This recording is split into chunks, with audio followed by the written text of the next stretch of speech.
I'm still fucking with you. Still waters run deep. Still Snoop Dogg and D.R.E. 9-9, nigga. Guess who's back? Still doing that shit, Andre? Oh, for sure. Yeah. Check me out. It's still Dre Day, nigga.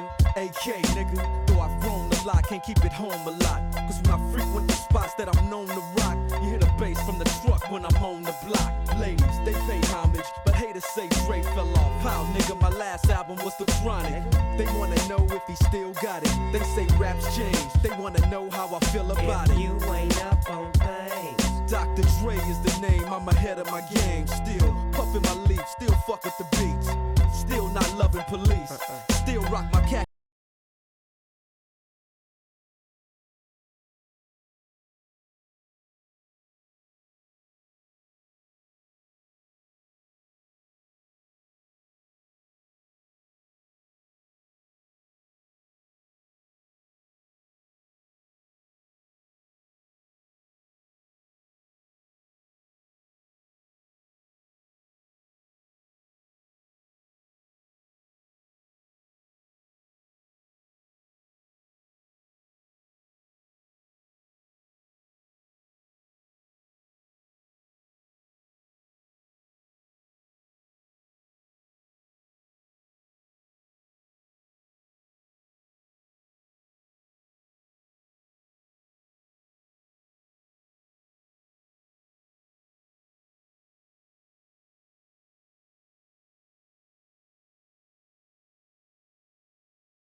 Yo,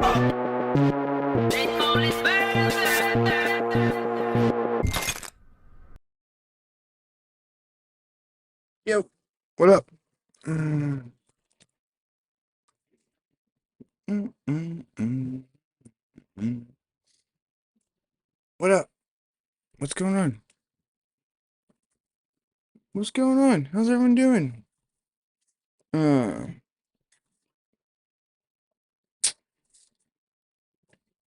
I'm all right. What's going on? What up, Chase? Seen you in a minute.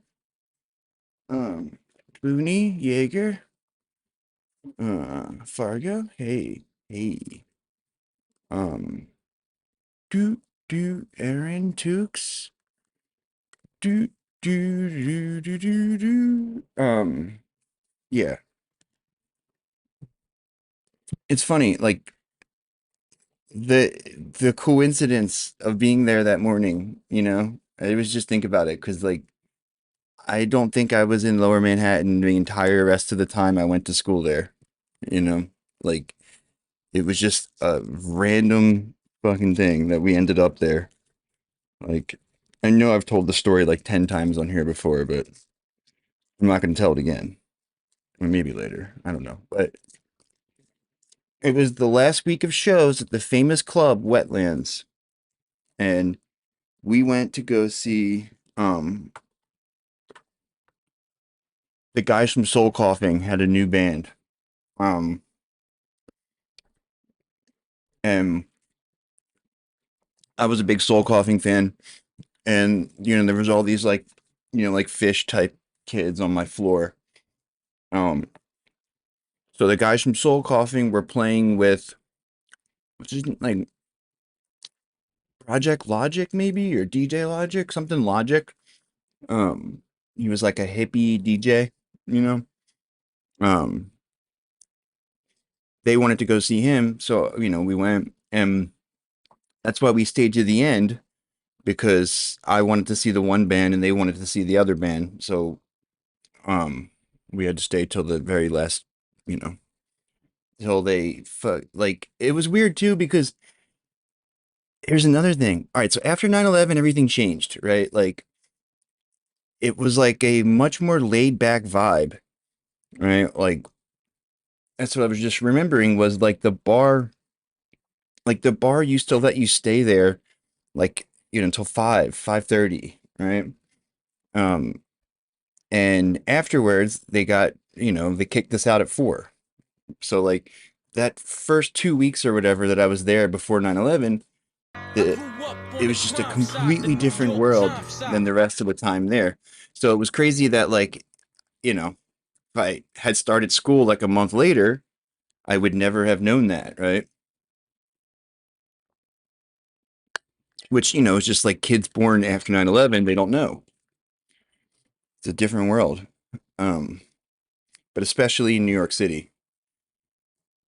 And not to say it was like bad or anything, it was still great, but like um it it was a lot of fun. That was like I was there just the right time. Right at the right time. If I'd been there too late, if I'd been there a couple years later, it would have been fucking cringe. If I'd been there earlier, it wouldn't have had the scene wouldn't have been ready to pop yet.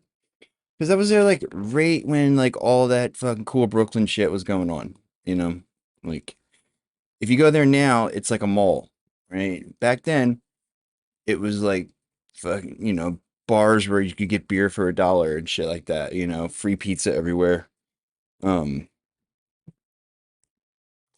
Rent was affordable. Dude, I always told this, but like me and my friends had a giant loft right on the river, um, right on the East River, right next to the Williamsburg Bridge. Um, like a 5 minute walk to the subway. Not even less than like a 2.5 minute walk to the subway. We had a pier around back. We could go sit there and smoke weed and fucking throw drugs. Drugs got too expensive. I mean, uh, price didn't change for us. I mean, that's not true, right? Because, um, the fucking city was flooded with that cheap dope, man. Like that like East Coast dope, that China White, you know? They didn't have that on the West Coast. Um I mean, I assume that was there beforehand, but like we know that the, you know, like the poppy production in Afghanistan fucking like quintupled or whatever every year after 9/11.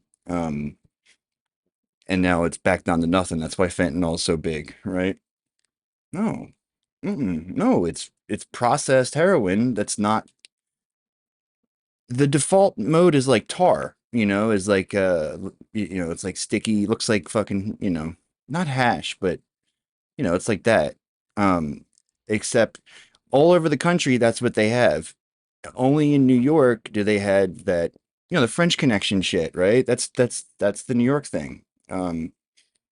I don't know if it was still a French Connection, but like, you know, that looked like the same shit from all those movies in the 70s. I think the Coke might have gotten more expensive at some point though, because I think um that was, you know, related to something else, but like got a lot of the fake what? I mean, don't buy fake drugs. If fake, people try to rip you off everywhere, you have to be fucking smart, you know. Hold on, this is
okay, sorry. Um it's hard to sync that up. Whoever like fucking makes the clips of the songs is a dumbass because they're always at the worst possible part. It always just starts it like in the middle of a strum, like it's just, it's really hard to like sync up. Um, oh yeah. Um,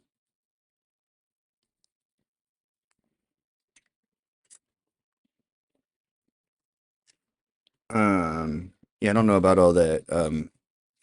I don't know, like like I remember like we always wanted fentanyl. It, you know, it was more powerful, right? That was before. I think the stuff they have on the street now is like cut weird though, so it's like the way it works is like you get really high, but it only lasts like a fraction of the time. So like dope heads have to like they have to cop multiple times a day, which is really hard to do. Um, um, anyway, but like stuff like, you know, like in the village, right? Like you used to be able to like walk into any head shop and get like a fucking primo fake ID for like $20, right? And then like you know, after 9/11 it became really hard to find, and they were like over, they added like $100 to the price. stuff like that. Like, they like bars like wouldn't check IDs, and cops were not. I mean, they were always dicks, but like they were not as bad a dicks afterwards. Um, yeah, I don't really know how they make it, but like, um, yeah, it's hard to get that powdered form anywhere outside of like the little Amtrak corridor. Baltimore's got see, they used to call it scramble back in the day, and I think that was fentanyl. I just didn't know it. Because it had the similar effect. Um, the ssRNA. What? What's that? Mm-hmm. Mm-hmm. Do do do do do do do do do do do do. Um, I'm just fucking posting this. We didn't look at my TikTok last night. I forgot. Um, yeah, let's do that first. Mm.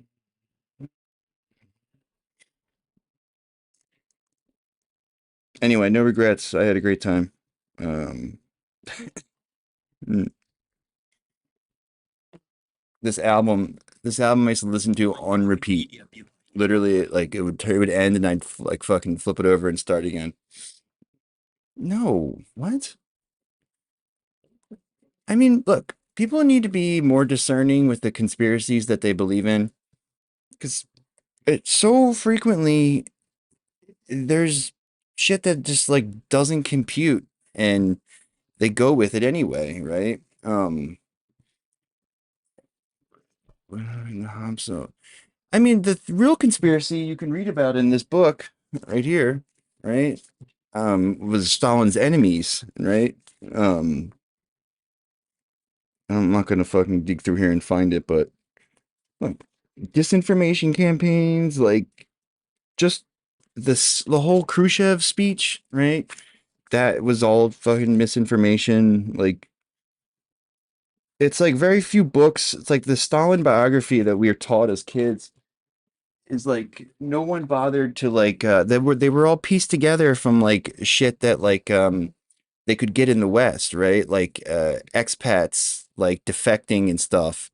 So of course it's like North Korea today. When people defect, what do? They shit all over the country that they're defecting from. Um so the okay. um Very few books. Hey, what up, yo? What up? What's going on? What up?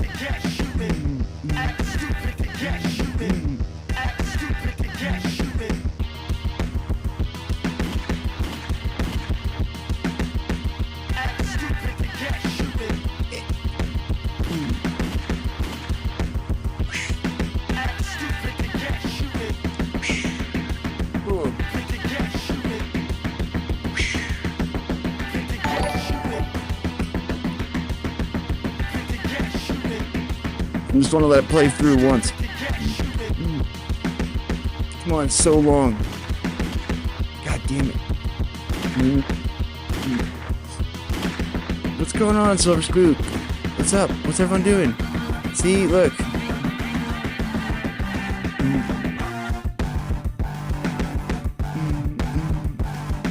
Dude, all kinds of like old friends you get to run into when we stream before fucking psycho hours, right? I'm gonna do it. I'm gonna be on here midnight for real, or before midnight, hopefully.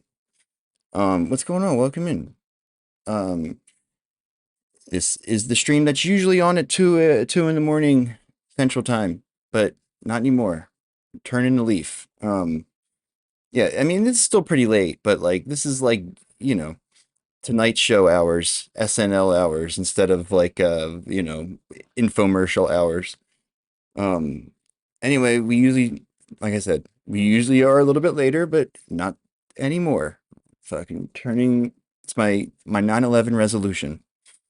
Um, but we just started. I was just going through, play a little play by play. I don't want to tell the whole story again, but long story short, I was there that morning, like I don't know, 6:30 or something, like right, like an hour before the first plane hit. Just total coincidence because I had been out all night the night before. I just moved to New York like a couple weeks before to start college, and it was like our second week of college. And yeah, I mean, again, I just always remember like getting on that escalator. They used to have this long ass escalator that went down steep, and I just remember like looking up at the building as I was going down. That was before I like knew that like you're not supposed to do that, you know, only tourists to do that. But like we were all wasted. We were like, you know, having a good time. And just I remember like looking up and then turning back to the kids I was with and being like, wow, it's so cool that we got to see a show at Wetlands before they shut down, right? Um,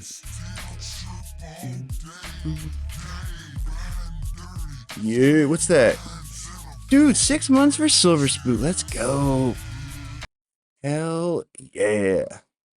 Thanks, dude. Starting strong. Um, yeah, right? Exactly. Like, but like, you know, we were like, there was a lot of activity. It was like, I just remember it looked like they were like cleaning up and like getting set up for the day, you know? There was like janitors and shit. That's all I remember. It was right before commuters started showing up, but like building was definitely alive. I did not see any thermite emplacements or anything like that. But again, I wasn't looking. So in retrospect, I probably would have looked a little better for something like that. But um, yeah, at the time, I was just concerned about the nightclub that was shutting down. Um, and playing some of my favorite albums from the time. Okay, so the Strokes album was by far my favorite album of 2001. Um, it's a fucking killer album. Um,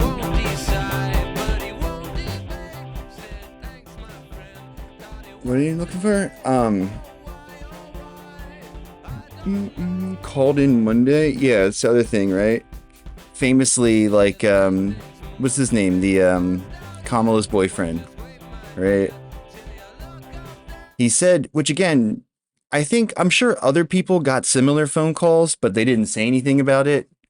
That dude, he's just like, I think he like called the FBI or whatever that day and was like, yeah, somebody called me last night and told me not to go, you know, not to go to the World Trade Center. I forget what he said exactly, but he was supposed to fly to New York that morning and he didn't go. Somebody called him and told him not to, which is pretty crazy when you think about it. Like, what's his name? Willie Brown?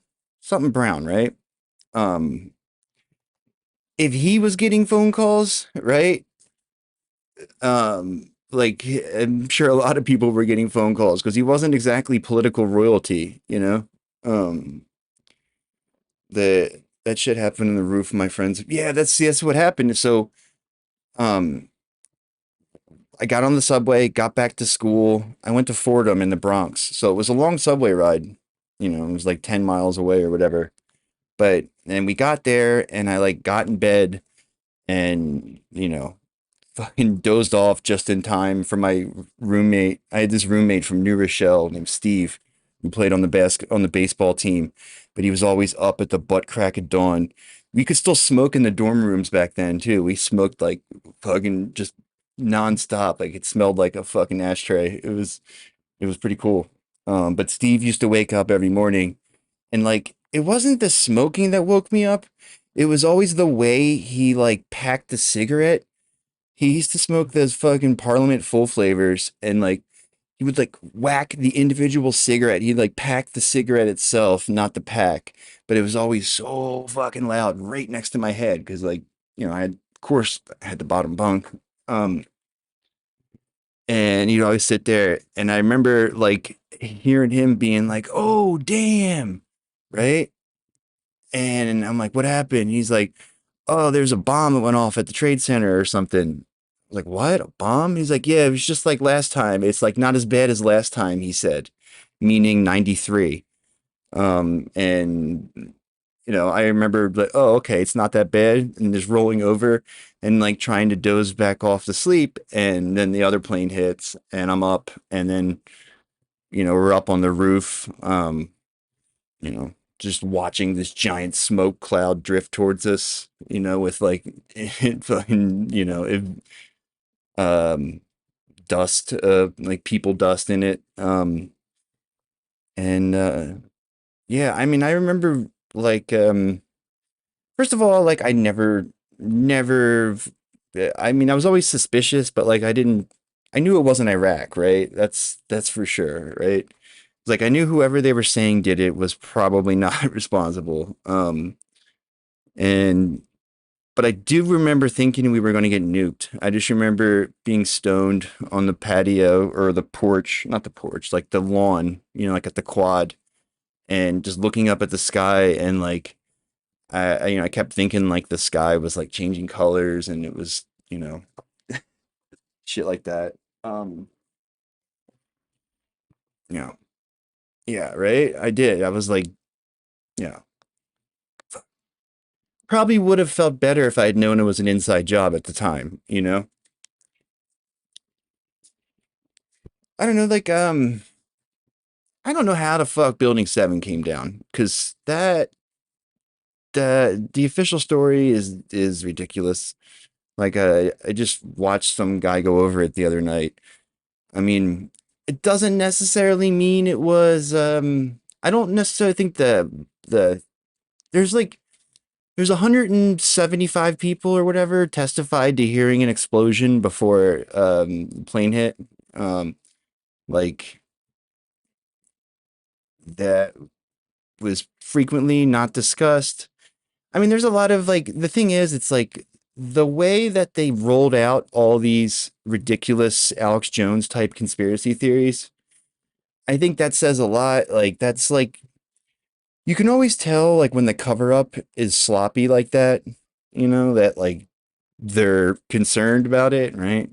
Because if they just not done anything, right, it probably would have died out eventually, right? Um, corner on fire, low enough water pressure in the pipes. World Trade Center, two sprinklers didn't work. The fire ignited the planet thermite charges. Yeah, I mean that would that would work, right? Like the way the building fell, right? First of all of the buildings, but especially Building 7, um, that's not that's not at all. I think it's hard to see how that could happen organically, right? Like, especially from you know, like they say it was like a blazing fire. You look at the footage; it was really kind of a weak fire. And again, it's like buildings have been on fire for days before without falling down, Um, just me. Look, dude, I would say don't believe anything that Stalin's worst enemies who are literally paid to make him look bad. If they say something bad about him, you should probably get a second opinion, you know? Like they tend to be not very honest. And it's like the CIA has you can look at declassified memos and shit where they say in particular like Stalin's great and everybody loves him, and Russia, the Soviet Union is super democratic and all that. But we're gonna go ahead and lie about it because we couldn't possibly tell everybody how great communism is. On the bomb on the bridge, the bomb on the bridge. I don't remember that, but I think what happened was like there was all. I just remember at the time there was all of these little like we kept hearing shit like that, like, oh, there's a fucking bomb here, or there's soldiers there, or there's a bunch of terrorists doing this. Like all these stories would pop up and then eventually be discredited or whatever. But like I think that was intentional too, right? Like that was probably part of their continuity and government plans, like just to get everybody fucking terrified, right? Because they still do it now, right? Like they're still. It was just they all have investments in the military industrial complex or fucking private security. Like the new TrueAnon episode was all about Allied Security, which is supposedly the third largest employer in the country now after Walmart and Target, which is pretty nuts. But so like people like Eric Adams, like these, local government and then federal government too, they have a material interest in making you think crime is really bad, the world is really dangerous, everything's going to collapse. Like they are definitely invested in that. So I think like in the days following 9/11 and remember the whole color coded threat system, right? Like that was just completely vibes based, not any kind of like there was very little actual intelligence went into it, and it was just there to terrify us. And then again, the fucking anthrax was like they don't even try to keep that story going, right? Um, Supposedly it was like a lone wolf, like a bitter lab tech from one of the labs from what's it call it? Not Plum Island, the other one. Um, the one, what's it called? The one, wait, it'll come to me. Someone will remember. It was supposedly like a disgruntled lab. 'Cause first of all, like they could trace the anthrax. They knew exactly where it came from because of the fucking formula. So they had, um, like they knew it could only have been a handful of people. And if you listen to, Robbie Martin has all those documentaries about it, about it's called like American Anthrax or something, and he traces all the all the different incidents, and if you look at them, it couldn't have been the one guy. Like he had to have at least a handful of people with him if it was him, and I don't think it was him anyway. I think he was just a patsy, but like it, you know, he I think he died or he committed suicide maybe, like or was suicided, and um they thought they could throw him under the bus after he was dead and it wouldn't matter. But then people researched it. Like they weren't really ready to deal with the internet era when you could actually research this shit and prove them wrong. So people did that, and right away, um, the official story started falling apart, and now it's like they don't even talk about it anymore. They just want you to forget it, you know? Uh, so I don't know how they would have been like if they were ready to roll that out right afterwards, you know, as part of this coordinated Patriot Act thing. Oh, the Patriot Act too, right?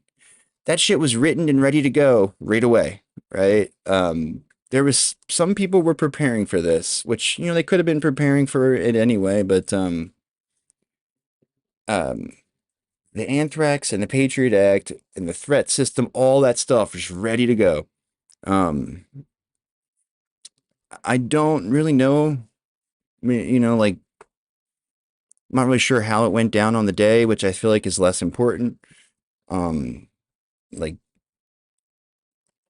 the those guys, right? Like Al Qaeda, all those that whole faction had been in working hand in glove with the CIA and Saudi intelligence for long time, and there was that whole like if you look at the 90s attack. I mean, I would just say read the if you're interested and you want to know the real conspiracy, like read the either Peter Dale Scott's Road to 9/11 or the essay that um, Aaron and him wrote in Covert Action a few years back. Stalin was the king of aliens. What? I mean, maybe.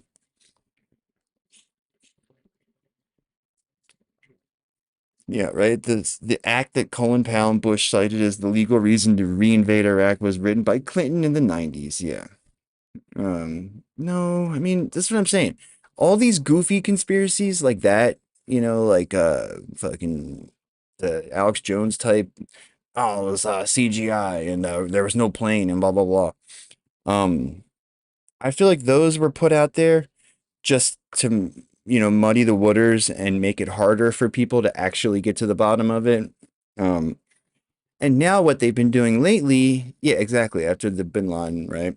Um, lately, like they've been throwing the Saudis under the bus, right?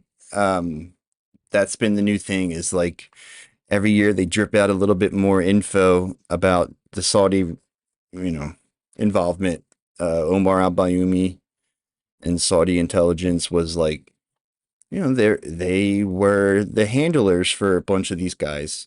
You could trace them like they moved around the country at the same time as the hijackers.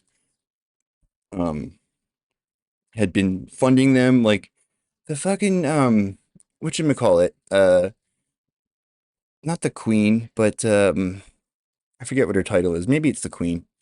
Um Bandar Bush and um the king it's King Abdullah, right? King Abdullah's wife was uh money was going directly from her bank into this slush fund that the hijackers were using.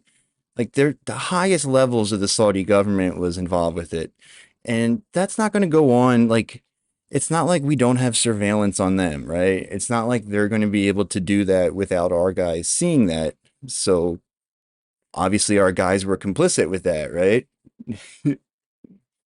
um what you could make the joke, it's just um it needs a little more meat on the bones. It's not, just the old switcheroo is not enough in and of itself. Uh,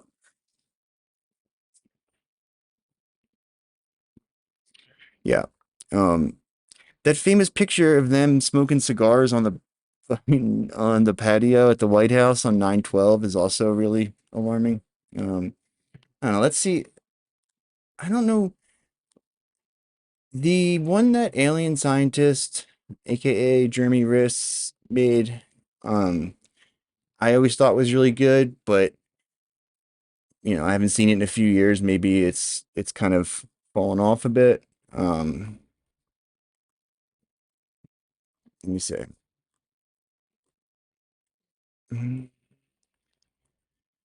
Um, and then there's the whole like Israeli angle too, which, maybe like that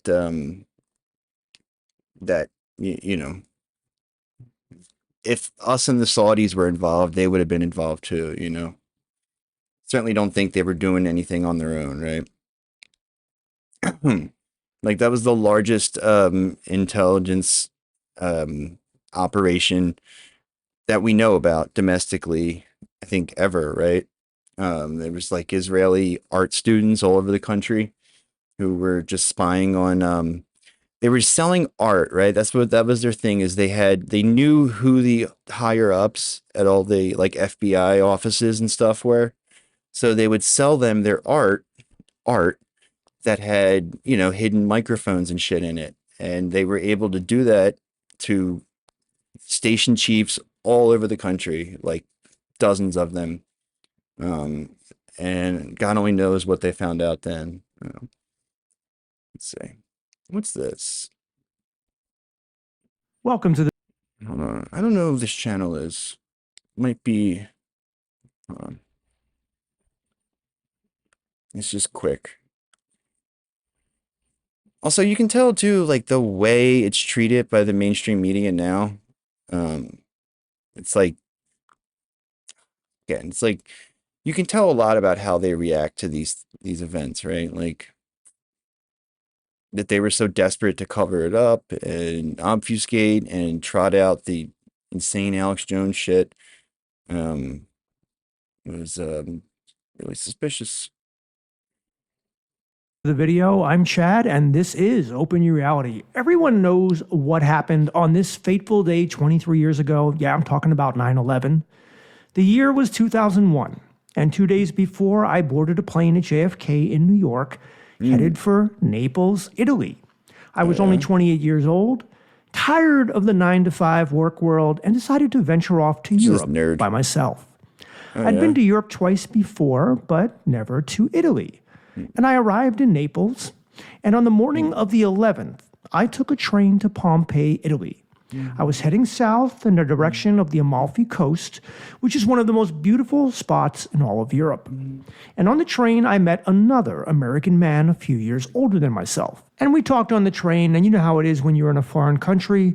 It's good to see your own people. And we walked together into a bar in Pompeii. And it was around 4 p.m. And when we walked into the bar, all we could see were people seated and glued to the television screen, and it said, "America at war. Breaking news. Twin Towers attacked." Gas in I the was air? literally What? floored by what I was witnessing on that TV.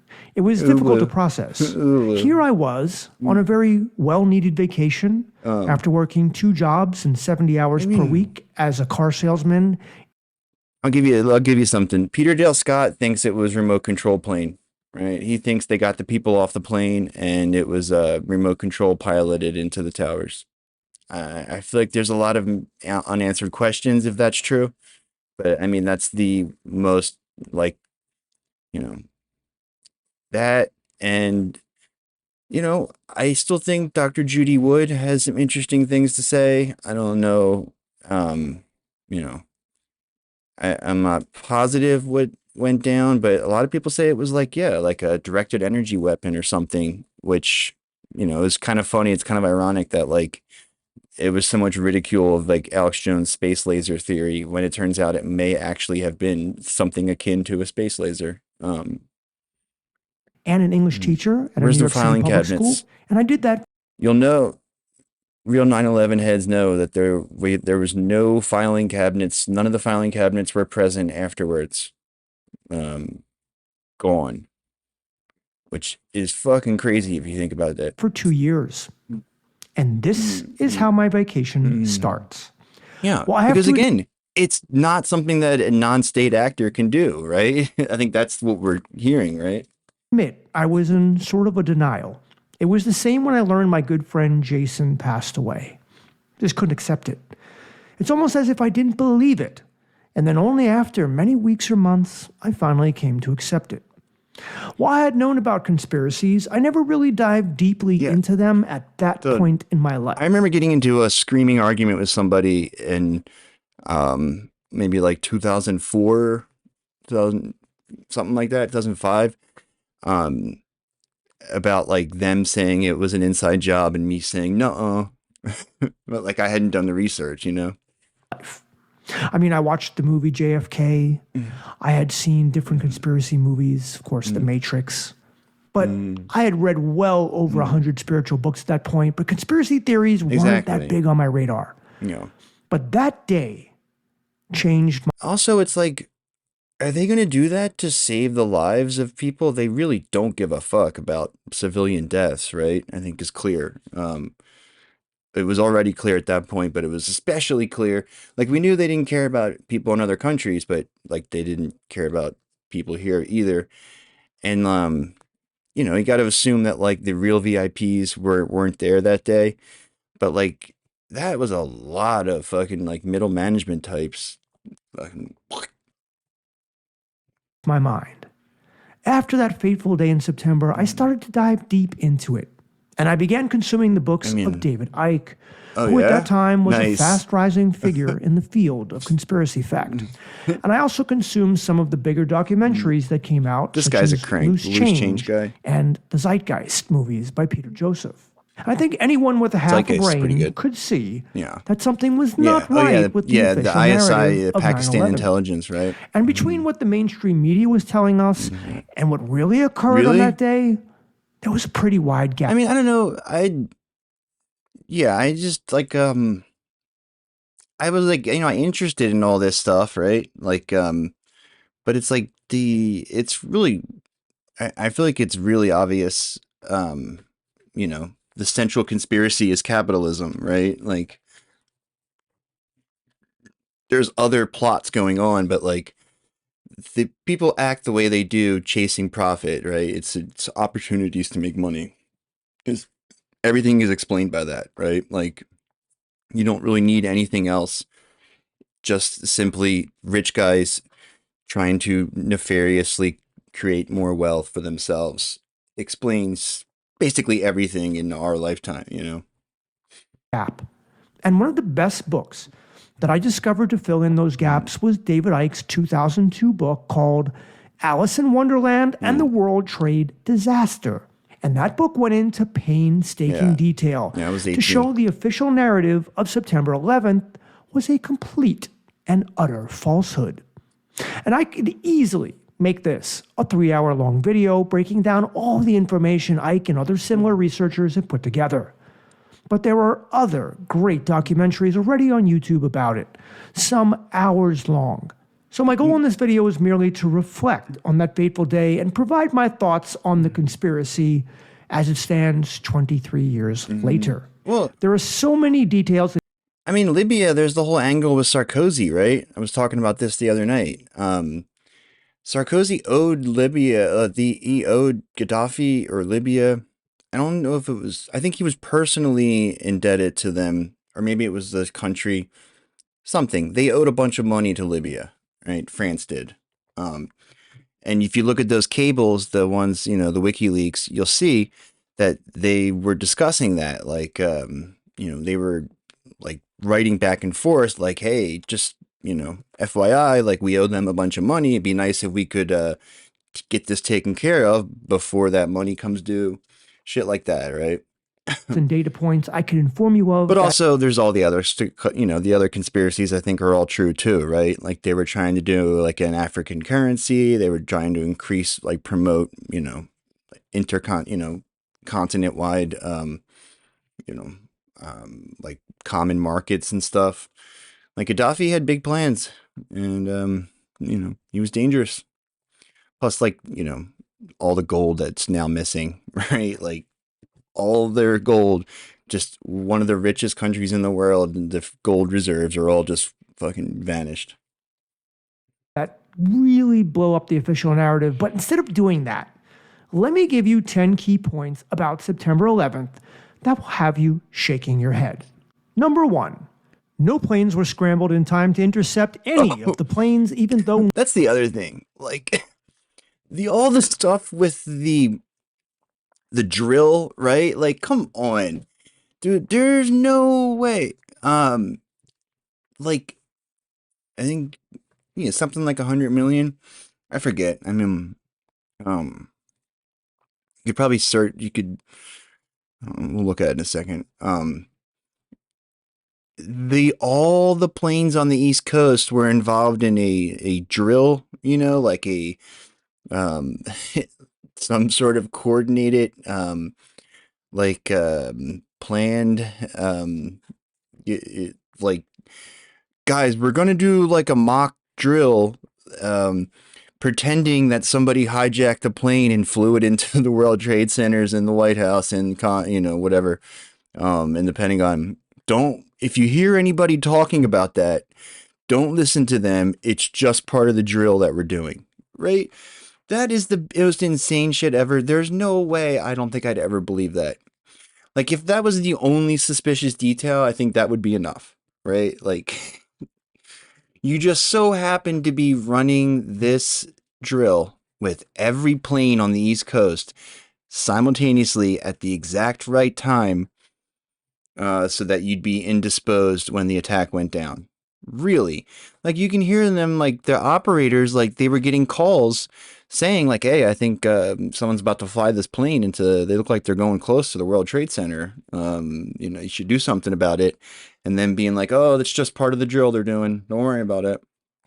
NORAD had plenty Nuts. of time to react.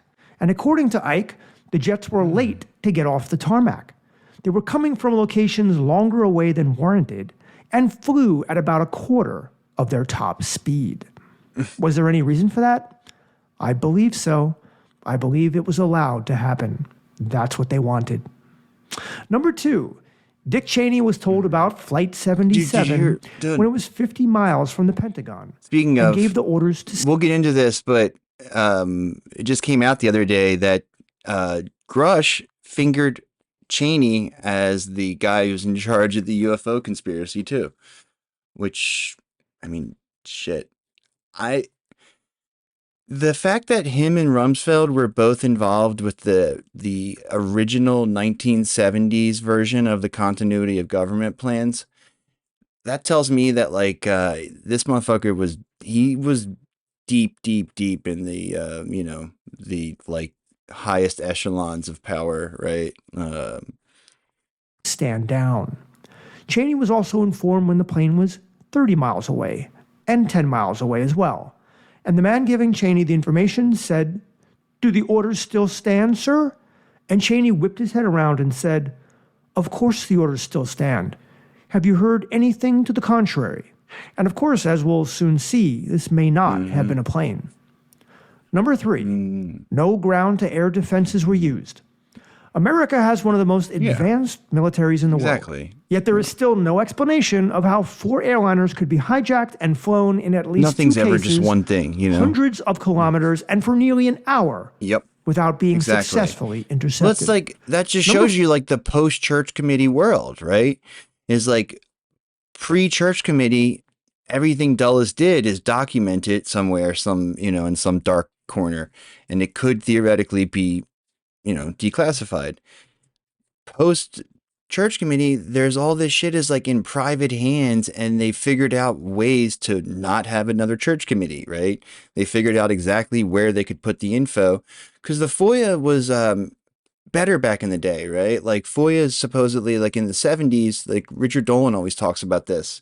Like I forget when they changed it, but initially it was really powerful and they were able to get like whatever they wanted, and then they added all these exemptions for like national security or whatever, and they dishonestly, fraudulently wield those, right? But yeah, the whole Safari Club, like they knew what they were doing, plus they were like defunded for a short time in the early 80s, not fully, but the dirty tricks department was basically zeroed out for a couple of years. So that was all and that was all, private hands where it had started.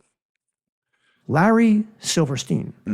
I want you to watch this brief video for further elaboration. World Trade Center deal was super sketchy. Well, you see, just 2 months before 9/11, the World Trade Center was taken private by a man named Larry Silverstein, who ate breakfast on the 91st floor of the North Tower every morning except the day of the tragedy, citing an emergency hospital appointment. What's more fascinating is that he also took out an insurance plan on the entire building. The no questions asked, right? Always active in polling Clinton to fuck with Saddam and all kinds of shit in the MENA region. Yeah, right. Yeah, exactly. Right. You can watch it. You can see video of him saying basically anything, but like, frequently you'll recognize the themes, right?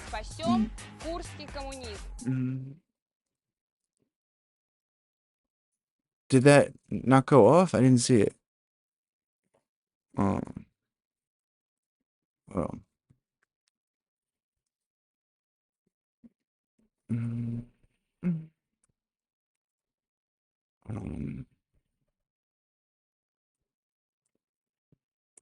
Is that one? You fucking idiots! Okay. Never mind, it's working. Fuck! Good. This is what I mean! You that just so happened to cover terrorism. When the dust settled, Larry was awarded a total of $4.5 billion. And even though it can't be proven that this could have been the largest insurance fraud in history, everyone's saying that. Here, we're going to watch this video after this. Did the planes really cause the towers to fall? Many people believe otherwise. Watch this video to find out the truth. We have to have all the support columns on a given load floor fail at the same time within milliseconds of one another, and therefore the entire building comes down in a synchronized implosion. All three of them So I did, think too. this notion of a one column failure causing an entire building to implode in a synchronized fashion is just nonsense. Mm-hmm. Well, the key word here. Well, like insurance policies didn't cover terrorism back then. I mean, a lot of them don't now, but especially not then, you know? Like, that was not the kind of thing you would have insurance policy for. Is controlled demolition. And I emphasize the word controlled.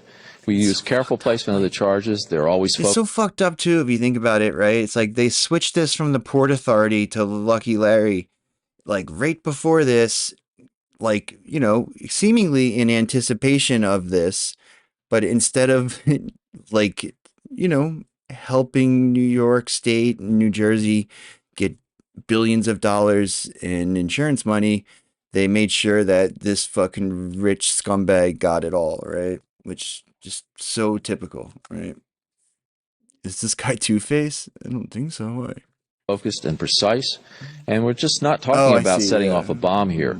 Plus, the amount and type of explosives can pretty well take care of any collateral damage. He says what in reality happens with a controlled demolition is you hear of successive, progressive, smaller waves of smaller explosions going off. That's why I think it was a that leads Hutch to the beam. successful implosion of the building. In the case of thermite cutting charges, you would have heard far less noise since they are worked by thermal heating, melting of the steel, rather than an explosive cutting as in RDX charges. Yeah, what was the I thing? knew from day one that this was a controlled event. A controlled event. A controlled event. Number 6. What hit the Pentagon may not have been Flight 77. Many people say it was actually a missile and not a plane. And there's actually lost They gaslight footage us of so a news hard, video too. proving this. Military affairs correspondent Jamie McIntyre. And Jamie, you got very close to where that plane went down. That's right, Judy. A while ago, I walked right up to next to the building. Where's the plane, firefighters dude? were still trying There's to no put out plane the there. blaze. The fire, by the way, is still burning in some parts of the Pentagon. And I took a look at the huge gaping hole that's in this sideway. But from my close-up inspection, there's no evidence of a plane having crashed anywhere near the break white Pentagon. paper. The only site is the actual side of the building that's crashed in. And as I said, the only pieces left that you can see are small enough that you could pick up in your hand. There are no large tail sections, wing sections, a fuselage, nothing like that. And the video you just saw was shelved after it was aired. Thankfully, it has resurfaced on the Wait a internet. minute, is that the one with Rumsfeld Number in the 7. background? Hold on. On September 10th, The fire, by the way, is still burning in some parts of the Pentagon, and I took a look at the There's one where you huge can see gaping hole Rumsfeld. that's in this sideway. But from my close-up inspection, Like he was there's on no the lawn evidence there. of a plane having crashed anywhere near the Pentagon. The only site is the actual side of the building that's crashed in, and as I said, the only pieces left that you can see are small enough that you could pick up in your hand. There are no large tail sections, wing sections, a fuselage, nothing like that. and the video you just saw was shelved after it was aired. Thankfully, it has resurfaced on the internet. During the incident. Number 7.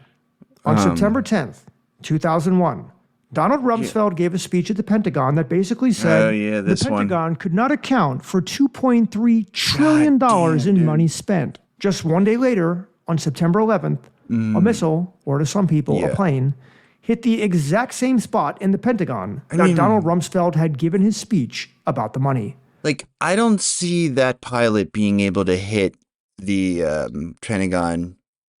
Like they had a bunch of commercial pilots, like veteran pilots, go in the simulator and try and recreate that maneuver he did supposedly to fly into the Pentagon, and I think eventually they were able to get it. Like one of the guys was, but just about all of them just tried over and over, and none of them could get it. And this was the guy who was, you know, of all the hijackers, that was the one guy where they were like, this guy fucking sucks. Like he's, you know, he fails. But remember, they took lessons to fly, not land, which was a red flag, right? Like there's reports of like local police and like FBI trying to like, you know, look into this at the time. But again, that's the most, like that right there, I think is the silver bullet. That's the backbreaker, you know, the fact that the CIA helped them get their visas to get in, some of them, because some of them were implicated in the Cole bombing, right? So they were on the list. They were like, no, don't let that guy in. We think he did the USS Cole bombing. And the CIA was able to pull some strings and get that, right? And again, yeah, the JFK one too is like, Oswald should have been on the FBI watch list, right? Like, it's called a flash, right? Like they issued a flash that should have alerted everybody, and people would have been on the lookout for him. That, cops would have gone to his workplace, stuff like that, right? But the CIA pulled strings to get the flash taken away. In similar situation here, the FBI would report this, and the CIA would like take it down. They would not act on it, right? I think that's the misconception, is people think that the CIA had intelligence and they didn't act on it, and the FBI didn't act on it, like there was some sort of rivalry there or whatever, which is preposterous, right? Like, they were actively obfuscating the trail for these hijackers, which, I mean, they claim that they were trying to cultivate assets, which, come on, man, really? That's not how you cultivate assets, right? Like, you don't let known violent terrorists who were implicated in, at the time, one of the largest terrorist attacks in all time, if not the largest attack, and you were going to not only like look the other way, but actively assist that guy getting into your country. And then once he's in the country, it'd be one thing if you did that and then you put surveillance on him and watched him nonstop from that point on. It's quite another if you let him in and then just let him vanish into Saudi intelligence, right? Like, he did have handlers, right? Like, they had handlers and they were fucking Saudi intelligence agents, right? So, like, I think it's really hard at this late date to not admit that the Saudis, at least, I mean, which again, I think the Saudis being involved and says, I mean, there's no way that they were doing it without us, right? I mean, if they had been, we would have found out, right? And then there's the whole thing with the Pakistani intelligence is deeply involved too, right? Like, they were helping bin Laden hide, and the shit about the Saudis, like, I was listening to that Ross Coulthard interview today. That was that's definitive, right? That's shown. There's the money trail is clear as day that they were handlers for some of the hijackers.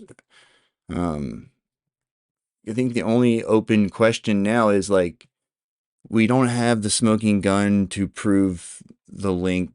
I mean, I think we do, right? The fact that they pulled strings to get the visas, I think that's a smoking gun for me, but, I guess not everybody.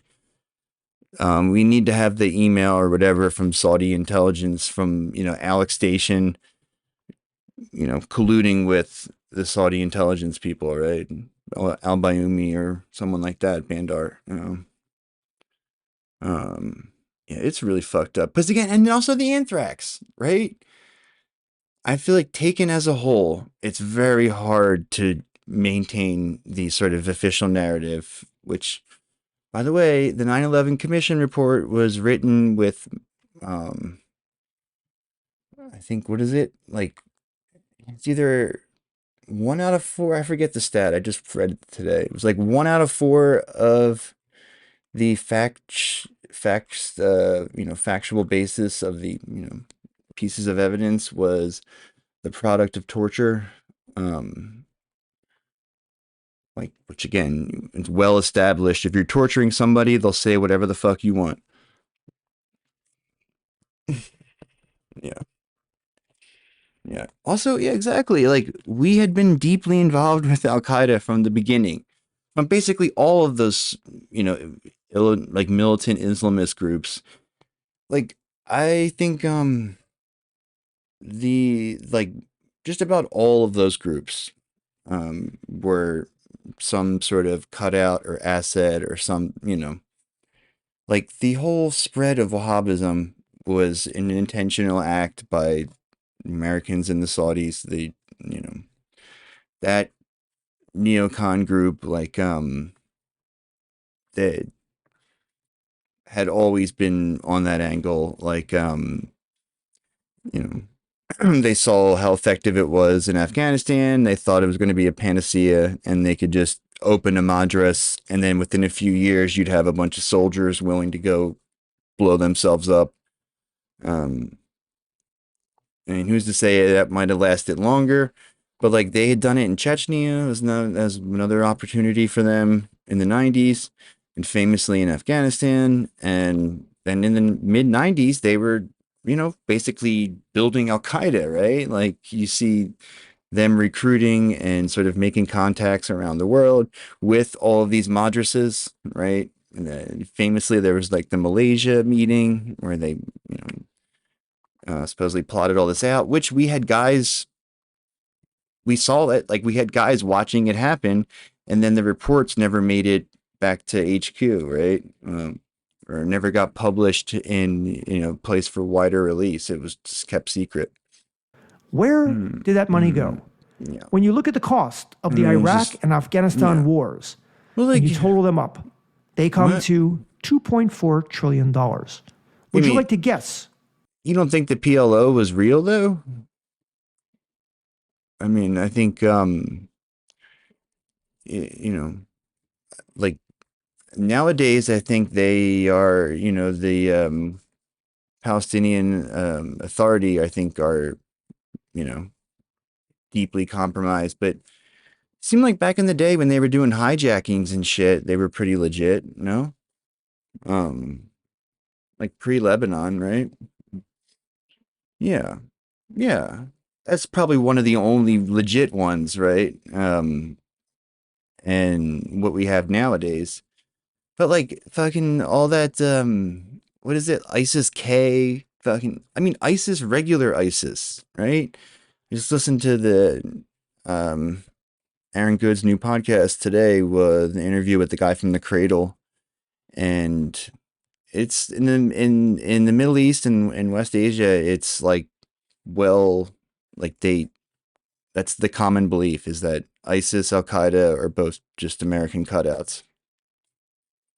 All the in the Syrian Free Army, supposedly, is just, again, like an ISIS cutout. It's like they said it was a weapons farm for ISIS, right? Like they give the weapons to them, and then ISIS can go beat them up and take it, or just give it to them. Where the money went. Number 8. During the attacks, President Bush was in a second-grade reading class in Florida. When told of the attacks, he seemingly did nothing and just continued on with the lesson. Apparently, the real leader of the free world, Dick Cheney, wanted Bush as far away from the disasters as possible. Also, watch this Bush video played that now up, and notice man. Bush's reaction when a man tells a second plane hit the world. Like, Bush was a cold-blooded killer, man. This whole country bumpkin thing was an act, right? And he still does it, and it's smart. It's a good act. But he was, I think obviously Cheney and Rumsfeld were the mastermind, but like I think he was involved too. I don't think he was innocent whatsoever. Trade Center. Also, I want you to notice the word. I think some people think that like he was caught off guard and wasn't really part of it or whatever, but I think that's just him being an actor. Words that the children are saying. Watch. Get ready. Yes. Also, Cheney was definitely calling the shots, like for this period, like immediately afterwards. Like, he was at the base. What was it, like Mount Weather or whatever? Bush was out of commission. Robber. Get ready to read all these words on this page without making a mistake. Look at the letter at the end. This is Florida or something, right? Get ready. Kite. Yes, kite. Get ready to read this word the fast way. Get ready. Kid. Yes, kid. Sound it out. Get ready. Kid. Sound it out. Get ready. Kid. What word? Kid. Yes, kid. Boys and girls, sound this word out. Get ready. Seal. What word? Seal. Yes, steal. Read these words the fast way. Get ready. Play. Yes, playing. Get ready. Must. Yes, must. 60 on page 153. These guys taking pictures, they know. Figures under the title of the story. Was it any coincidence that the children were saying words like hit, steal, and plane? I think not. Number 9. The planes were not flown. Yeah, I mean, they had a lot of sympathy at one point, right? And then the Western forces set out to make sure they destroyed that sympathy in various ways, you know? By Islamic pilots. Most of them couldn't competently fly a one-engine Cessna at puddle-jumping flying schools, yet completely by themselves and I under could fly a extreme duress. Cessna. They knew how to direct a 500-mile-per-hour commercial jet airliner into very precise targets on the ground. Many people believe the planes were being controlled remotely. And lastly, we have number 10. And that should is just link about Larry's Building library. 7. I mean, watch. Now, more on the latest building collapse in New York. You might have heard a few moments ago, I was talking about the Salomon Brothers building collapsing. And indeed it has. Apparently that's only a few hundred yards away from where the World Trade Center towers were. And it seems that this was not a result of a new attack. It was because the building had been weakened during this morning's 100 attack. yards away. Jane, what more can you tell us about the Salomon Brothers building and its collapse?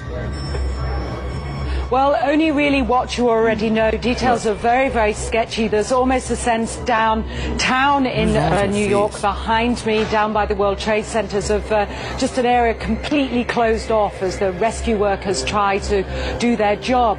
As you can see behind me, the Trade Center appears to be still burning. We see these huge clouds of smoke and ash, and we know that behind that there's an empty piece of what was a very familiar New York sky.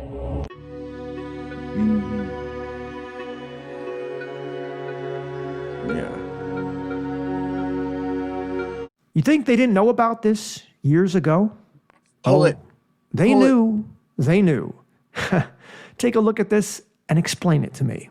This is U.S. currency, and when it's folded in a certain way, a series of events seem to occur. Oh man, come on. What do you think it is? No way. All this stuff's dumb. This makes all conspiracy researchers look silly. That's, I mean, come on, dude.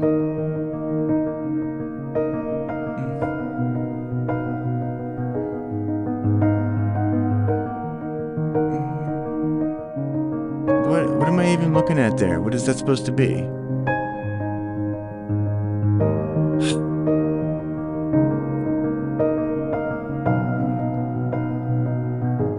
And of course, there were many other predictive images and videos, such as The Simpsons predicting the 9/11 event several years before it happened, as well as Johnny Bravo. And don't forget, Back to the Future also predicted 9/11. And the first Matrix movie did as well.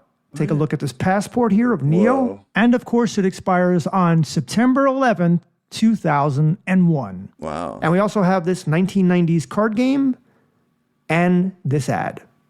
Coincidence? I think not. By the way, the late great psychic Baba Vang is said to have predicted 9/11 as well. And she also said that 2025 will mark the beginning of cataclysmic events leading to humanity's downfall. And her vision suggests a devastating conflict in Europe that will irreparably affect the continent's population. By the way, she also predicted the end of the world around the year 5000. We'll just have to wait on that one. Well, we have some great stuff ahead of us to look forward to, that's for sure. The end of the world, we won't be here. That was just a And tease. some have speculated that this month, September of 2024, may be in store for something big too. We'll just have to wait and see. Now, I could have gone into much more detail on 9/11, and I know I left out many details. But like I said earlier, this video is not meant to be a long and detailed documentary, simply a brief tribute and reminder of that harrowing day in history. And the last thing I'll leave you with is this, which is the symbolism, and that many numerology and gematria experts know about. Here, take a look. That's why 9/11 happened on the 11th. The first plane that hit the World Trade Center is Flight 11. New York City, 11/11s. New York, the 11th State of the Union. Tomorrow they look I'm like doing a side, 9/11. The Twin Towers look like an 11 side by side. So again, 11, 11, 11, all over the place. And that's what got me into numerology, because I'm looking at all of this and I'm like, okay, is this a coincidence? Well, and the thing about me is I love history. Right. I would have been a historian if it wasn't for a numerologist, okay? And I remembered that the Great War ended on 11 at exactly 11 o'clock. So I'm like, wait a second. second. They were still firing bullets at each other at 10:55, but at 11, all of a sudden it stopped. So at that point, that was a little on the nose. Yes, that was a little on the nose. There it is, the number 11. Some of my best girlfriends were number 11. Right. I appreciate you guys watching all the... Let me be generous. The observer effect, right? You know, like your consciousness is involved with the creation of the reality around you, right? Like light is a wave, and then when you look at it, it turns into a particle, right? Which is bizarre. It's bizarre on a lot of levels, and it's like, it's not just like it happens when it hits the wall or something. No, like it's specifically when you look at it and try to measure the spin, right? It's not, it's like, it's up in the air until you look at it, right? So that tells me, like, I mean, fuck, like, what is the nature of our reality? You know, like, I don't think it's just this physical, corporeal, like, it seems that your thoughts have something to do with, like, you know, I don't know, like, almost like we're in a video game or something, right? I mean, it's like, I don't think a whole lot of scientists really grapple with this, right? Like, I think they kind of, a lot of them, you know, from what I can tell, it's like they'll have an experience at some point where they realize how fucking crazy it is, right? And then they just kind of shrug and go back to work, because it's like, what are you supposed to do with that information, right? Like, it's really hard to reconcile with the sort of physical nature of our world. But if that is, you know, if that says what it seems to say, then, you know, there could be some sort of greater scale of organization that the numerology is somehow a symptom, not a symptom of, but like, you know, like a residue from or whatever. But I don't know. I mean, I try not to get too hung up on that, but I do entertain the possibility, because again, like, how the fuck do you explain the observer effect like that? You know, that's like the double slit experiment, right? Yeah. The way until now. And if you have any questions or you want to add... That was just a taste.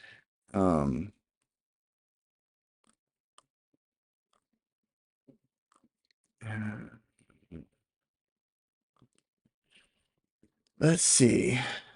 Fucking Mick West. And people like Mick West go out there and try to ridicule you, which again is also documented. Like, the CIA has declassified documents that show that was the intentional strategy of the US intelligence, was to ridicule and ostracize and, you know, just overall make to look silly anybody who was trying to point out problems with the official JFK story, you know?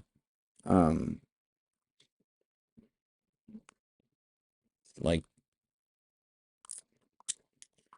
I don't know. If you search 9/11 in the Discord, you'll find a bunch of shit. We can just watch Jeremy's video. I feel like that's a great... Well, hold on. Here's the playlist. Where is it? I know we've watched it before, but it's been a couple years, I think. Like, if you search the database section, Parenti has a good talk on it too. I don't know. People, I feel like there's this tendency of like the sort of, you know, like the Noam Chomsky point of view, right? And they try to like downplay the role of conspiracy, and they, you know, try to like make fun of people who bring it up and who, you know, make it seem like you're some sort of crank or weirdo or whatever. I don't want to say that that's like intentional, but I mean, it would be really convenient that they have like the leading figure of the, you know, compatible left is prominently likes to tell everybody how foolish conspiracy theorists are. No, it's conspiracy and class, right? Like, the conspiracies are deeply ingrained in like the way the fucking bourgeoisie maintains control, right? And all sorts of various ways. I'm just looking to see what else we have. Here, I'll put Jeremy's video on, and then I'll look while it's on.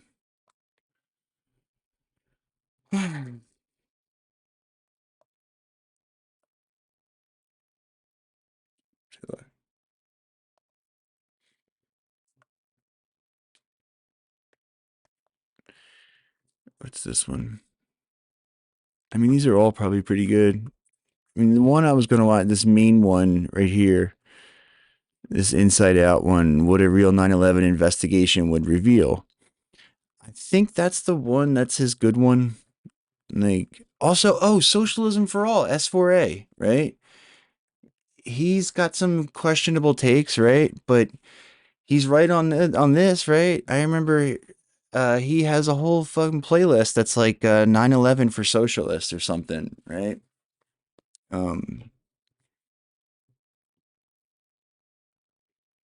It's just funny, you know.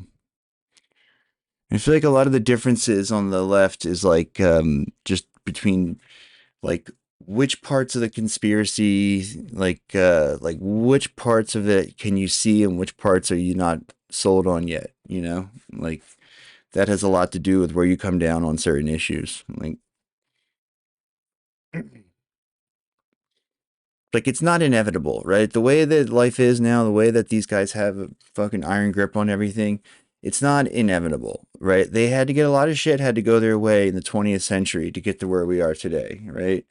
And a lot of, you know, like seat of the pants, like almost failed, you know, incidents were involved. But just think of like how many countries they overthrew and like how that was they were able to successfully kill off like the whole fucking non-aligned movement, the whole third worldist movement, like any kind of grassroots like energy that bubbled up, they were able to fucking choke off just, you know, from all the stuff they'd done before that, right? Like building up to it. And then controlling the media around the world allowed them to just lie about all this shit blatantly all over the world to this day. They continue to. I mean, it's just like the history, it's like, you know, it's written by the victors, right? Like when you read when you read the newspaper every day, it very much could be telling a much different story, right? Like framing the stuff that we do in a more accurate and less flattering light. It's, you know, it's like there's a mass murder spree going on and the American government is like using like every trick of the trade to obfuscate it, right? Like to lie about it, to pretend it's not happening, to accuse, you know, go on the attack, accusing the accusers, like you name it. And it's would all be so much more apparent if they didn't have this entire billions of dollars worth of infrastructure around the world set up specifically to prop them up, but make it look like there's some fucking daylight between you, right? It's like, it wouldn't work if it was state media, right? That's the thing. It's like the fact that it's multiple, supposedly, you know, independent corporate entities that are all, you know, basically telling the same story that aligns with the State Department's is hella convenient, huh? Right? And it really sort of enables the to peer, you know, it's almost single-handedly the source of their legitimacy, right?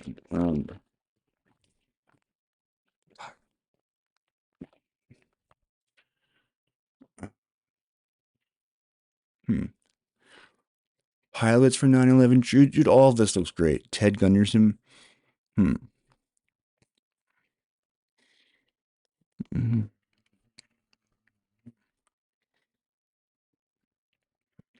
Max Cleland. Mick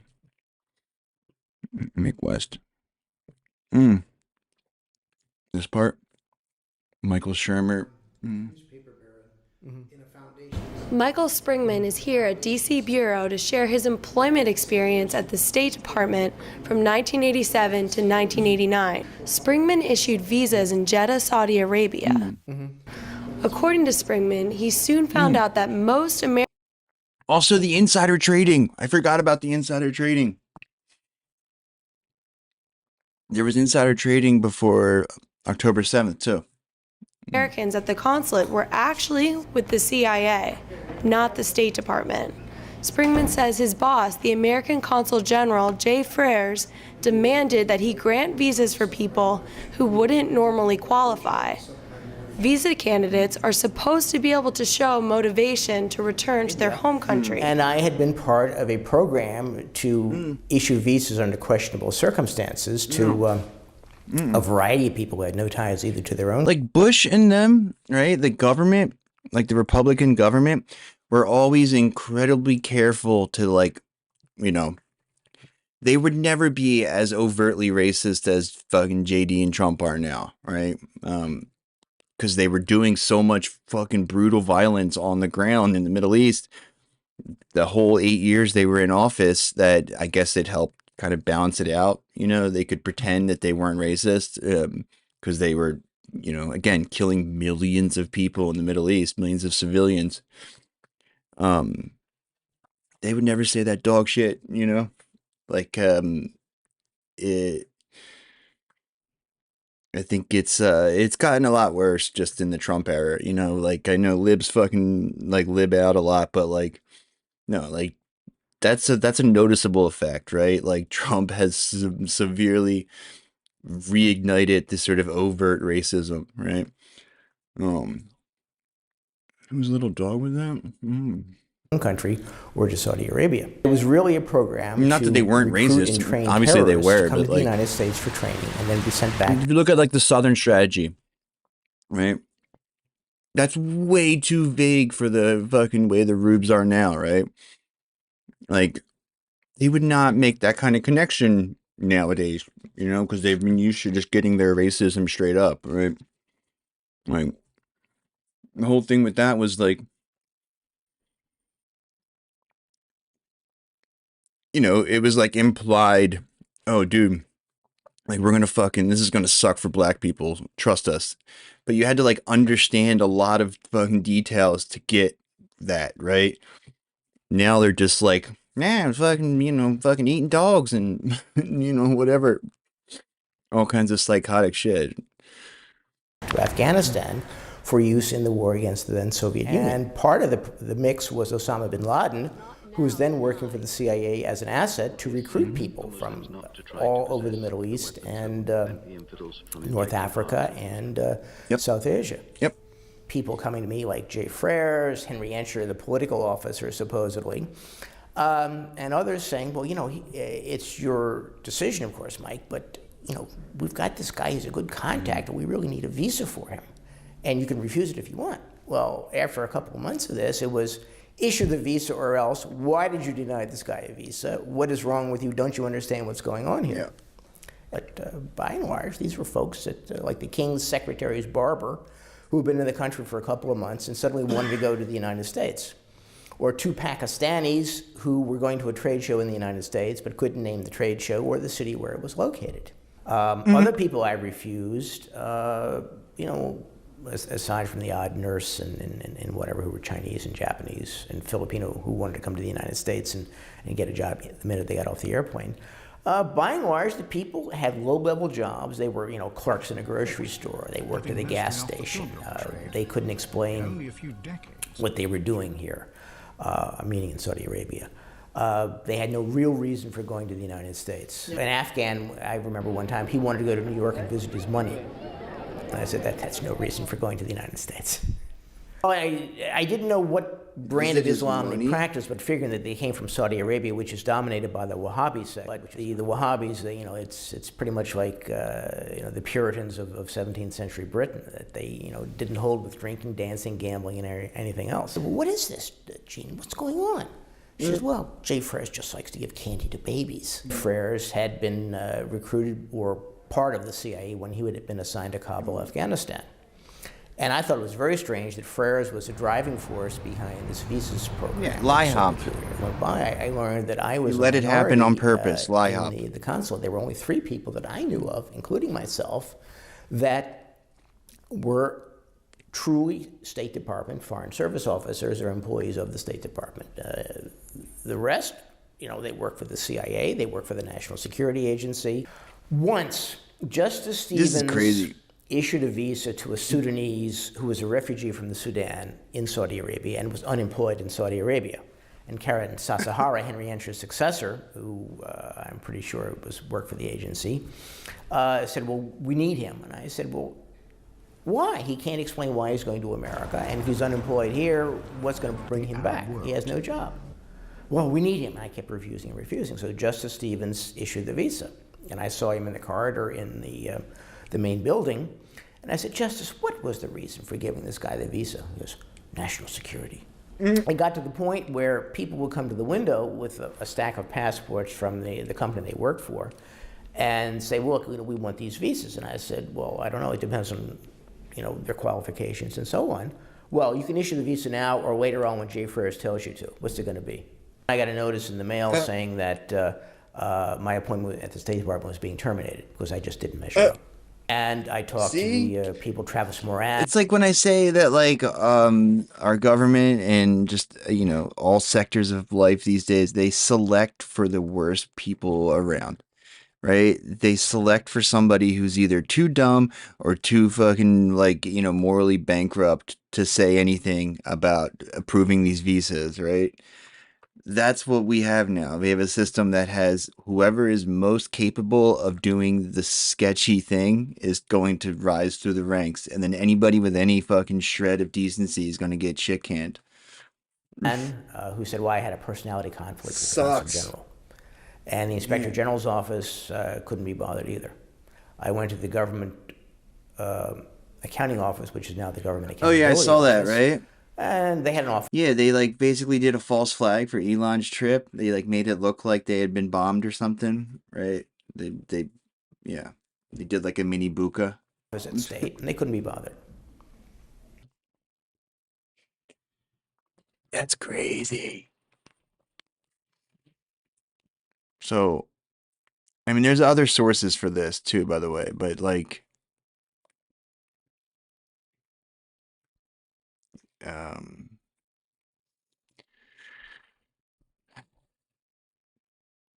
that's what I mean. There's all these different pieces of evidence that are pretty fucking, like, pretty thorough in and of themselves, right? And then you put them all together, it's like, come on. Venice Flying Circus. Let's see. Ooh, Black 9/11. Which one's that? Technology. But he thinks that the Judy Wood take is ridiculous.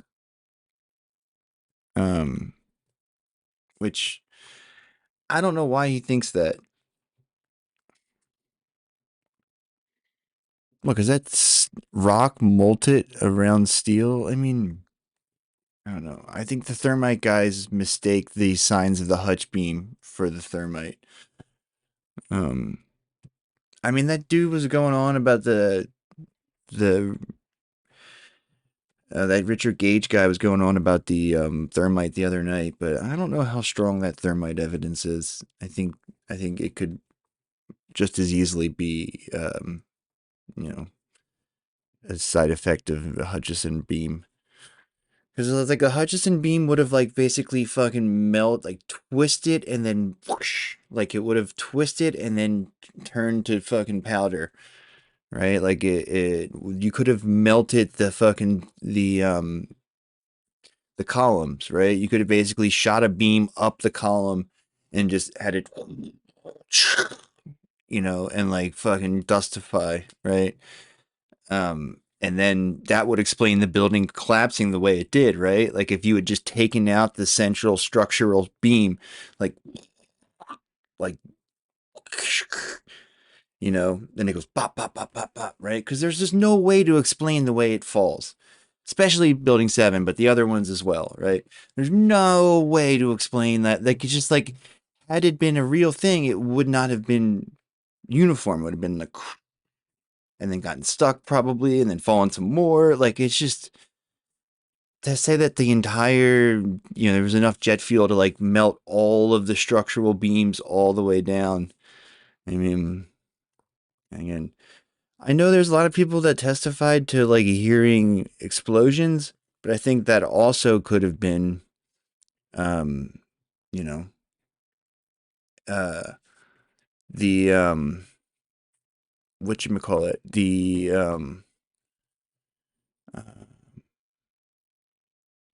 you know, like the Hutchison beam taking effect, you know. What's this? Come on. Facebook. Right now, I'm on speaker. Oh, hey, bitches. Girl, no, they're kids. Hey, little bitches. Oh, yeah, Oh my gosh, you get do off my this phone. all the time, man. Yeah. Hey, bitch. Oh, girl, I got the kids with me right now. I'm on speaker. Oh, I know, hey, man. bitches. Yeah, you see this sometimes. It's like I don't notice it. Like I try not to pay attention to it. But sometimes you'll see like parents will just give you a look, and I'm just like, oh, uh, sorry about that. I can't help it, man. I don't know, but I'm an adult. They're kids. Like they're not, just because you see their parents doing something doesn't mean they're able to do it. You know, like duh, fucking kids. Yeah, dude, Paul Bremer was on NBC like that morning, and he was like, you know, it's the one where he talks about both the Palestinians and Bin Laden. What's this? Incontrovertible proof the government is lying. I'm curious about the pool of molten steel that was found in the bottom of the towers. I am too. And please tell me about it. Have you seen it? Oh, also, what? The way they shipped all the steel off to China right away, right? That's also highly unusual, right? Does that sound like something that they would do, right? Like 95% of all the steel, or 90 something, most of the steel was like literally fucking put on barges and shipped to China like instantly, like within like a week or two. Yeah, exactly. I drive a car in front of the kids, and they understand they shouldn't take the keys and drive, right? Yeah, they shouldn't smoke. Drink soda. Not personally, but eyewitnesses there found huge poles of molten steel beneath the towers. And How is this incontrovertible proof, some dumb scientists fuck? think that the collapse of the building could have melted all that steel. And physics professor analyzed some of the steel, and Stephen Jones, and he found evidence of thermate residue, which would explain how the buildings collapsed by means of pre-planted explosives. So, have you analyzed the steel for any of those residues? First of all, let's go back to your basic premise that there was a pool of molten steel. I know of absolutely nobody, and no eyewitness who said so. You'd get down below and you'd see molten steel. Molten steel Mm. running down the channel rails. Like you're in a foundry. Yeah. Mm-hmm. Like lava. From a volcano. The fires got very intense down there, and it Yeah, actually melted that's what I remember. beams where it was molten steel that was being dug out. It's this fused element of steel, molten steel, and concrete, and all of these things all Again, fused. that looks by the like a heat hutch into beam. One single element. I mean, and almost like a chunk of lava from Kilauea or Iceland, where they're very sharp, but breakable shards on the end here. This Yeah. 8-ton Yeah, steel totally racist I-beam mustache. is 6 inches thick. Look. It was selected to be preserved for future generations for the near-perfect horseshoe-like bend formed during the collapse. Again, hutch I beam. believe that it actually bent because of the size of it and how there's no cracks in the iron. Hutch It beam, bent without hutch almost beam. a single Looks like a crack. hutch beam. It takes thousands of degrees to bend steel like this. It looks like a Hutchison beam. And tearing on the tension side, but there's no buckling at all. You saw steel, some of the thickest steel I've ever seen, bent like a pretzel. Again, and you just Hutchison couldn't imagine beam. the force. Like, that's what that looks like. Were pulling stuff out, big sections of iron that were literally on fire on the other end. They would hit the air and Those burst car into parts are still flames, down there, are they really? which was pretty spooky to see. Yeah. all those cars, right, that are like in pristine condition. By moving steel, fueling the fires underground would ignite cars. Look at that! Look at that! That looks like Hutchison beam. But, you know, all these of it, underground dude. fires were just like the fires of hell. This is how it's been since day one. Oh, it's unbelievable. And this is 6 weeks later, almost 6 weeks later. And as we get closer... Oh my God, where's the filing cabinets? It's probably 1,500 degrees. We've had some small windows. I don't see a single fucking filing cabinet anywhere. At some point, it looked like an oven. You know, it was just roaring inside. And it's just a bright reddish orange color. See that stuff he's pulling out? What was that, Chief? We're gonna hold off on the water. See the stuff he's pulling out? Yeah. It's red hot. If we hit it too much steam, you won't be able to see what he's doing. Great. You see how this debris is still smoking? That's from the fires that are still burning. 8 weeks later, we still got fires burning. Every now and then, one of the pieces of equipment will dig in, they'll open up a small area, the oxygen will rush in, and you'll get this plume of brown, black smoke coming up. That's because that fire just got more oxygen. So, I mean, these things are burning. At one point, I think they were about 2,800 degrees. Underground, it was still so hot that molten metal dripped down the sides of a wall from Building 6. There were fires of 2,000 degrees Fahrenheit below the ground.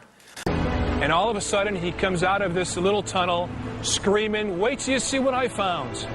And he pulls in ministers and officials, and there, this cross is fully extended, melted together with the intense heat. The two beams were never initially part of the same structure. Heat literally melted them together. And the piece of metal that's draped over was molten metal that had literally fallen over one of the arms.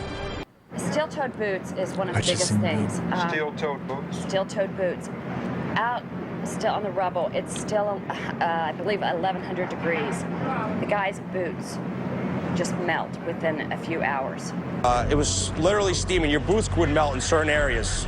That's how hot it was. The steel was coming out red in certain areas from the first couple of weeks at least. Go back to your basic premise that there was a pool of molten steel. I know of absolutely nobody, no eyewitness who said so, nobody who's produced it. I was on the site, I was on the Never mind, steel that yard, is proof. so I don't know that that's so. There's video of it. Melted around 2,600 degrees Fahrenheit. God, imagine now there'd be so many videos of all this. Temperatures in a fire. So I don't Yeah, know the basis. that- I can't right? address your question if There's I a don't know the basis. bunch of Well, NASA empty pictures, vaults. Thermal images showed those sorts of temperatures Dude, in the basement. the seismic grave, like... Okay. My name is Mark, and I'm the individual who was questioning Dr. Gross, and he asked me to email The seismic to data... him those thermal images. When I approached him after his talk There's another to get giveaway. his email address for that purpose, he refused to provide it to me. I think this is important because it reveals the attitude of the NIST investigators, which is one of willful ignorance of what really happened on 9/11. Fucking NIST, dude. Just like ruin their name forever. 9/11 Press for Truth. I don't know if I've ever seen this one. I'm sure I have, but...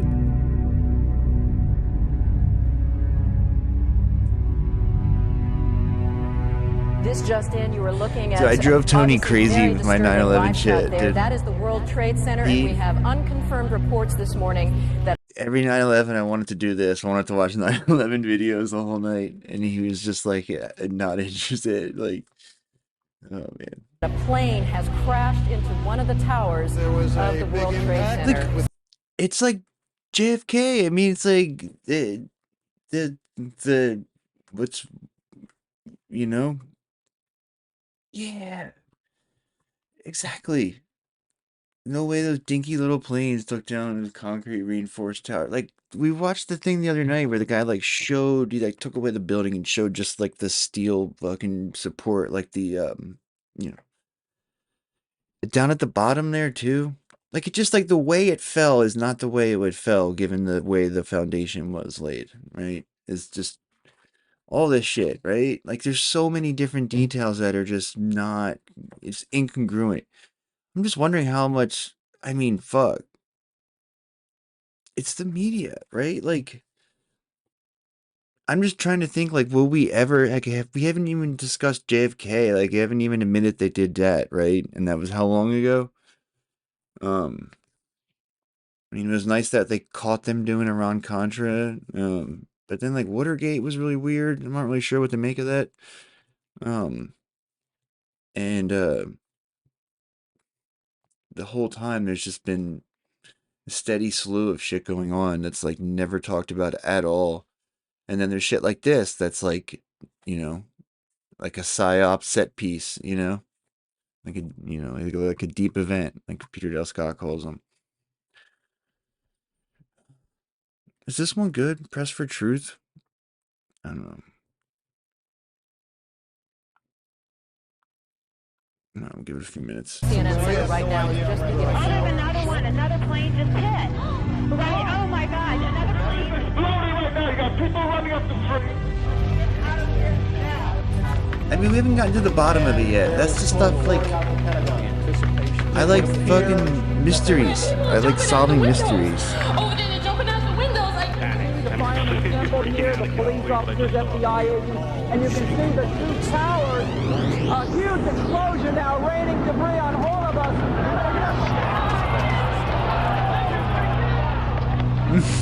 Another plane has crashed, this one about 80 miles south of Pittsburgh.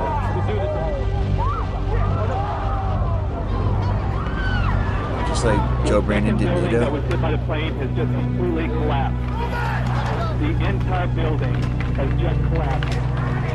It folded down on itself, and it's not there anymore. It's not there anymore. Just landing only a few minutes ago. I feel like these old documentaries are not going to have the kind of updated information that we have now. Right? Like, a lot of this stuff probably has, like, theories that have since been disproven just from actual information our coming fellow out. citizens, our way of life, our very freedom came under attack. I mean, immediately following the first attack, I have seen video of UAPs, right? I don't know what to make of them. I don't think it was. I don't think they were involved. Like I said, I do think it was some sort of deep state event, though, right? Like, I don't know what you want to call it. Like, it was intensely coordinated, and maybe it was thermite. I don't know. I've always been kind of agnostic about, like, the building itself, right? Like, because I feel like that's not that important. The more important part is figuring out who put it together, you know.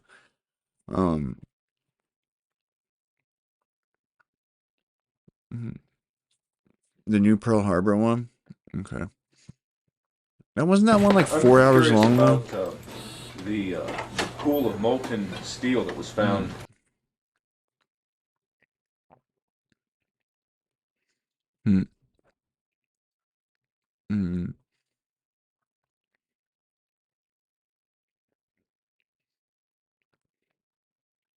Dude, he's such a, like, the way he's, like, hyper focuses on science stuff. It's 5 hours. Okay. It's based off the Peter Del Scott book. Okay. Yeah. I mean, this is Jeremy's. I think we've watched this one before. It's good. It's only a half hour long. That's why I like it. And he goes into all the finances, if I recall. Burmis, Jason Burmis, this guy's a dumbass. There's the new Pearl Harbor. Yeah, 4 hours and 53 minutes long. Oh man. I mean, we could do this like, we could do that like, I don't know, in a couple of different chunks. I don't know if I feel like, he's got this one, Black 9/11. I don't think I've ever watched this one before. But it might not be that good. Core of Corruption, In the Shadows, Fabled Enemies. I think I've seen that one before. Intercepted. Is that the one with the pilot where they like go where they refute the thing? This one might be good. Hold on, let me just see if it has that. What happened in the skies? See if we can just get the details on that corkscrew maneuver real quick. On the morning of September 11th, 2001.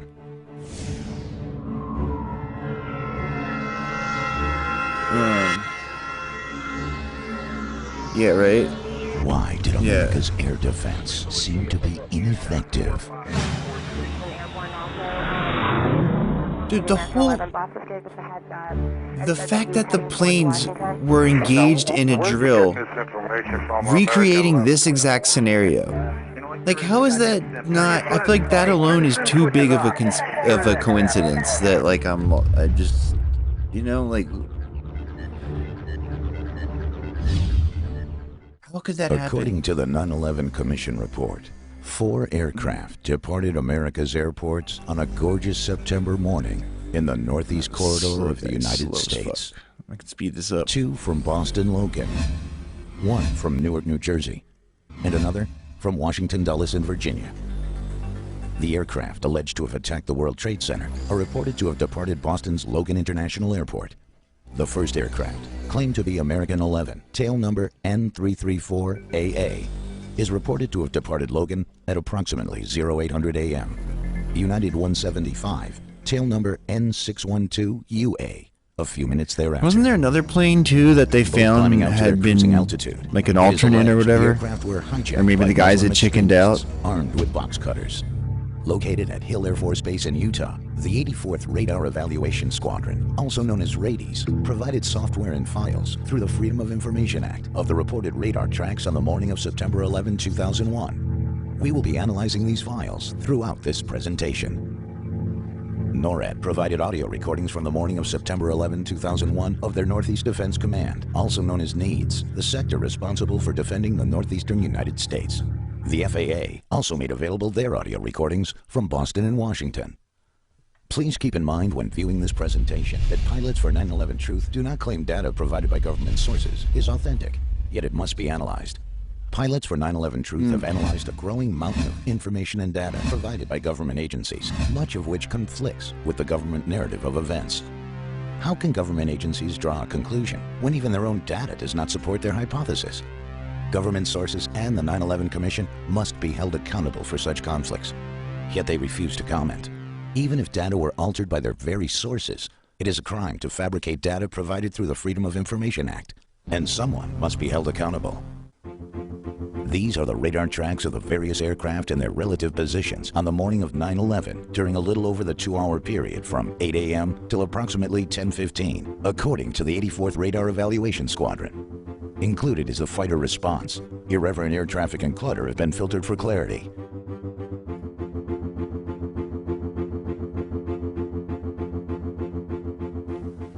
According to the tapes, at approximately 0815, American 11 was given a turn 20 degrees to the right to avoid traffic. Turn 20 degrees right. The crew read back the instructions and made the turn. Right, American 11. Roughly 15 seconds later, American 11 was given an instruction by ATC to climb and maintain 35,000 feet. American 11, climbing table level 350. There was no reply. Boston Center made continued attempts to contact American 11 without success. American 11, climbing table level 350. American 11, Boston. United 175 checks in on the frequency after departing Boston Logan. United 175 down of 19, United 175, Boston, Center, Roger. The next time American 11 is heard from was the widely publicized infamous call from Mohammed Atta, supposedly at the controls, in which he is alleged to mistakenly have transmitted over the air a demand meant for the cabin. Is that American 11 trying to call? Study. We have some planes. Just stay quiet and you'll be okay. We're turning to the airport. This roughly 10 minutes after the last call from the crew. And who's trying to call me here? It is important to keep in mind, this transmission could have been broadcast from anywhere. Those who make excuses for the government story claim this transmission was from American 11, because that's what the government told them. American 11, are you trying to call? Nobody move. Everything will be okay. If you try to make any move, you'll injure yourself and the airplane. Just stay quiet. Yeah, roughly 25 minutes after departure, it's a product of torture. The alleged American 11 changes course according to the RADIES radar. The target turns south and heads for New York City. United 175 then gets handed off. See if it has that. What happened in the skies? See if we can just get the details on that corkscrew maneuver real quick. On the morning of September 11th, 2001.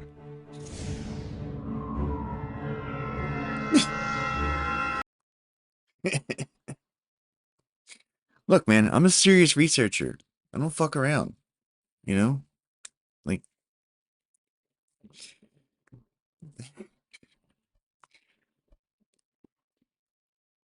Off to the next sector. This is a little more involved than I wanted to get, but it's kind of interesting. I like his tone. Those who make excuses for the government's narrative. In this sector, UA-175 gets a visual on an aircraft described as American 11. United 175, Boston. 175, guys. Roger, you have traffic. Look at your 12 to 1 o'clock at about 10 miles southbound. See if you can see an American 767 out there, please. They were looking negative contact, guys. 175. You see 583. I mean, what's the theory here? So that, like, they're... 583, we still don't have him. Yes, sir, we're looking. So they're like, Okay, United 175, you have him at your 12 o'clock now, 10 miles. Affirmative, we have him. He looks about 20, yeah, about 29, 28,000. Okay, thank you. Yeah, exactly. Willie Brown. That's what I was talking about that at the start of the stream, right? If Willie Brown got a phone call, he's a fucking nobody, relatively speaking, right? Fuck, man. It's a big club and you ain't in it, right? Like, damn, it's a big club. Willie Brown's in the club. That's it? Really? Fuck. UA-175 is given a vector to pass behind that aircraft and then to head direct to its next fix, which is Sparta VOR. A different black politician from another part of the country.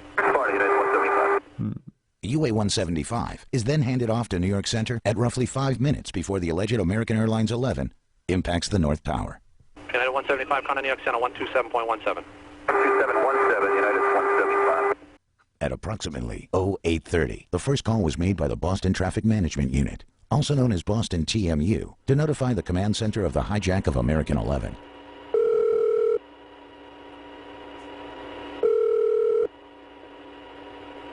Command Center, Tony. Hi, Tony. Good morning, Boston. I got a situation here with American 11, American 11. Boston departure to LAX. We believe it's a possible hijack situation. Okay, tell me more. Okay, he departed Boston. We lost radio communications with him. Then we lost his transponder. And they believe that they heard in the background something, a threat. And right now, a threat, you said? A threat. And right now the aircraft is just west of Albany, going southbound. Who is this call to? And he's, nobody's talking to him, right? Nobody's talking to him at this time, correct. Okay. Anything I can do to help you right now? No, I mean, just in the right, we have no idea where this aircraft is going. Maybe a hit up to New York Center. The command center recommends to notify all surrounding centers, especially New York and Cleveland. Hey, well, probably the Grusch might be good. We call it Cleveland and New York and at least let them... Again, like, I assume that the brutality in Iraq war was like, I don't know if it was this level, right? But they did kill a lot of civilians, so obviously they had to have been a lot, a sicko shit going on. I have a hard time, like, I don't know, we usually get, like, whistleblowers and shit, like, when it gets anywhere near this type of, or, like, horror. They're just, like, it's a genocide, right? Like, as evil as the war in Iraq was, right? And it was, like, an imperial invasion and takedown, like, it was, like, not, it was conquest, right? It wasn't a genocide, like, this is a genocide. That's the difference. Like, it's like this they're just trying to kill as many of them as they can. Them know, just in case this guy starts heading there, where they'll have a heads up on it. Okay, let's do that. Cleveland. Hi, Cleveland, New York, Boston. I got a situation with American 11, American 11. He is a 767 departed Boston going to LAX. We don't know where the aircraft is going. He is supposedly going to LAX. Was going westbound. We lost his frequency. Then we lost his transponder, and now the aircraft is just west of Albany, heading due south. Oh, okay. Do we have the data block on it? Yeah, it's a primary target presently, and it's just heading southwestbound. Okay. No altitude encoded right now. I'll advise the area. The last altitude observed was flight level 290. 29 southbound? Heading southwestbound. He's like towards Hancock, right around there. He's southwest of Albany by 15 miles. Yeah. You have no idea where he's going? No idea, sir. All right. You can tag him on the TSC. I do pick him up. Primary only? Primary only. Okay. Okay. Thank you. At approximately 0835, a call to scramble fighters is made by Boston Center directly to Cape Approach, trying to get in touch with Otis Air Force Base. Cape Drake on Cape on Team Unit 41. Cape Drake on? Yeah, hi, are we able to stop at Otis on this line? I'm not sure, but if you need to get in touch with them, I can, I think they're on the 7 line. I have a situation with the American 11. What? I have a situation with American 11. You want to talk to Otis Tower? I want to talk to Otis Drake. I need to scramble some fighters. All right, well, hold on a second. Let me get you the soup. Pick up the 41. Something about a scramble, I don't know. Cape Approach. Hey, Cape, Dan Buenacall from Boston Center. Yes. I have a situation with American 11, a possible hijack. American 11? Yes, sir. Departed Boston going to LAX. Right now he's south of Albany. I'd like to scramble some fighters to go tail him.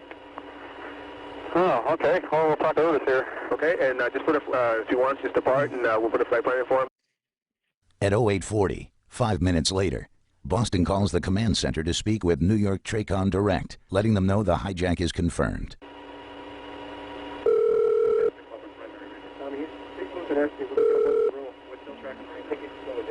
Command Center, Tony. Hi, Tony. Command Center here. Boston Center here. Can I get New York TRACON? You bet. So nothing with the... Yes, with American 11. Say it again? Oh, a reference to American 11. Right, have you had any contact with him yet? No contact. It is confirmed hijack, though. Okay. Hey, TRACON, hi, Boston Center. Good morning. American 11. 767, possible hijack. Okay, American 11, 75, and... 76. Where's he landing? Right now, we don't have any idea, but he was to the northwest of Albany, and now he's down by Sparta, losing speed very rapidly. We believe he's a primary only, and we believe he's on a descent. That's why he's slowing down. I'm just trying to, and he's around the Sparta area now, you think? Yeah, he's around the Sparta area right now. Wow, I just don't see anything. Yeah, it's a primary target right now. Yeah, I'm looking pretty hard for any kind of primary target. We still should be able to see it. I don't see... I do have something on the TSC if that gives you an idea of which way he's heading. Yeah, well, I'm just looking at the real raw radar here, and I just don't see... anything out there. I'll let the area know to start looking for it. We just don't have any idea what happened. Last altitude we had was flight level 290, but his speed has diminished quite a bit. Okay. So we believe he might be a descent. Okay. Alrighty. Okay. I'll pass along to the sector. All right, just be careful. Understand. Okay. Hey, Boston? Yes. You said you confirmed the hijack. How'd you... Well, what has happened, the pilot has kept the mic keyed while the person's in the fucking idiot in the cockpit, stuff like that. Yeah. Okay, and what are you hearing? The threat, I don't really know what they're hearing, but that's shooting down confirmed. There's the famous Madeleine It Albright is a hijack.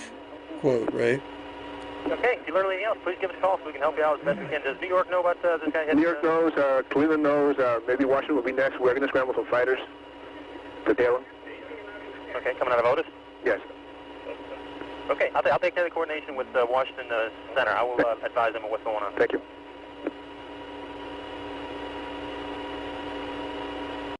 According to the command center, Washington was also being advised at this time to keep an eye out for suspicious aircraft.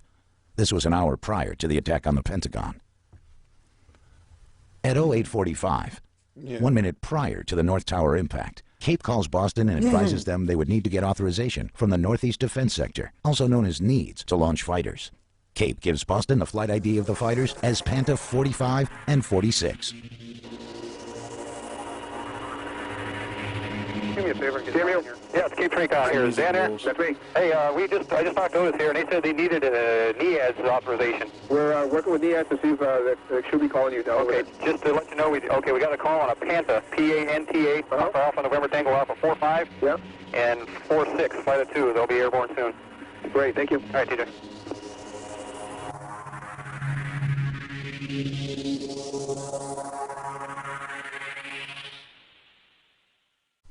It is interesting to note that American 11 and United 175 both have the same departure and destination, Boston to LAX, but were given different routing. American 11 was cleared along the preferred Great Circle route to LAX, which directs flights over Syracuse, New York. This is the most direct route to Los Angeles International Airport. United 175 was given a more southern route, used mainly by departures out of Newark. Due to the cleared southern route of the alleged UA 175, The aircraft was closer to the World Trade Center after the first tower strike. Had this aircraft been given the preferred route to LAX, it would have taken more time to reach its target, and perhaps given enough time for fighters to intercept the aircraft before reaching its target. Also, due to this change of route, United 175 crossed American 11 within miles of each other. At this time, UA-93 departed EWR. UA-93 and UA-175 used the same exact path, also within miles of each other. This brings to mind Operation Northwoods. Operation Northwoods was a mission developed by Joint Chiefs of Staff Lemnitzer. The operation dictated swapping commercial aircraft once airborne for drones and shooting them out of the sky. This action was to be blamed on Cuba in order to justify an invasion, a classic false flag mission. Stage an attack and blame it on your enemy to gain public and, most importantly, congressional support for war. Classic There are many false tracks flag which maneuver. seemingly go out of their way to converge with the alleged 9/11 targets and then split off. Yeah, the Great Circle Was route a sounds swap tight, occurring at right? these points? Yeah. A sort of revised and updated form of Operation Northwoods? Of course, a simple explanation will be offered by government agencies and those who make excuses. But the coincidences cannot be ignored. Oh.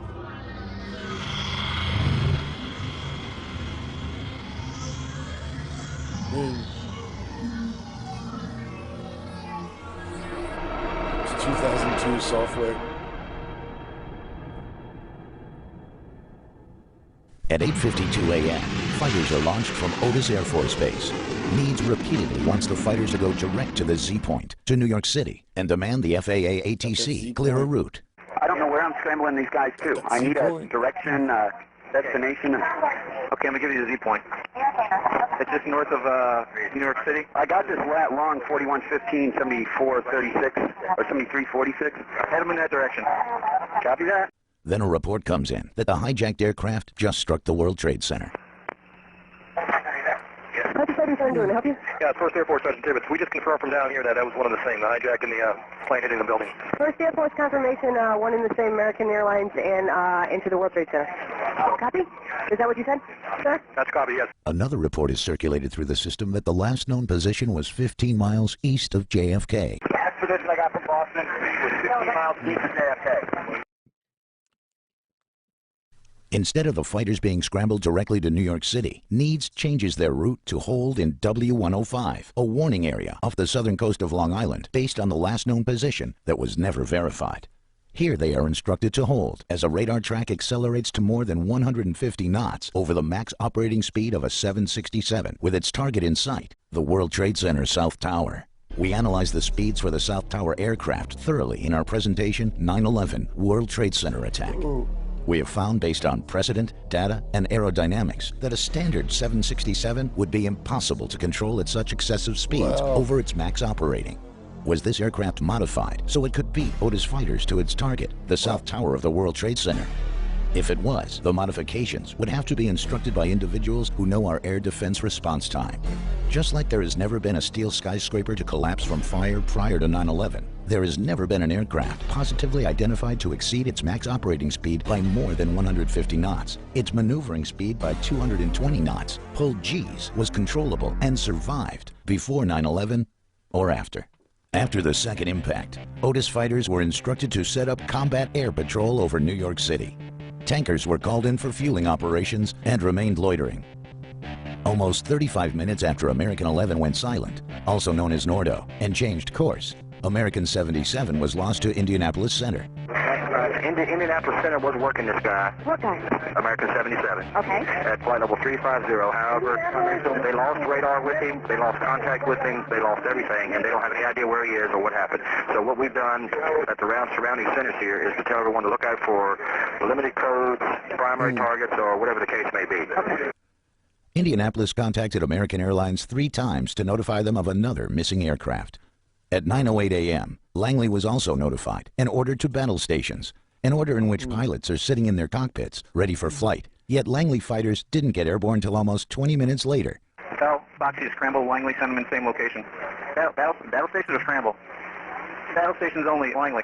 And were given instruction to head out over the Atlantic instead of directly to protect Washington. Say again where you want him? We want him in the Whiskey 386 area. All right, yeah, thanks. From, As soon as the Pentagon was attacked, Langley fighters turned towards Washington?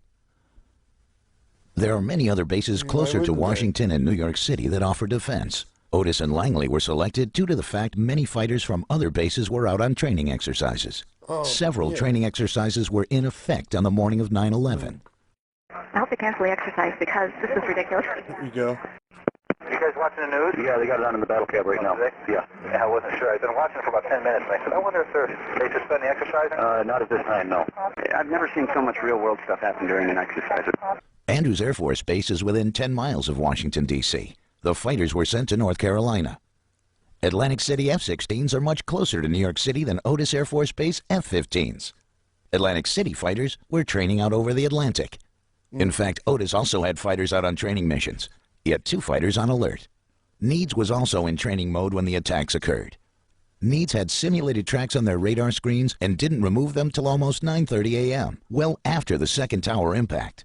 According to Captain Jeff Lottis, a former F-15 fighter pilot with 2 tours of duty in Iraq, false inputs on radar screens is unprecedented, except on 9/11. You can hear the confusion when Needs is attempting to locate their tankers. Call sign Team 23. No, Team 2117. That's crazy. This is Team 23. That's Team 23. Yeah, I just told Jeremy. I want him down in 380 and we went over. Check.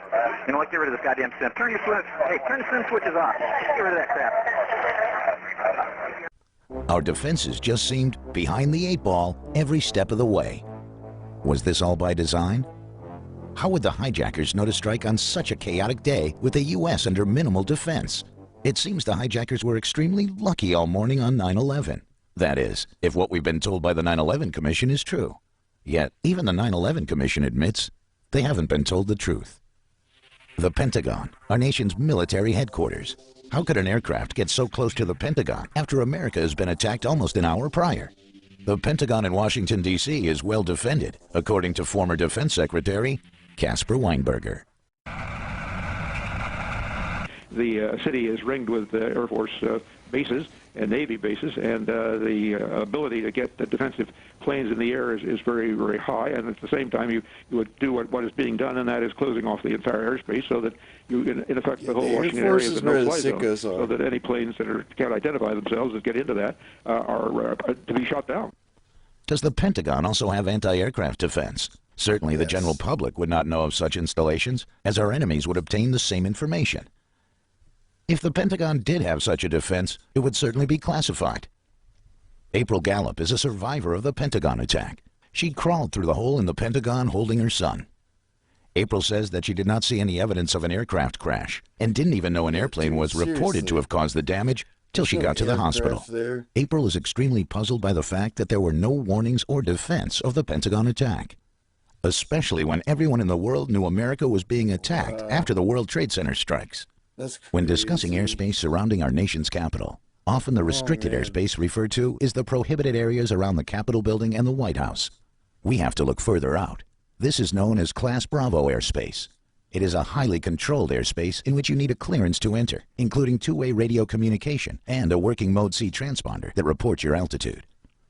New York and Washington, D.C. both have Class Bravo airspace surrounding their hub airports. New York covers JFK, Newark, and LaGuardia, while Washington covers Baltimore, Reagan National in the middle, and west to Dulles. American 77 was lost from radar when its transponder was shut off at 8:56 a.m. This is 10 minutes after the first tower strike, and 16 minutes after Washington was notified to keep an eye out for suspicious aircraft. Danielle O'Brien at Washington TRACON observed a fast-moving target penetrating Washington Class Bravo. She wasn't notified of the events in New York, yet Washington Center was advised. Why was this information seemingly intercepted from getting to TRACON controllers in Washington? Had Miss O'Brien and her colleagues been advised of the events in New York, would she have been more alert to have the target penetrating Washington Class Bravo intercepted? Would the word have gone out to the Langley fighters, who were now heading out over the Atlantic? If the unidentified target reached Washington, D.C., certainly Pentagon aircraft defense could have played a role, if April Gallup is correct. Some have argued that the Pentagon would not have such a defense because Reagan National is so close, an aircraft departing and arriving could inadvertently be shot down. Those who make such arguments aren't familiar with how the National Airspace System works. Most aircraft arriving into Reagan National are well known of their intentions prior to even departing their origin airport. Those that aren't are well known of their intentions prior to entering Washington Class Bravo, 30 miles from Reagan National. Those who don't communicate and perhaps have their transponders off, that is your target. Aside from the fact we already know it's impossible for an aircraft to have caused the physical damage at the Pentagon based on witnesses filmed on location and data provided by government agencies, an unidentified aircraft should not have been anywhere close to the Pentagon. It appears the interceptors were intercepted. Always one step behind the curve until the objectives were accomplished. Mm-hmm. The confusion caused throughout the system on 9/11 seems to be the contributing factor of why the perpetrators were so successful in carrying out their missions. Hey, turn some switches on. When an unidentified target was approaching Washington, D.C. from the west, a message was sent out in the system that American 11 was still airborne. Scoggins Military, Boston Center. Just had a report that American 11 is still in the air and it's on its way heading towards Washington. Okay, American 11 is still in the air on its way towards Washington? There was another aircraft that hit the tower. That's the latest report we have. Okay. I'm going to try to confirm an ID for you, but I would assume he's somewhere over either New Jersey or somewhere further south. Okay, so American 11 isn't the hijack at all then, right? No, he is a hijack. American 11 is a hijack? Yes. And he's going into Washington? It could be a third aircraft. It could be a third aircraft going on to Washington. Do you have a Mercury on him, sir? No, Mercury, we're trying to get a radio to me if I can. This is a report in from Washington Center. You might want to get someone on another phone talking to Washington Center, see if they haven't tracked up. Copy that. And then get maybe DC Guard or somebody up there on the aircraft. Okay, do you have a left on right now on it? I will try to get one. Okay, copy, thanks. All eyes then focused on a target coming from the northeast and not the west. Also, this message was sent out that the aircraft was headed towards Washington before it would have even gotten to Philly. Why was the rumor started that an aircraft from the northeast is inbound to Washington and not Philly? Was it to lead interceptors toward a phantom target and away from the real threat inbound from the west? The ultimate source for this confusion is still unknown. Hi, this is Hunter's ID. Hunter's, yeah, go ahead. Yes, sir. We have fighters on battle stations and airborne also. We're trying to figure out the lat long for the American 11. Boss just gave us a heads up and said that he was heading towards Washington. Now, where are you getting this information from on American 11? Boston Military. Who? Boston Military. Boston? Yes. Military desk. And they said that they were getting updates through Washington. Not Washington Center, I'm sure, because American 11 is the airplane that we're under the premise that has already crashed into the Trade Center. Right. Again, someone intercepted the interceptors by providing false information. That's crazy. Washington TRACON was isolated due to the fact that they weren't advised of the events in New York. Dude. The rest of the system was virtually isolated from Washington TRACON because TRACON didn't feel the unidentified target may be a threat until it was too late. Again, due to the fact the information seemed to have been intercepted from getting to Washington TRACON. Have any information you may need on this flight? Okay, if you could do me a favor and have them call us. We cannot call out for some reason. By this time, many are aware of the infamous Norman Mineta testimony given to the 9/11 Commission. The aircraft was 50 miles out, 30 miles out, 10 miles out. Do the orders still stand? The plane is 10 miles out. The young man also said to the Vice President, do the orders still stand? And the Vice President turned and whipped his neck around and said, of course the orders still stand. Have you heard anything to the contrary? Well, at the time I didn't know what all that meant. And the flight you're referring to is the flight that came into the Pentagon. Yeah. To this day, there has been much controversy over what exactly those orders were. Were they to stand down in order to let the Pentagon attack occur? Were they a shoot-down order? Mineta's testimony has been among the most damaging because those who make excuses for the government story are having a very difficult time trying to explain such a conversation with the Vice President. They were going to Some shoot young down man came in wherever and it said to the was. Vice President, there's a plane 50 miles out coming towards D.C. So I said, Monty Felger, who's the number 2 at FAA, I said, Monty, what do you have on radar on this plane coming in? He said, well, the transponder's been turned off, so we don't know who it is, and we don't know the altitude or speed. And so I said, well, where is it? He said, well, it's somewhere beyond Great Falls right now. And so then the young man came in and said, it's 20 miles away. And so I'd say, well, Monty, where is this plane in relationship to the ground? And on the radar, it's hard to associate with a ground point, but they'd be able to tell you roughly the distance from wherever you are. But he couldn't tell you speed or altitude. And then all of a sudden, as I was talking to him, he said, I lost the bogey, lost the target. I said, well, where is it? He said, well, somewhere between Roslyn and National Airport. And about that time, someone broke into the conversation. Said, Mr. Secretary, we just had a confirmation from Arlington county police officer saying that he saw an American Airlines plane go into the Pentagon. Some have argued that the aircraft which was being discussed was United Airlines 93 coming down from Pennsylvania, and that Mineta got his timeline inaccurate. This can't be the case, as United 93 never got close to the Pentagon. Some have argued it was American Airlines 11, but same thing. American Airlines 11 never got close to the Pentagon. Even in what is called coast track mode, when a radar track of an aircraft continues on its present course based on the last data received, the aircraft still would not have been close to the Pentagon.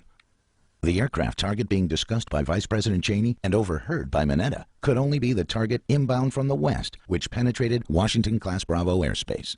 Combine that with the fact that the Langley fighters were headed out over the Atlantic during this time and turned inbound only after the target drops off radar near the Pentagon, it seems pretty obvious what the orders were. An airborne command center, a military version of a 747, was airborne when the unidentified target approached from the west. According to Rady's data, this aircraft did a dozy-do with the unidentified target as the F-16s were headed out over the Atlantic.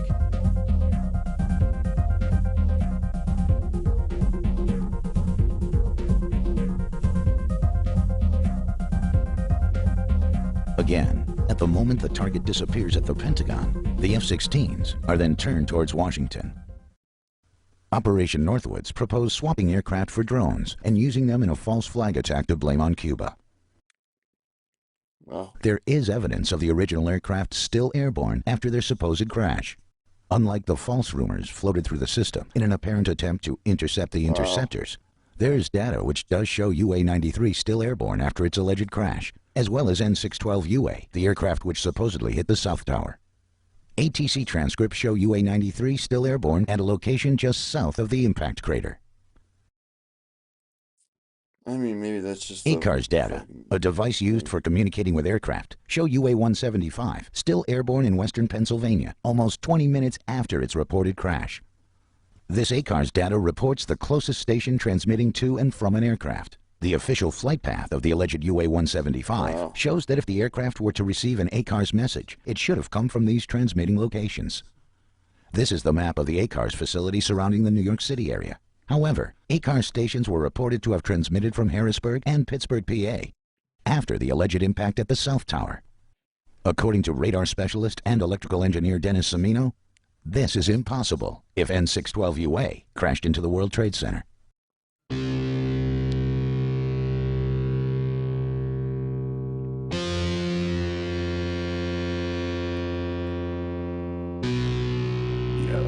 It's ominous.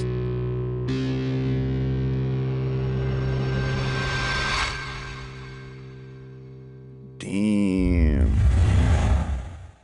War games, simulated radar tracks, routing clearances other than preferred, enabling the second aircraft threat to be closer to the World Trade Center after the first impact. Aircraft exceeding their max operating limits by more than 130 to 150 knots. Inaccurate aircraft position reports, false aircraft target reports, aircraft converging, flying virtually in formation with, and then diverging from reported 9/11 aircraft. Fighters launched in the wrong directions, aircraft seemingly still airborne after the alleged attacks, poor communications, phones not working. We cannot call out for some reason. Let me have your number. Is it any surprise that our defenses were always one step behind, while the perpetrators of 9/11 were able to successfully accomplish their mission with military precision? Are we supposed to believe Al-Qaeda was running all this interference so the supposed hijackers could complete their mission? Bin Laden isn't even listed as a suspect for 9/11, yet we went into Afghanistan to smoke him out. These are real questions. The cold hard facts added to the growing mountain of information and data, which does not add up to what we have been told by our government. Write your Congress representatives, your senators, demand a full and thorough investigation before we write more law giving up our freedoms in the name of security. They who give up essential liberty to obtain a little temporary safety deserve neither liberty nor safety. Benjamin Franklin, February 17th, 1775. Thank you for taking the time to inform yourself. That shit was pretty tight.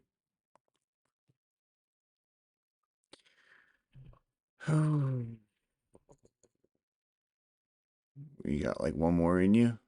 Yeah, let's watch the one I originally wanted to watch.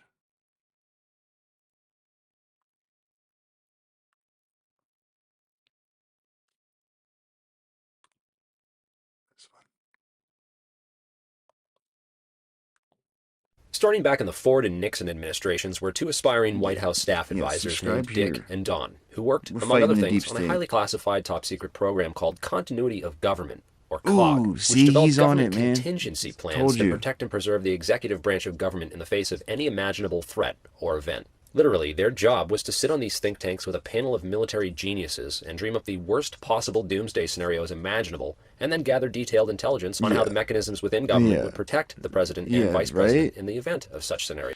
Which is nuts, right? Because, again, with the al-Bayoumi shit that's come out in the last few years, that it seems pretty fucking clear that happened, and just everyone's just cool with it, right? Like, it's I mean, you guess you could say it was like a rogue agent, right? And he wasn't doing official Saudi business. But I mean, there was like money going from like high level Saudi figures into the bank accounts of like hijackers, right? And the hijackers' handlers. That seems pretty, like, that's the top, the highest echelons of power in Saudi Arabia.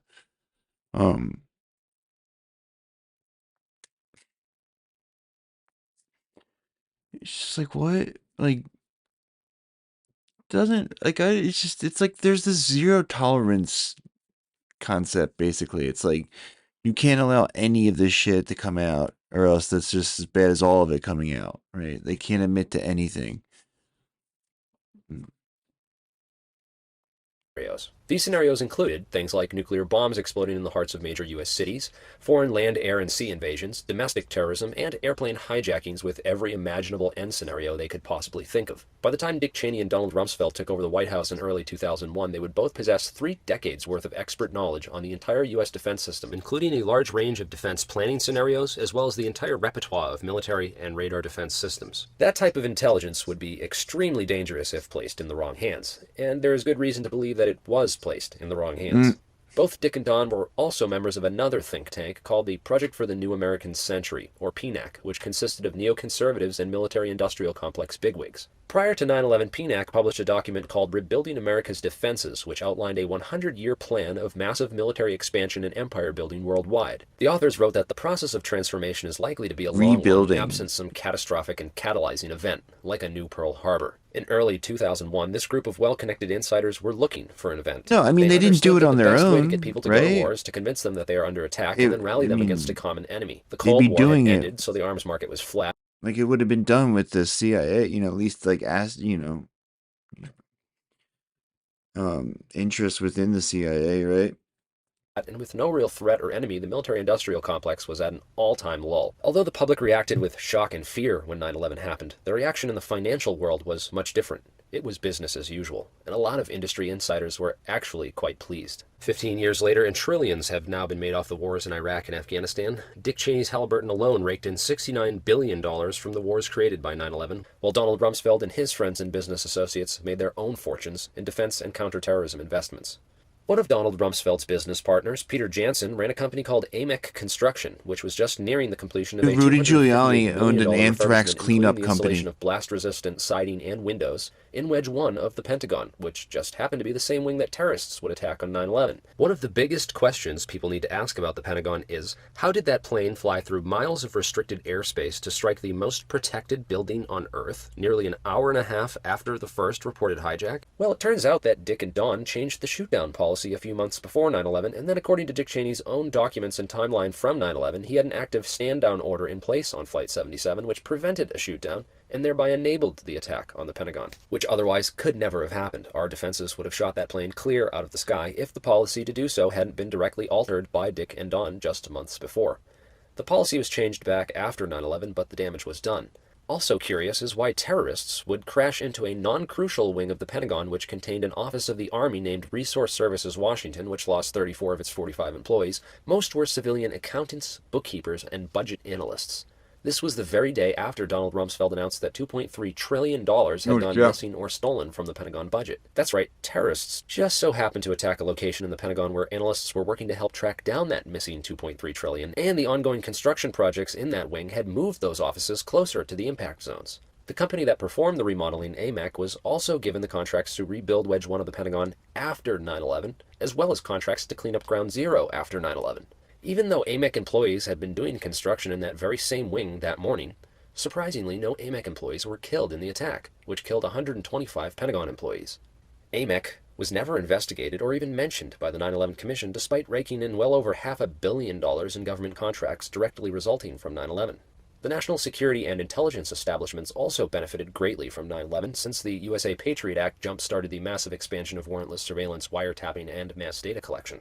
Therefore, it would certainly have been in the best interest for the NSA, FBI, CIA, and national security establishments to go along with the official story and not call things into question publicly. Even if they had inside information on an inside job and could expose it if they wanted, they'd be risking nearly everything to do so. The same goes for every top official in the chain of command within the military, NORAD, and the FAA, which all coincidentally failed to do their only job on 9/11. All the systems in government that should have been in place to stop something exactly like 9/11 not only failed to work on 9/11, but appear to have been intentionally disabled or used against us by the people in charge of protecting us that day.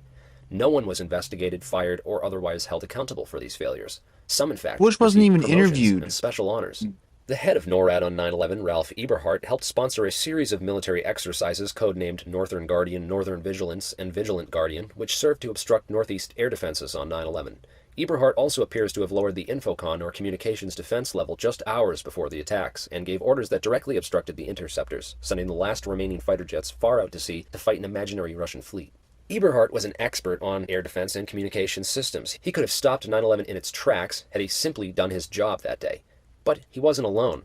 Mike Canavan, the FAA hijack coordinator, decided to go on an extended coffee break that morning and was completely missing for hours during the most crucial moments of the attacks. Benedict Sliney, a former Wall Street lawyer, was placed in charge of the FAA. His first day on the job was September 11th.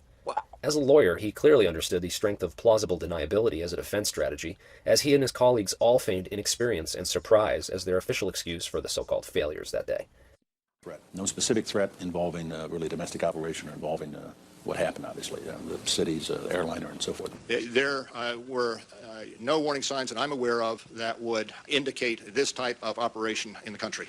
CIA covert operations always operate under a blanket of plausible deniability. Intelligence agents use it to cover their tracks at every step of the game. It's a key tactic used in the intelligence community, and it was also used as the official excuse by everyone in charge of protecting us that day. I don't think anybody could have predicted that they would try to use an airplane as a missile, a hijacked airplane as a missile. Nobody in our government, at least, and I don't think the prior government that could envision flying airplanes into buildings on such a massive scale. Dude, who was it? Remember? So was 9/11 a covert operation? Like some debunker channel just very recently made a video like the 9/11 debunking video, and it had that. It started off with that exact same premise. Like nobody, no one could have fucking predicted this. No one ever thought they might hijack planes and fly them into buildings. No, God. Operation? Right before 9/11. You know, fucking Rumsfeld flew, not Rumsfeld, what's his name? The other guy. Fucking, one of Sinks. Shit. Rumsfeld too. Like they stopped flying commercial after like July or something. Specifically. The entire FBI counterterrorism task force was flown out to Monterey, California for a company retreat, so all of our best agents would be on the other side of the country from the events unfolding in New York and Washington. FBI Director Louis Freeh left the Bureau shortly before 9/11 to begin a new career in law. One client he would later represent in 2009 was none other than Prince Bandar bin Sultan, the Bush-connected Saudi ambassador who it is now known helped finance several of the 9/11 hijackers in California in early 2001. It appears that there was tampering and complicity within the top levels of the FBI, and former Director Freeh appears to be a central overseeing figure. According to whistleblowers, the Able Danger terrorist tracking program had become... Like, I like Jeremy's research because he fucking fingers the exact people that he thinks were doing it, and it's a pretty good, compelling argument, right? He just fucking, this guy did this, and this guy had this role, and this guy had that role. Like, he fucking points his finger at like each of the essential cogs in the conspiracy, which I think no one else, as far as I know, done anything like this. suspicious of the activities of several of the men who would later be identified as the 9/11 hijackers and had raised multiple alarms within the DIA, CIA, and FBI, which were strangely being blocked or purposely ignored by higher-ups within the chain of command.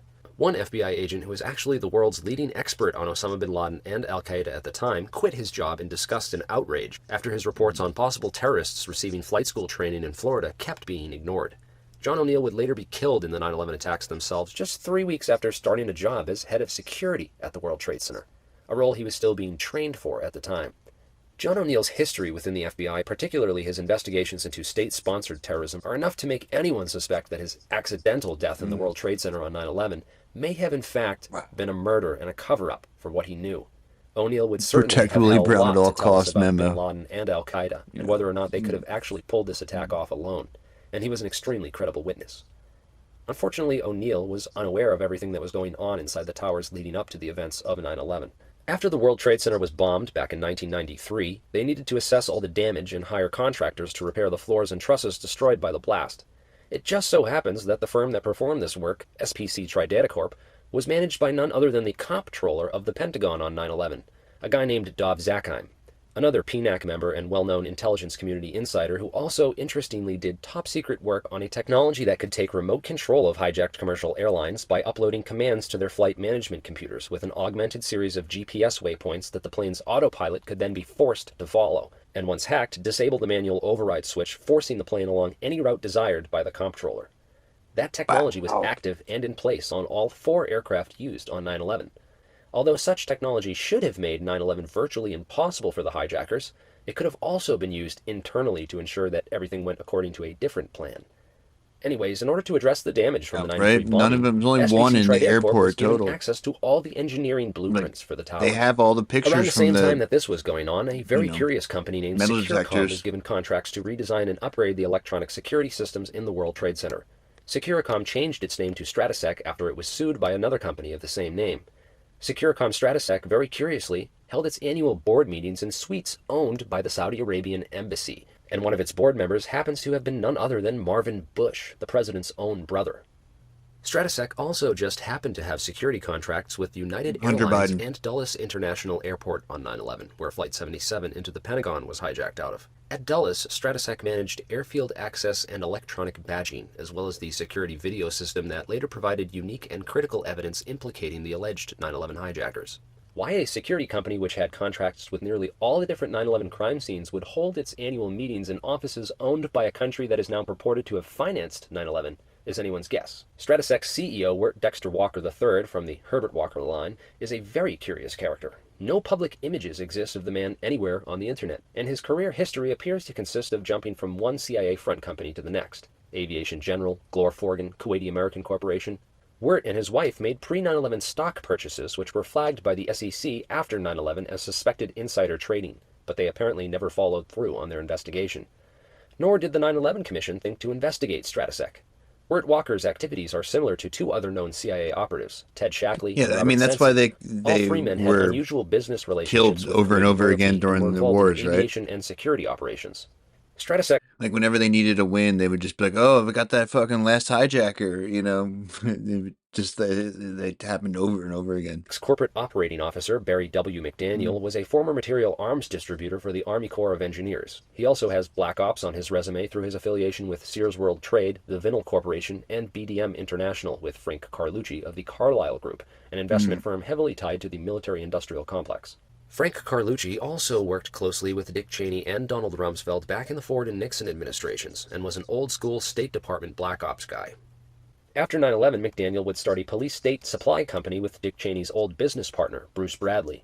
Stratesec also managed badging and video surveillance at the World Trade Center from 1993 all the way to 2001, almost a decade of unrestricted security access to those buildings. In May of 2001, the Port Authority of New York and New Jersey, which technically owned the World Trade Center complex, lost a 10-year court battle with its insurance companies, leaving it to fund a $1 billion asbestos removal project with money it didn't have. 2 months later, real estate tycoon Larry Silverstein, for some reason, decided to purchase the aging liabilities and promptly insure them for billions of dollars, just in case of total destruction by terrorists. 9/11 happened just 6 weeks later, and Silverstein was awarded a $9.2 billion settlement, which more than compensated him for the loss of his buildings. At 8:46 a.m., American Airlines Flight 11 slams into Marsh and McLennan's secure computer room on the 93rd floor of the North Tower.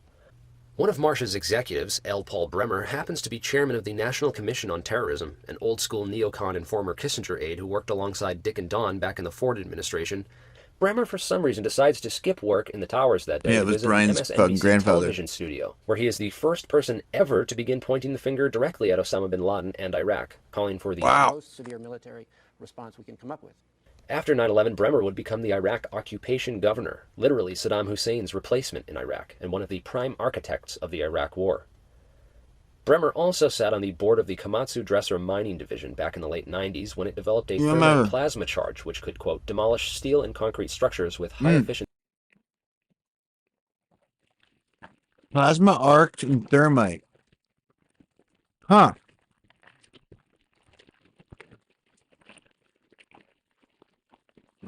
Wow. Plasma arc can be employed. So this is Judy Wood. This is what she was talking about. She didn't understand. She didn't have this paper or whatever. Wow. At high efficiency while preventing a secondary problem due to noise, flying dust, and chips and the like. The concrete structure can be demolished by melting a surface of the concrete structure by generating a plasma arc from a torch of plasma arc generator, mixing thermite powder with the supply gas for the plasma torch, directing the plasma arc at the surface of the concrete structure and controlling the rate of supply of thermite powder to the plasma torch. Response to the operation of the plasma arc, including initiating and stopping the supply of thermite powder to the plasma torch in a manner coordinated with the initiation and provided blah, blah, blah. Damn, dude. Right? I mean...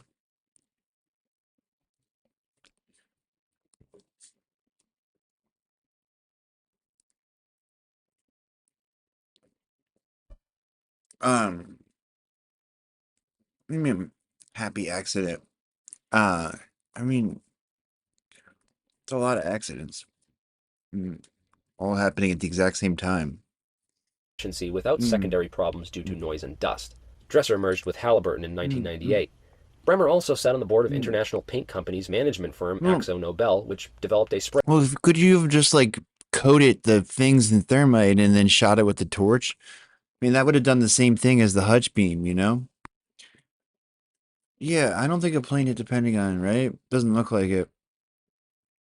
I'm not sure what crashed in Shanksville. I'm using a phone charger to kickstart thermite. Yeah.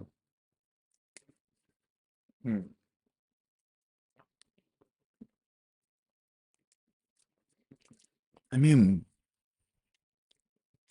I don't know. Like, it is weird that there's only that one airport shot, right? Of like a couple of the guys. I mean, you should have had fucking all of them going through all the metal detectors, right? Like the way the fucking passports fell out of the plane. Remember that? Yeah, dude, come on. The passports fell out of the plane intact, right? Come on. Out of their luggage, out of the plane. I forgot about that part, dude. The hijackers themselves, their individual specific passports, not the black box was melted, right? But the fucking hijackers' passports fell out of the plane and fell 110 stories to the ground, and somebody fucking retrieved them. No chance. No chance. I don't think anybody else's fell either, just theirs. Spray on fireproofing insulation for skyscrapers called Interchar. In the years leading up to 9/11, several of the floors in the area of the impacts were renovated and remodeled, and many received complete fireproofing upgrades. Forensic evidence of thermite was found and confirmed by multiple scientists. I mean, you know, if it's like the ratio of what we see most of the time, you know, it's probably like a half and half or whatever, right? Like, they get some true believers and they send that plane, right? The rest of them just kind of like do the switcheroo. I think it's like I just don't see them doing that strictly to save lives, right? But it is interesting. Um, hmm. Or it could have been like with what's his face, where they killed him on purpose, right? It could have been that they, you know, had enemies on those planes. Mhm. Mhm. Yeah. No, I mean they definitely did at least that, right? I just don't know what level of coordination there was between, the Al Qaeda planners and the, you know, Cheney and Rumsfeld, right? I think that's the open question. It's like it was at least a lie hop situation, which I don't even think you can really qualify that because of all the Al Bayoumi stuff, and then just the visa part itself. I think is so damning, right? You can't like. I feel like it's really hard to write that off. And then all the drills that morning, all the training missions.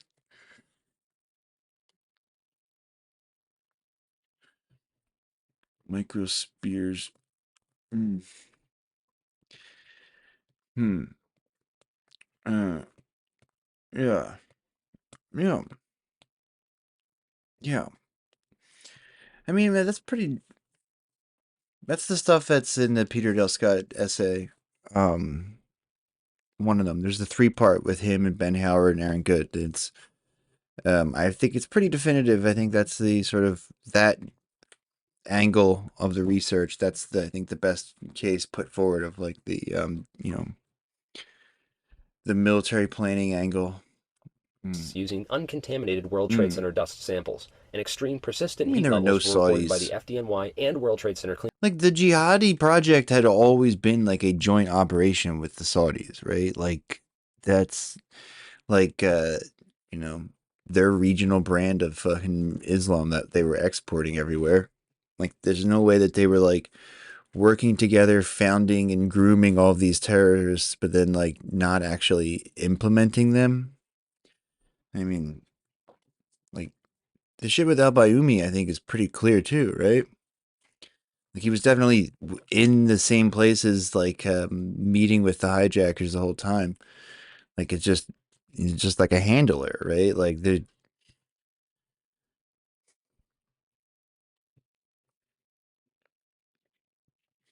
I don't know, like I don't like. There's all those fucking pictures of them on the porch at the White House smoking cigars. I mean, they were definitely working on it together, you know. Hmm. I know. So like, I don't know. I guess you could make the argument that they think it makes them look tough on the world stage or something. That they want to be smeared as a fucking, 9/11 doers. Um, yeah, and they flew them out at the airport the next day. I mean, and then there's the whole like Israeli angle. Like it seems to me that like those fucking three with the Pakistanis were putting this together because again, it's like I don't know.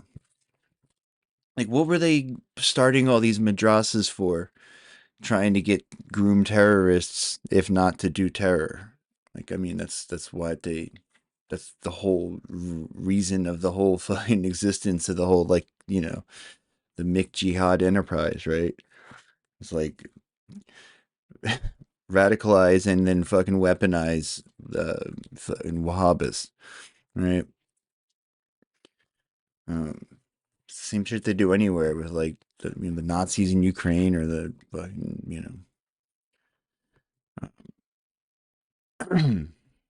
East Turkmenistan independence movement. Mm.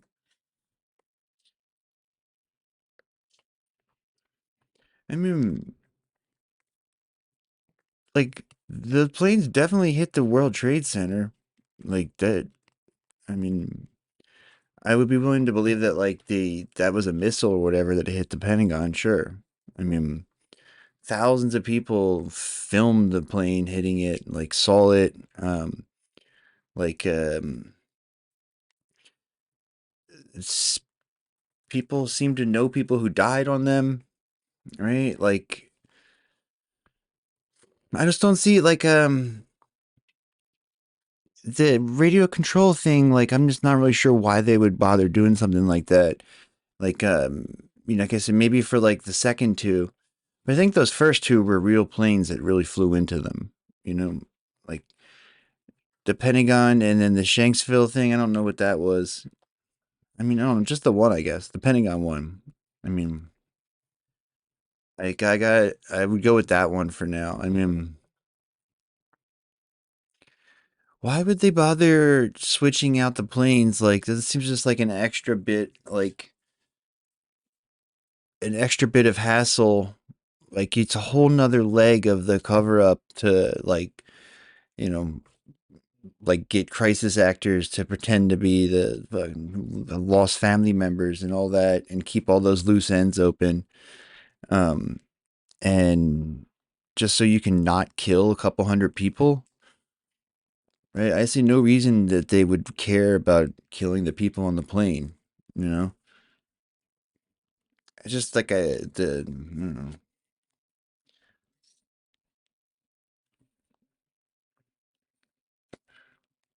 Like, what's up, dude? Cleanup crews. All strong evidence that high-temperature accelerants such as thermite were used to assist in the destruction of the towers. The government even suppressed original news videos of the New York Fire Department making multiple reports of large explosions and secondary devices inside the towers on 9/11, as well as videos of the cleanup operation where a red-hot smoldering pile of fused steel and concrete burned underground. Like maybe they had people on each of the planes, right? And they were able to take control of them if they didn't pull off the hijacking. I mean, I think that's probably that makes more sense, right?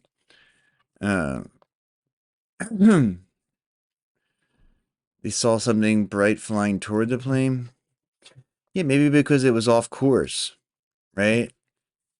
Like, then Cheney ordered it shot down because it wasn't doing what it was supposed to do. You know? Like, I think the remote controls are there, like, yeah, exactly, to, like, hold them accountable, like, make sure that they go through with it.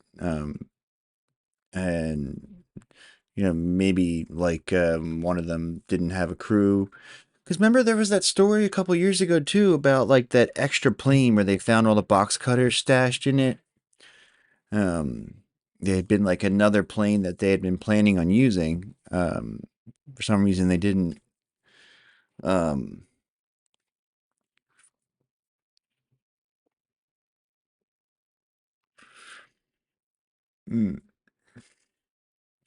counter hijacked, right? I mean, I think that's really interesting that they had the remote control technology, this early pilot program. They already had it installed on these 4 planes, which, I guess they're going to be the nicer planes, whatever. This is what I mean by it's like still unsolved, It's like, you're gonna like always like fucking figure more things out. For 3 entire months, and firefighters reported flowing steel like you were in a foundry. Then in 2009, scientists found the smoking gun by analyzing samples of World Trade Center dust that had been preserved since 9/11 and found that the dust contained tiny flakes of unreacted thermitic material, as well as a large number of iron-rich microspheres or after-products of a thermite reaction. Multiple labs have now confirmed it. It was definitely there, it wasn't natural, and it didn't get there by accident. The debris pile also displayed evidence of high-order damage, which under the National Fire Protection Act required officials to test for the use of explosives or incendiaries. Surprisingly, this was never done, as the FBI, FEMA, and other federal agencies claimed control over the crime scene and began shipping all the debris to a landfill off of New Jersey, where it could be sorted and scrubbed clean before analysis and storage. Although normally the FBI would take great care to preserve a crime scene and collect as much evidence as possible with minimal disturbances, the exact opposite happened with 9/11. Everything was cleaned up and destroyed as fast as possible. The frantic search for survivors and bodies It was proved sent to to be the China, perfect I cover, thought. even though they stopped finding people alive after only the first few hours. William Rodriguez, the last man out, only survived because he dove beneath a fire truck as the towers collapsed. Toxic dust clouds filled the Manhattan skyline and were picked up on satellite images from space. The damage seen on 9/11 was so massive, it's hardly fathomable that 2 airplanes could have caused that much devastation. The Twin Towers had 47 core box columns in the center of the floor plan, which carried nearly the I entire remember that structural fucking load of the smoke buildings. cloud. It was All there the for stairwells days. and elevator shafts were also located in and around Mm. these columns, which, once inside the elevator shafts, one would have complete fucking total smelled. access to the entire core of the buildings. Mm. With all the unoccupied floors in the towers, it would have been a cinch to Yeah, covertly no, rig the they Twin could have. Towers with They explosives could have once definitely inside done it, those but I elevator just don't shafts. see why. Around the same time Stratesec took over security at the World Trade Center in 1994, Ace Elevator Company won Like, contract. there's this whole long story, which again is in that the essay I'm talking about, goes all about like their, the fucking blind shake, like the whole Brooklyn operation. There was certainly like the whole thing with in Chechnya, right? Like they had been grooming these guys pretty much since the 70s and onward, like since like Jimmy Carter onward. There's this whole operation between the Americans and the Saudis and, I guess the Pakistanis and whoever else in the region to fucking open up these madrasas so they could get sickos out of them, right?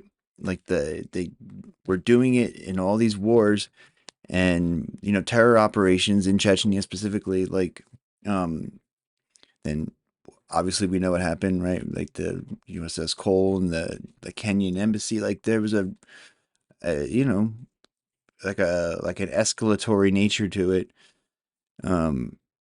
The World Trade Center the first time, right? This is the same thing, right? I think that they could have had very easily could have gotten guys to sign up to go on those planes. Like, did they actually accomplish their missions, or was or was the plane remote controlled? This whole switch out thing, I just don't see why you add that extra complication just in order to not have to kill people. That doesn't make a whole lot of sense to me, right? Like, it just seems like you would have your guys on the plane, right? And then be able to, like I said, remote control, take over it. Isn't that how who died like that? One of the Kennedys or something died in a remote control drone test in World War II, right? Contracts at the World Trade Center over the larger and more well-known Otis. 7 years later, just a few months before 9/11, Ace elevator workers began a full-scale elevator upgrade for both towers. The elevator shafts gave access to the main structural steel for the building and would have been a perfect opportunity to install demolition devices all over the entire core of the building, completely hidden from sight and unknown to workers and occupants within the towers. When the plane struck the towers, all the Ace elevator employees mysteriously vanished, instead of helping to operate the elevators and evacuate the buildings as they would typically do in emergencies. Like Stratesec, Ace Elevator also went bankrupt and dissolved shortly after 9/11. Turner Construction, a huge mafia-connected construction firm in New York, did a lot of work inside the towers in the years leading up to 9/11, including several complete fireproofing upgrades who was taking on the same pilot floors that would be lessons? hit by the airplanes on 9/11. The fireproofing in these areas was applied to double thick, so cordage could have easily been hidden beneath or even covered devices on key trusses. The final charges could have been placed and wired up the weekend before 9/11 during those unusual power downs and evacuations that were reported. The controlled demolition hypothesis is not outside the realm of possibilities once you've done the research, especially when one considers Building 7, the third World Trade Center building which mysteriously collapsed late in the day on 9/11.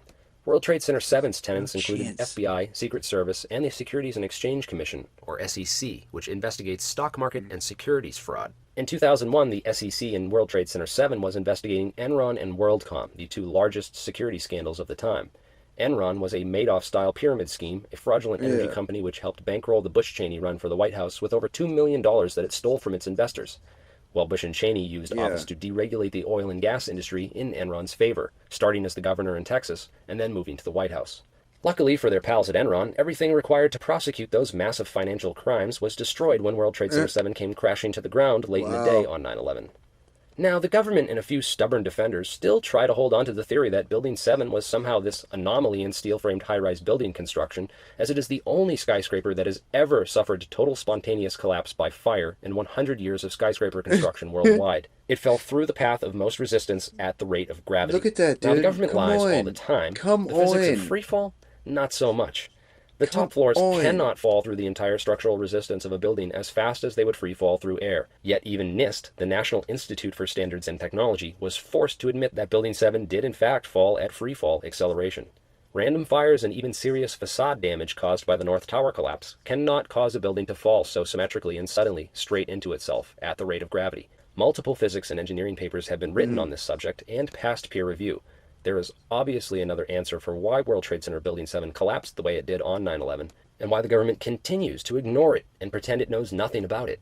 Donald Rumsfeld has been asked what he thought about Building 7 more than once, and his responses have been most unusual. What is Building 7? I have no idea. I've never heard that. I've never heard of Building 7. No, I haven't. What's Building 7? Yeah, dude, he's a How crafty could Rumsfeld fucking not dude. know about Building 7 That's what when I'm he and saying, Dick dude. Cheney were former board members of Salomon Smith Barney, which was by far the largest tenant inside of World Trade Center Building 7, with offices on all but 10 of the 47 floors, over 1.2 million square feet of office space. Oh, Donald my Rumsfeld served as God. chairman of the SSB International Yeah, Advisory him Board and since Bush, its like, first they meeting had in the same 1999, act. but They had just to resign played in like Country 2001 when he was Bumpkin. confirmed as Bush's defense secretary. Cheney also resigned from the board upon becoming Bush's vice president around the same time. So Donald Rumsfeld obviously knows much more about Building 7 than he pretends to. There was one major reconstruction project that took place inside of World Trade Center Building 7 prior to 9/11 that we know of, which could have served as a time window for the planting of demolition devices. The construction of the Office of Emergency Management, built by Mayor Rudy Giuliani on the 23rd floor. Months of renovation work on multiple floors were required to build this full-scale FEMA safe room and control center, which had its own independent air and water supply, as well as blast-resistant siding and windows. Directly overlooking the entire World Trade Center complex, it was positioned to have a bird's-eye view of the scene. However, on 9/11, the OEM Command Center in Building 7 was never even used. Building 7 was evacuated at 9 a.m. that morning. Giuliani had insisted on setting up this bunker in Building 7 and went against all advice to place his command center there. Although the perfect vantage point to oversee an attack on New York City's #1 terrorist target, it was apparently a little too close to the action, and Giuliani was advised to abandon it, and he instead spent the day walking around the streets around Ground Zero with the fire and police commissioner and a flock of reporters in tow. Giuliani's first orders to the media and officials were to evacuate all of southern Manhattan south of Canal Street. Police Commissioner Bernard Kerik, Giuliani's right-hand man on 9/11, would later be convicted of felony fraud and conspiracy charges and serve 4 years in prison for an unrelated case. Kerrick's department was also the one that found that remarkably undamaged hijacker's passport on the sidewalk after the plane struck. Was that evidence manufactured and planted there, or did it really survive a plane crash and a fireball? World Trade Center 7 was the first to be cleaned up and removed from Ground Zero, despite the excuse that they were trying to find bodies. Over 1 million gallons of water and a special fire-quenching liquid were sprayed on the rubble in the first week just to cool it down enough for excavators to go to work. Meanwhile, the government told all the workers that the air was safe to breathe, when it wasn't, and now 15 years later, most all the people who helped destroy that key 9/11 evidence will soon be expunged from the 9/11 record as well, as they all die of lung-related illnesses. No one would have talked. No one would have come forward. All the most elite financial institutions in the United States, the military-industrial petroleum banking intelligence complex, all benefited massively from 9/11, even if they weren't directly involved, and most probably weren't. The masterminds of 9/11 understood that these powerful institutions would all benefit from the wars and panic created by 9/11 and would be very unlikely to throw away potential profits by calling any part of the official 9/11 story into question.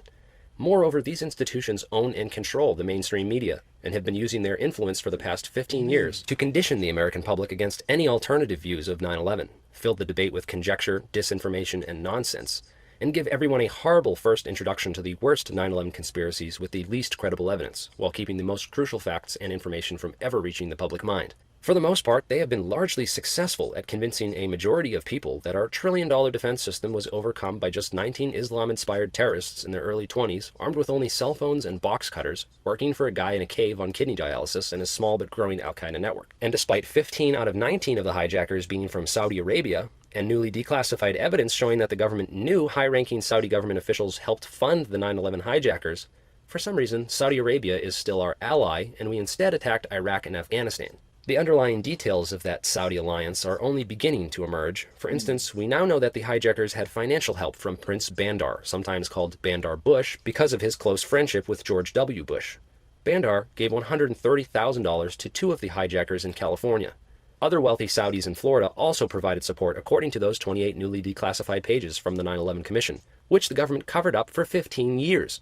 Why the government would protect these wealthy Saudi 9/11 co-conspirators is anyone's guess, but it's probably because they do not want the public to realize that larger involvements actually existed behind those hijackers, and that those wealthy Saudi financiers and enablers connect back to certain high-ranking members of the Bush administration, their private investment firms, and intelligence networks, whose fingerprints appear to cover nearly every single aspect of the 9/11 crimes. From the financing of the hijackers, to the security at the airports where the planes were hijacked out of, to the interceptors and air defenses which failed to intercept those planes, to the security at the World Trade Centers and their primary tenants like Marsh and Solomon Smith Barney in Building 7, to the rebuilding in Wedge 1 of the Pentagon, and finally, back to the military-industrial complex and the national security state that has been expanding its sphere of power and influence in this country for the past several decades, and would have more than welcomed an event like 9/11 and the massive war funding and no-bid contracts that they all benefited from as a direct result. They stood to make trillions, while also greatly expanding government power and providing an endless excuse for war in countries with plentiful and highly coveted natural resources, like oil, lithium, and opium.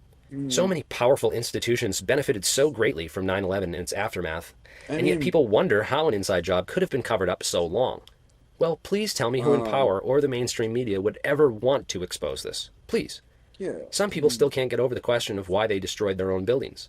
Sure, they'd take some losses, more so the taxpayers, donors, and volunteers who did most of the cleanup, but just consider the circumstances that existed at the World Trade Center leading up to that fateful day.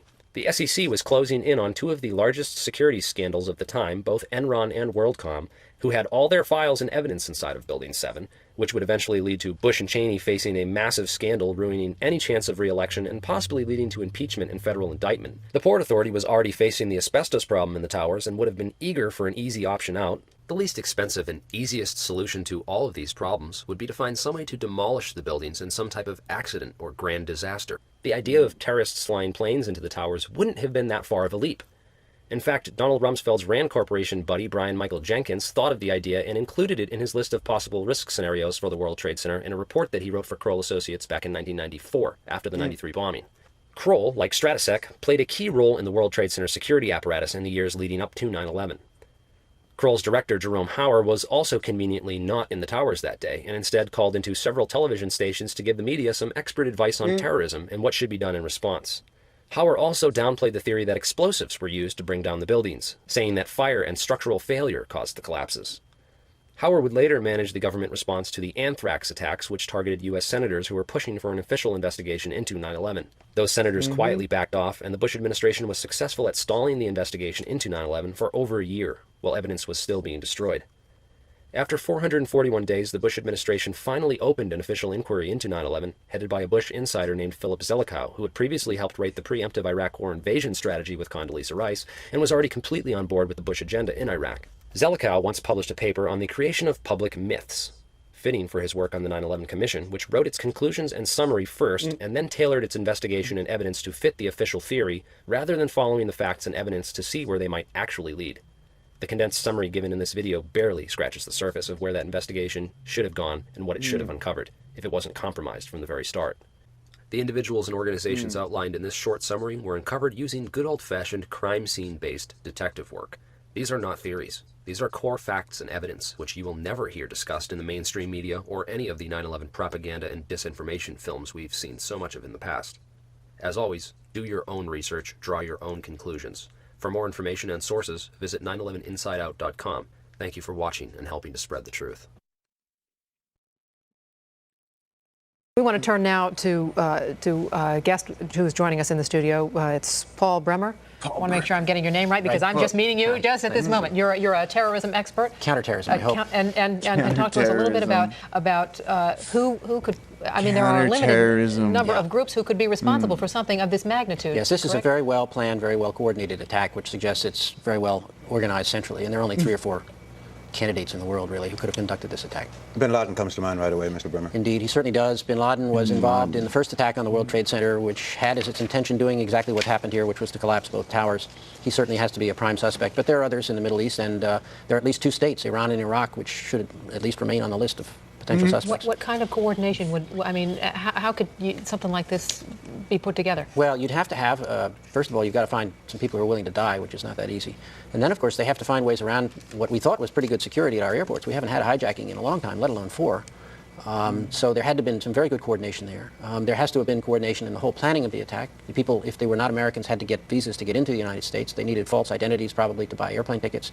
They needed cars to get to the airport. I mean, there's a whole lot of stuff that had to happen here. All the shit with the visas. With as many resources as our government and our allies' governments around the world devote to studying terrorism and knowing what's going on and what they're planning. Yeah, good call, lady. You have to wonder how something of this magnitude, how this could take place without any warning or any hint that it was coming. First of all, the intelligence against terrorists is the hardest intelligence there is to gather. Basically, you have to have a spy in the terrorist group who's willing to talk to you for whatever reason. It's the hardest intelligence there is. The National Commission on Terrorism, which I chaired last year, made as our key recommendation a much more vigorous effort to try to get terrorist spies as informing on their colleagues to us. Every time there's a major terrorist attack, it is automatically, of course, an intelligence failure. That's by definition. But I'm sympathetic to the problem about how you get good intelligence on these people. It's not easy. There is an intelligence failure here. There's a massive security failure where we have 4 airplanes being hijacked in the same morning, 2 from Dulles Airport, it appears. So there's a lot of lessons that are going to have to be learned. But first, we've got to find out who did it. Mr. Bremer, I want to speak to that for a second. When the Oklahoma City incident occurred, the immediate response from a lot of people was that it came from some Arab terrorist group. Is there any reason why we ought to be cautious about that kind of an assumption on this particular incident, on these incidents? Well, of course. What you have to work with at this stage, since we don't have any hard intelligence apparently, and we don't have any forensic evidence, is motivations and capabilities. And so when I list 4 potential groups, I'm working mostly from motivations and proven capabilities in the past. Doesn't mean that you can exclude that some other kind of group could have come out of nowhere and done this, but at least as a working hypothesis in the first chaotic hours here after this attack, you have to start somewhere, and you have to start with what you know about the past and which groups have motives. One of the things that the president said today from Florida early on was that the United States will respond to this, and he left it at that. Is it to be assumed that the first thing that we have to figure out is to identify precisely who it is we're going to respond against? Of course. Basically, we have sort of a 4-stage operation here. First, we've got to hope and help that we can save as many people as possible, stabilize the situation in the Pentagon and in New York. Secondly, we need to get to work on trying to identify the perpetrators. And then thirdly, we come to the question about retaliation. And fourthly, which goes along all along at the same time, is what are the lessons we learned? What did we learn about the intelligence failure? What did we learn about the security failure? And how do we move forward in the future on those areas? I don't recall anything like this. Pearl Harbor happened a month before I was born, and I hear my parents talk about that as a seminal event in their lives all the time. I am not aware of anything like this in the United States before. Americans are now, I think it's fair to say, really scared. Should we be? This is a day that will change our lives, isn't it? It is a day that will change our lives. It's a day when the war that the terrorists declared on the United States, and after all, they did declare war on us, has been brought home to the United States in a much more dramatic way than we've seen before. Dude, what are you talking about? So it will change our lives. I do think it's important, and I'm sure the president and his colleagues, when they start talking about this, it's important to hit some balance. The American way of life is not threatened by these people, unless we threaten it ourselves. If we start throwing away the democratic freedoms, it wasn't by those people, that are at the heart of our society, that's what they're after, and that's what we can't allow to happen. You did it. And we've got to go about our business. People have got to move around. I was diverted on a plane this morning. I was trying to get to New York and wound up in Baltimore. And oh, you poor thing. I, in a way, was sort of at least relieved to see business as usual going on among people. We have to go on with our lives. It's not to say we don't take it seriously. We take it very seriously, but it's not something where we can all jump in a foxhole somewhere and hope the world doesn't come and bother us. We have to find a balanced response, one that makes it absolutely clear, as the president said this morning, that we're not going to tolerate this act of war. This will have consequences for the people who did it. I hope, very severe consequences. I hope the most severe military response we can come up with. But we also have to remember that we've got a way of life to protect, and that this doesn't threaten. This is not an existential threat. A way of life to the United protect, States. ma'am. All right. Paul Bremer, thank you. We appreciate it, Mr. Bremer. Thank you very much. We should make it clear that there has been no claim of responsibility at this point for any of these events. I'm curious about the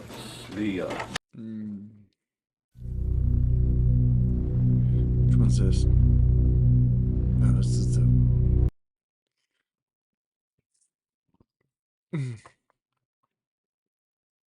Truth and Lies.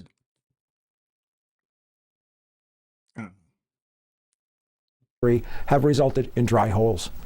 What was thought to be a reserve holding as much as 200 billion barrels of oil has shown itself to be a series of isolated pockets totaling no more than 40 billion barrels. Planet Earth. Peak oil.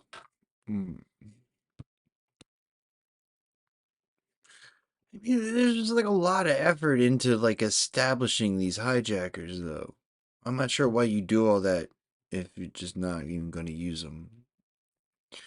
Like all the stuff at the pilot's lessons and like the visa like hijinks. Like why go on the record like helping sneak all these like you know, known terror suspects, right? Like who by all accounts like had been present at the training camps and whatnot, right? Like the like these are guys with like known rec. They knew who these guys were before they got to America. They had been like, you know, actively involved with the whatever, you know, Al Qaeda like entity. This is a playlist. It's in the Discord here.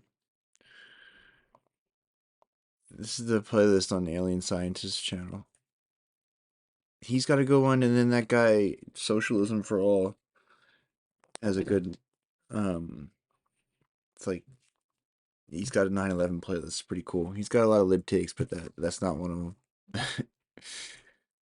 them. Well, welcome everybody. This is a very interesting, exciting presentation by John Cole. I've read through his whole paper to the Journal for Structural Engineering, and the paper was so clear and so straightforward that I hardly have any questions. It was in early 2022. So this is it. I don't know if you can see it on the screen. This is the paper. Okay, Spontaneous Collapse Mechanism of the World Trade Center, Twin Towers, and Progressive Collapse in General by Professor Lay and Bazan. This was put out by the American Society of Engineers. And actually, it was Ted Walter, Executive Director of IC911.org. He had asked me if I would write what's called a discussion paper about this paper right here. And a discussion paper, again, just for those who are not familiar with it, normally the ASCE publishes these papers, and then they allow a comment time, basically, if you will. And in this one here, it said that this manuscript was submitted on September 28th of 2021 and published online on April 8th, 2022. And discussion period is open until September 2022. And it says separate discussions must be submitted. Well, I think the Israel thing was a separate. I mean, I think the Israelis had an ongoing intelligence operation going on in the U.S. at the time, and I think they probably caught wind of 9/11 because they were running such a good intelligence operation on us. At the very least, like unless they were, you know, it doesn't really appear that we have like. It seems like we have more coordination with the Saudis than them, right? But they're certainly like. Maybe they do their own thing. I don't know. But they definitely would have been involved in something like this, I think. Like, but that's who the dancing Israelis are, right? Or people from that operation. A time slot for submitting a discussion paper. So my talk today is really just on my discussion paper. In other words, my paper about this paper right here. And we all know there's a whole bunch of other reasons to question 9/11, but mine is really just focused on what I wrote in that discussion paper. And the discussion paper is very short. It's like 5 or 6 pages long. It's got no math. It's got no measurements really, except for a watch, if you will. But it's very straightforward. And I just try to present just some observations that doesn't really match what the Lay and Bazant paper presents. So a little bit more background. I start off in the paper with just about 3 or 4 sentences, and I kind of confirm what he confirms in his paper, that, you know, what is the official story of the Twin Towers collapse? Okay, well, if you go back in history, Congress tasked NIST, which is the National Institute of Standards and Technology. They gave them the job to determine, quote, why and how World Trade Center 1 and World Trade Center 2 collapsed following the initial impacts of the aircraft. Well, NIST took about, I don't know, 2 or 3 years, and they published this massive study over that time frame. And it was a report I believe, well over 10,000 pages long that kind of went into all the details of what happened before those towers went down. The interesting thing is they ignored much of the key evidence of the actual collapse itself. And that's, of course, that's the area I want to focus on. But they never addressed a vast majority of evidence that I'm going to share with you today, and most of you are familiar with. They took their 10,000 plus paper or study, and they stopped their study at what's called collapse initiation. In other words, the very moment that movement started happening with the North and South Tower. And then they simply concluded, and there's several different conclusions, but one of them was that global collapse then ensued. In other words, it was once it started, then people could jump at the conclusion that, well, once it starts, and it's going to obviously keep going. And that's sort of the narrative that the media pushed. But interestingly, NIST was, quote, unable to provide a full explanation of the total collapse. Well, that's odd. Here we have over 2,500 people dying in that collapse, largest structural failure in history, and yet they are, quote, unable to provide a full explanation of the total collapse. That's sort of a red flag right off the bat. You would think they'd want to know the full explanation of the total collapse. Now, before this came out, there was several TV shows and newspaper articles and publications that talked about what's called a pancake theory of collapse. And a pancake theory of collapse is pretty much what you would expect. It would be floor by floor, collapsing down all the way down to the ground. And pancake collapses do happen. You'll see them a lot of times in earthquakes, or mostly in earthquakes with structures that are made of concrete. And what you will see is a stack of floors at the base of that former building. And you'll have people that are trapped inside, but it'll be basically a whole bunch of floors that are stacked up. And even when you have those floors, it's still a pretty good sized pile. Well, we didn't see that at ground zero, first of all. But again, the only that matters is what NIST says. Their official story is they do not support the pancake theory of collapse. So that's interesting. And so what do they do? Well, what they did is, if it's not a pancake collapse, then what is it? Okay, and so what they did is they then refer to the Bazant hypothesis that's presented in several of his papers, starting back in 2007. They supported his hypothesis. Now, his hypothesis is different than a pancake collapse. His hypothesis is that the entire upper structure, or the upper floors, sometimes you'll hear it be called the upper block of floors, above where the plane hit, okay, we call that the top block in loose terms. He is saying that upper block started falling down, and it crushed the larger lower segment that was undamaged below where the planes hit. Remember, those were cold, and those are stone cold. Those could handle 3 times the design load with those columns in there. But he's claiming that this upper block, and I have some simplistic little things to help me with it, this little upper block came down and drove this entire larger block all the way down to the ground, okay? And then the smaller block, once down at the ground, crushed itself back up, okay? So it's called the pile driver collapse, or the crush down, crush up collapse. So that's his mathematical theory that's presented not only in his earlier papers, but it's also presented in this paper that I'm talking about tonight, that I'm providing the discussion on. Okay, so again, here's his theory. It's basically 2 phases where this upper block, hopefully you can see this upper block, this is called the crush down phase. This smaller top block drives down the stronger, larger block all the way down to the ground. And then once it was down, the smaller block crushed itself back up. A couple things to think about here, again, and he's got some pretty complex mathematics that are for me pretty hard to decipher. But a couple things to just think about before we even get into any math, which, by the way, I'm not going to get into math. But if you think about this, there's a couple of things. First of all, one of Newton's laws is that forces are equal and opposite. So if you have this smaller top block driving down on this larger top block, the exact same force, whatever it may be, that's impacting down below on this bigger block is the exact same force that's also impacting the smaller block. So if it's the exact same force, one would think logically that, well, if you have the same force on a smaller, lighter block as a bigger block, the smaller block ought to be destroyed first. And in fact, I did some experiments years ago proving just that's exactly what happens. A smaller block does destroy itself before the entire lower block is destroyed. But leaving that aside, we'll just focus on the paper. The second thing to realize is that this guy kind of lost me. The Twin Towers were like almost every other building in that, although it looked square to us, it was a big tall rectangle. Structurally, it's basically a pyramid. And what I mean by that is the upper steel, okay, here's a piece of steel. At the bottom, it's wider and thicker steel. And by the way, it's a different grade of steel, it's stronger steel than the top. The top is very narrow. So structurally, it looks like this. So what he's saying in his paper is if you take a small bit of the top, upper, say 15 or 20%, it's crushing down this larger, heavier, stronger section down to the bottom. And then this smaller section crushes itself back up.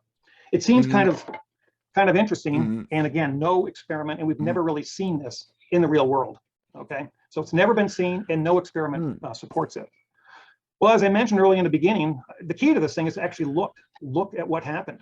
And so let's look at this.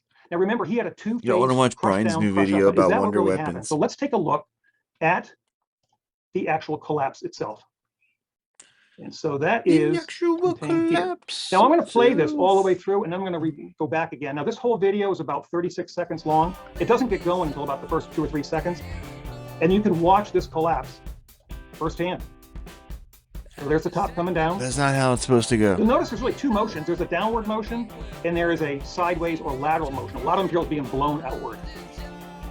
Okay, so there it goes all the way down. Now at this point, all the floors and all the roofs are down to the floor, and you're going to start to see some things sticking out here.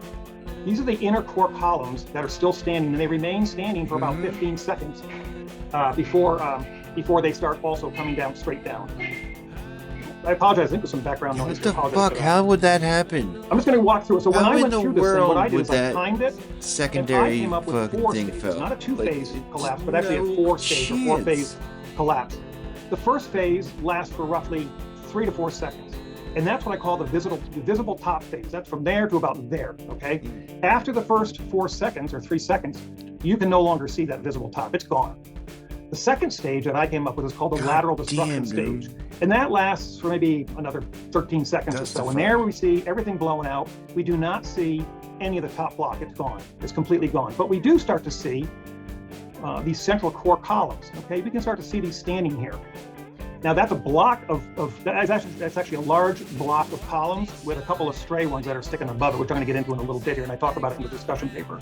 But this phase I call the standing core phase. Now this, anybody can just take their watch and look at it, or look at the video counter here.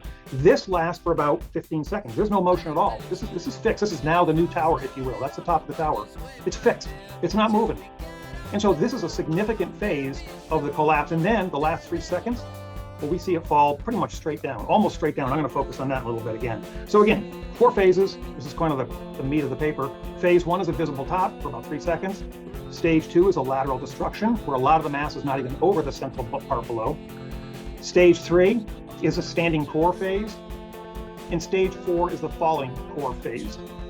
Okay, and the total time again is about 30 seconds. I think pretty much everybody can agree that that's about the total time for the complete collapse of Tower 1. And by the way, it's similar for Tower 2. They have the same standing core.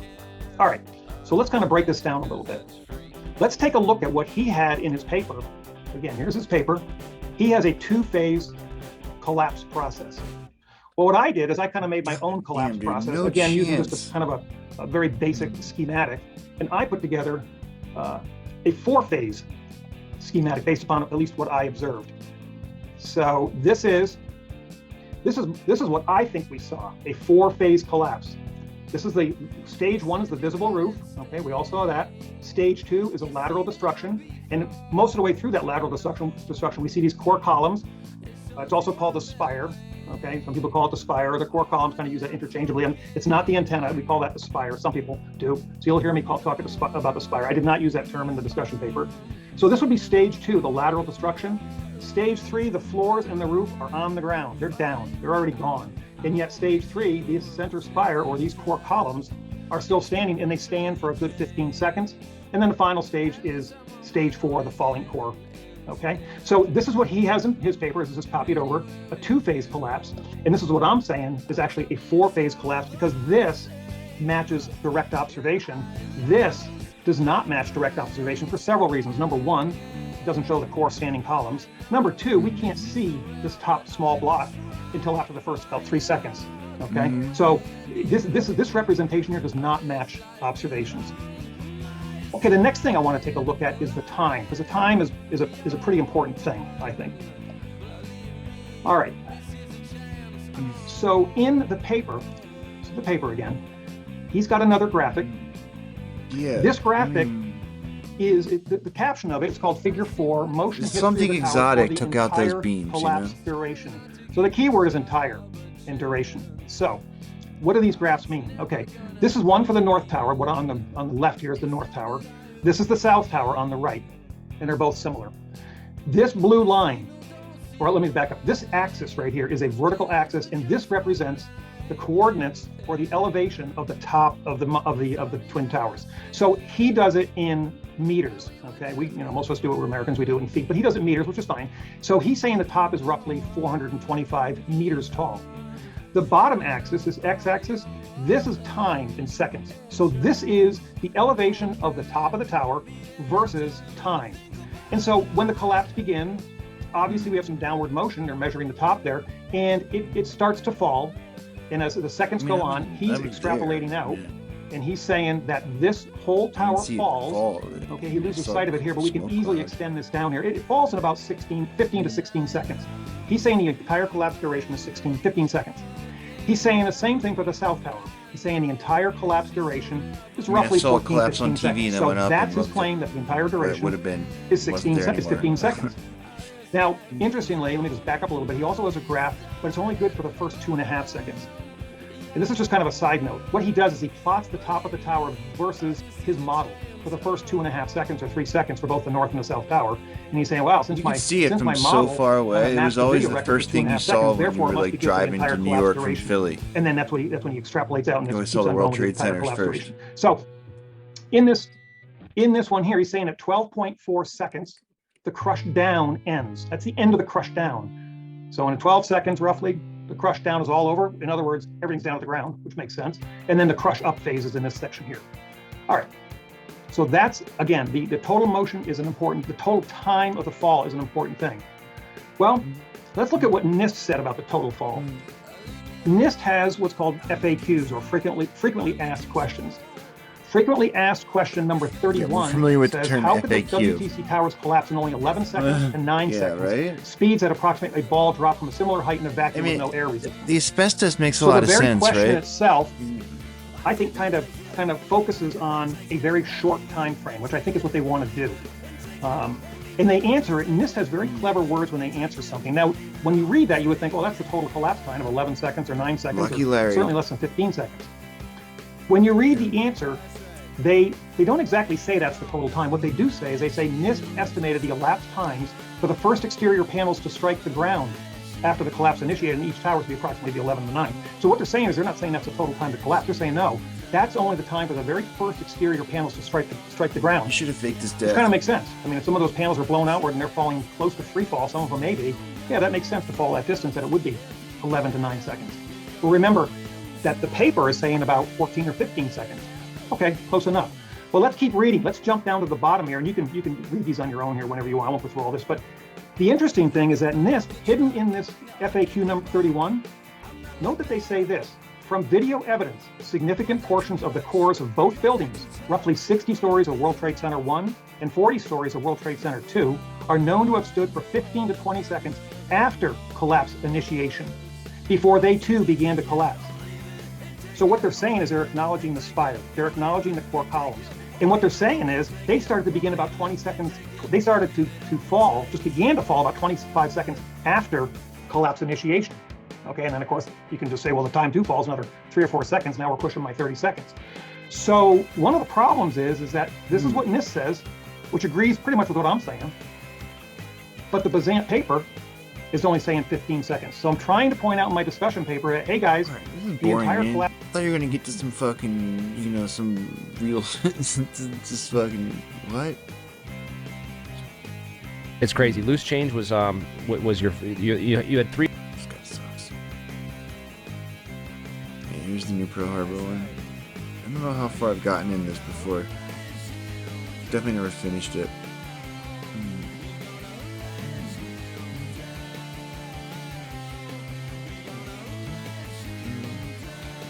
Chapters.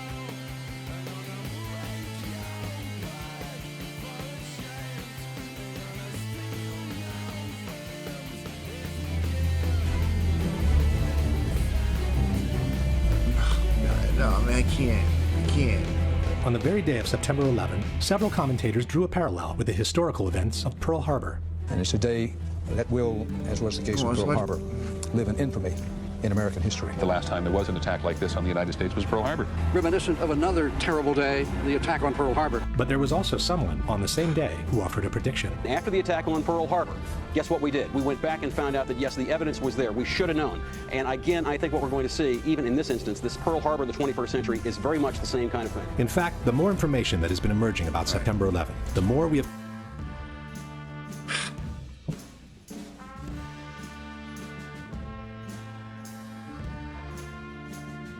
Let's see what Joe's up to.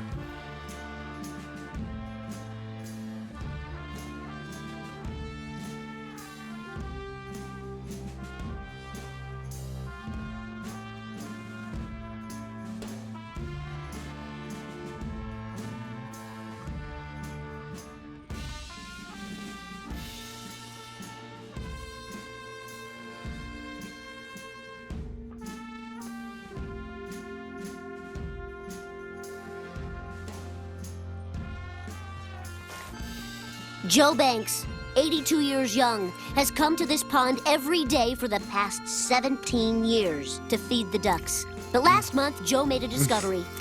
The ducks We'll do it some were other time. gone. Some say the ducks went to Canada. Others say Toronto. And some people think that Joe used to sit down there, near those ducks. But it could be that there's just no room in this modern world for an old man and his ducks. Where have all the flowers gone? Smithers, you think maybe my power plant killed those ducks? There's no maybe about it, sir. Excellent. Excellent.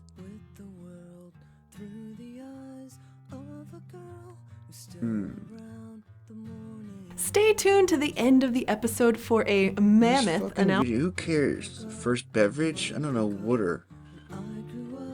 Ding dong.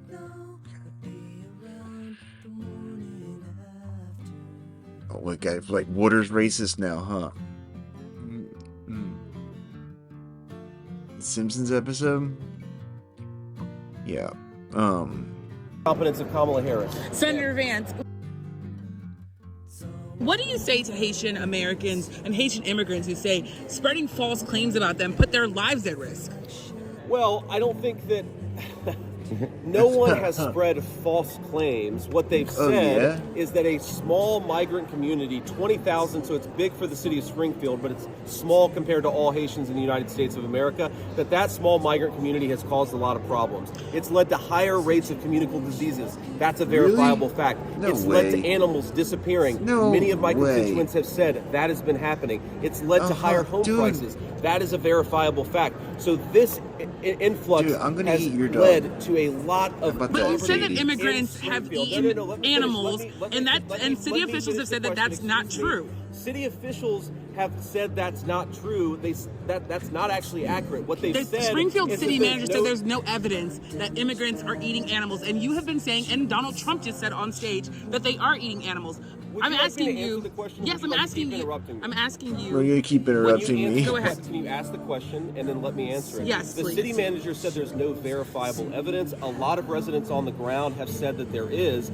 That just means the city manager, I think, isn't fully in touch with what's going on the ground there. I've heard from many of my own constituents who have seen these things with their own eyes, who have seen these abductions with their own eyes, who have seen geese being taken out of local parks and slaughtered in front of their eyes. What do I think is a bigger problem? Insulting 20,000 people, or the fact that my constituents can't live a good life because Kamala Harris opened the border? I think it's Kamala Harris needs to do her job. A lot of these Haitian and make immigrants people have happier moved and healthier in this country. A lot of Haitian immigrants have moved. Last question.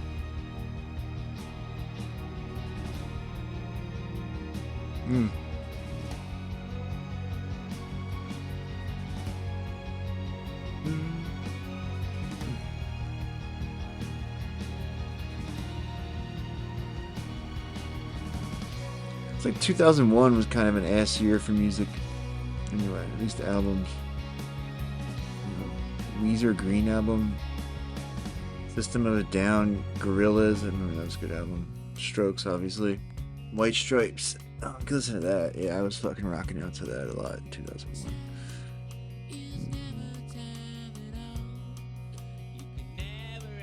I remember being like fucking let down by that Green album though. Shit sucks. Ooh, what? Amber's the Color of Your Energy came out in 2001.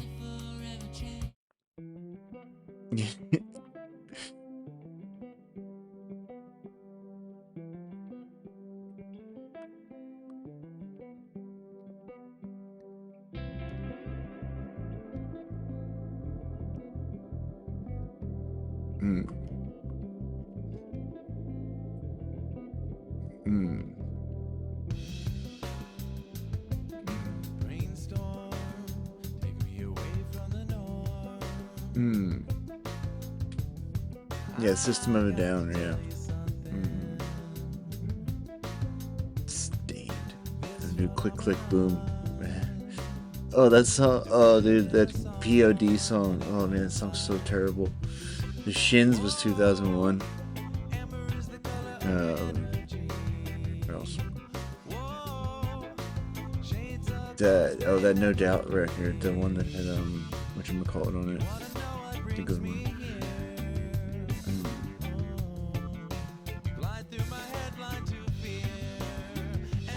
Andrew WK.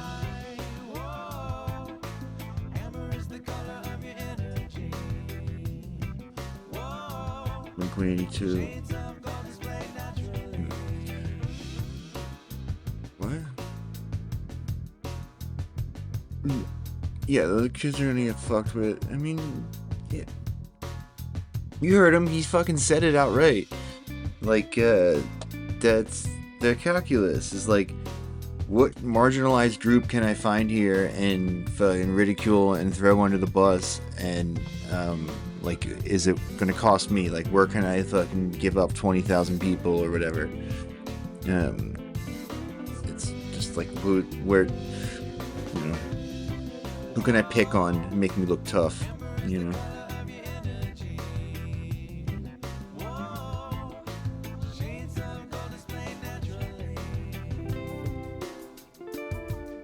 Dude, they all do that shit.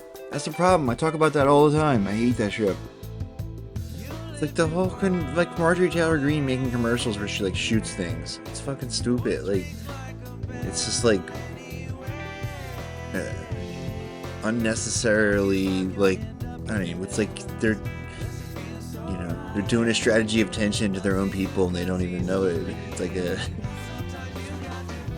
I mean, at some degree, it's obviously like encouraged, but shit. My latest article for New Eastern Outlook is titled "U.S. Seeks Super Weapons to Reign as Sole Superpower," and of course, it's like, yes, this includes Russia, but more specific. It's like this like callous, this like attitude towards life is like, I don't know, incongruent with like you know, my upbringing. Like, that's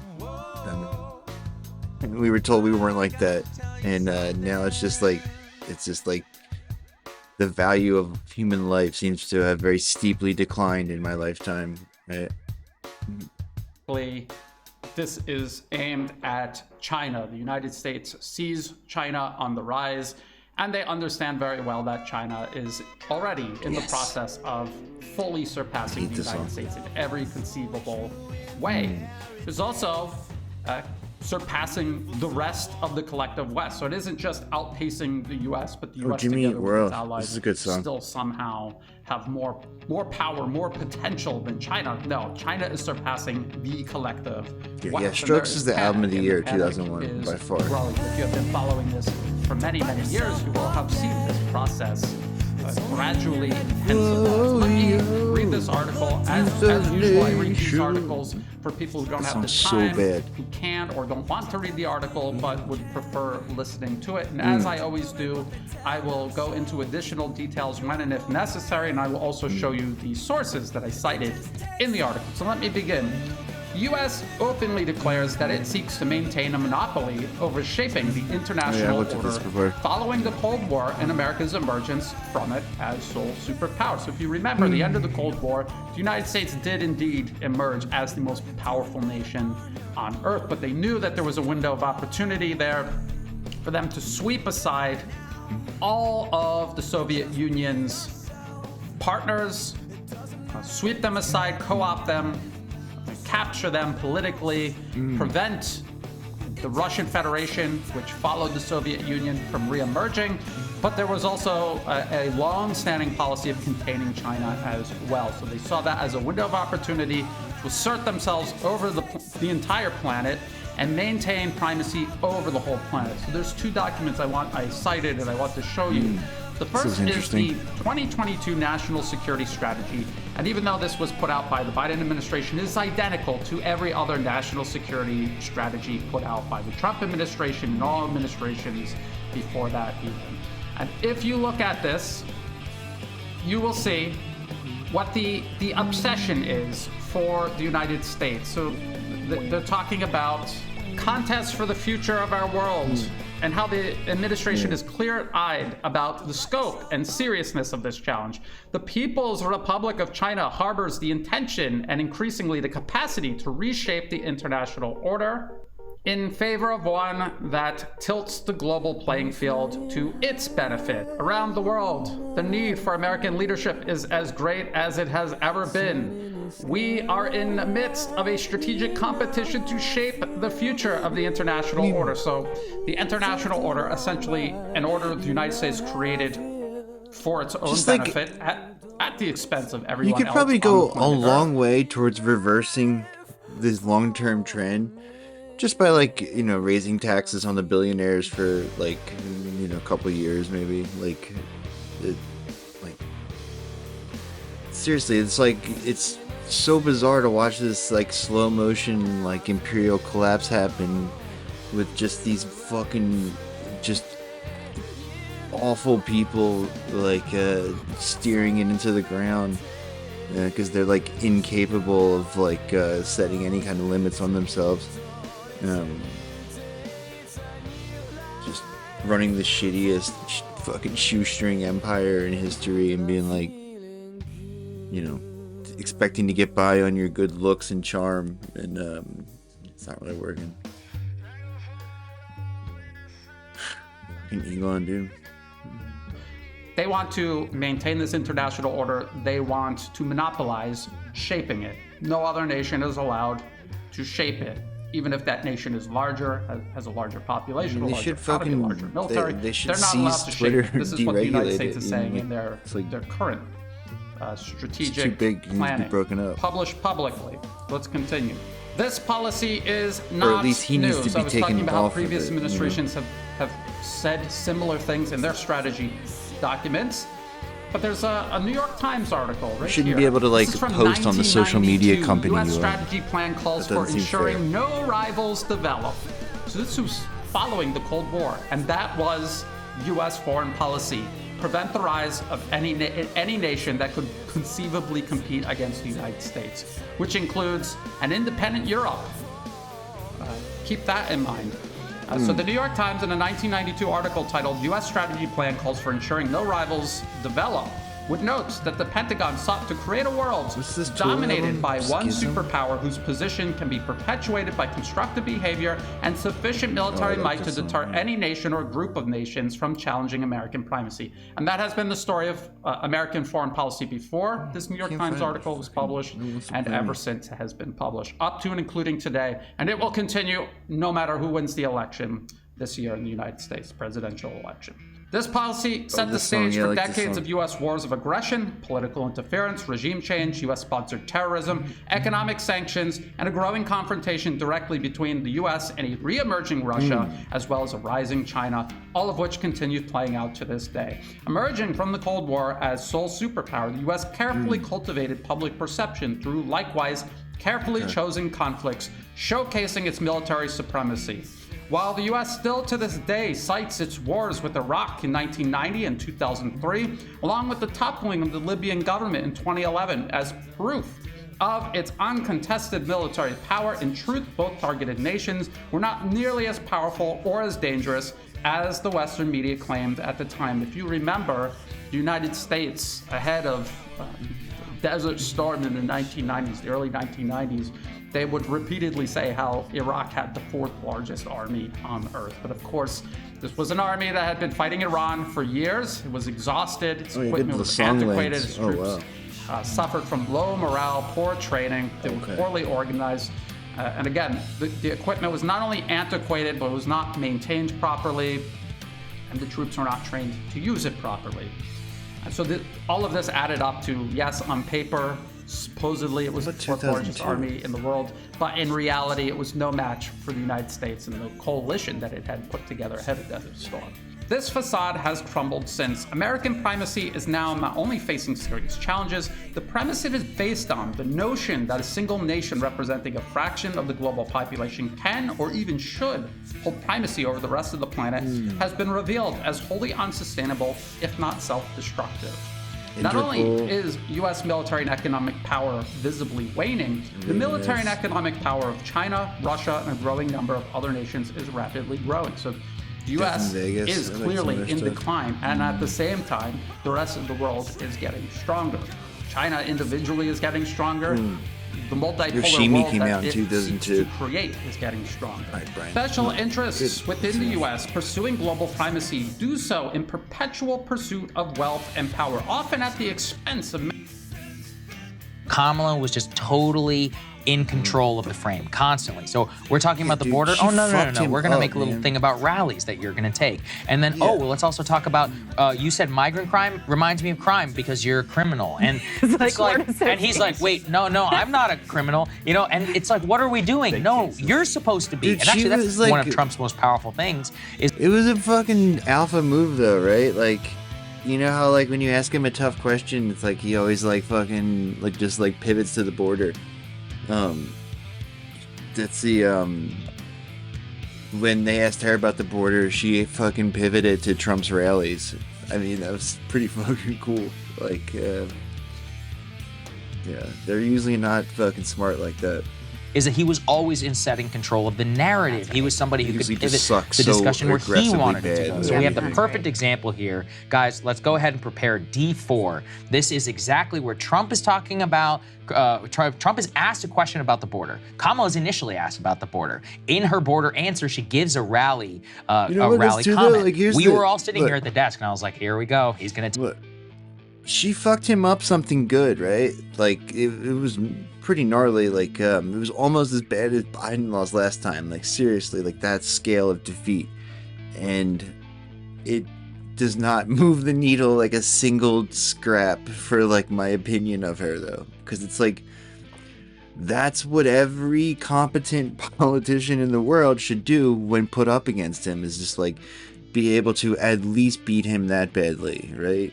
Like, he's a fucking, like, brain-dead Fox News grandpa who says, like, the same shit over and over again. He's lost whatever mojo he had in 2016. He, like, doesn't know what people like anymore, so he just fucking just keeps going on and on about borders and, you know, dumb shit, you know? Like, yeah. Anyway.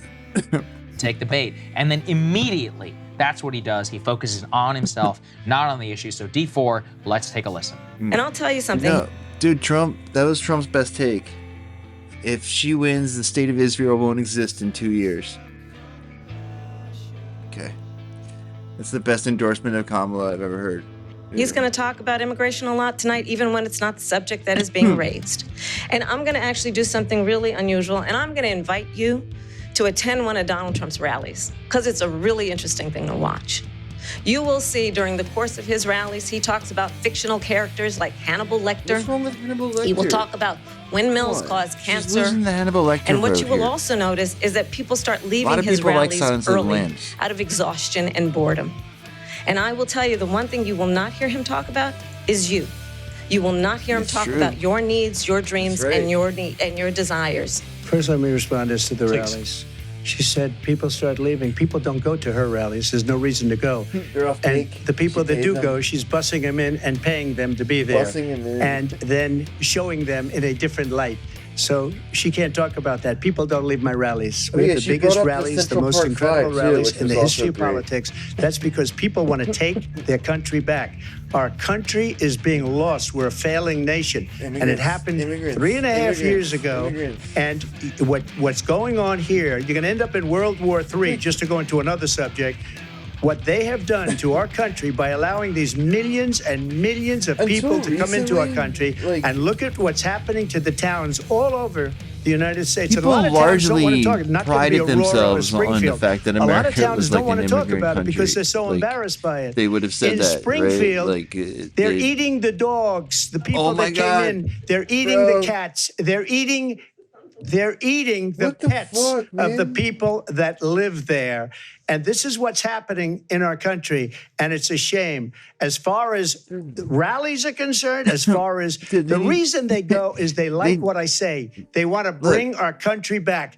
They need to hire somebody to like come out with like fucking like cat whisk, like cat feathers and not feathers, but whatever, cat hair, like all over their lips. Like, yeah, I'm eating all the cats, man. It's great. I bet you, dude, there's a 50-50 chance that we see something like that in the next few days. Oh man. They want to make America great again. It's a very simple phrase, make America great again.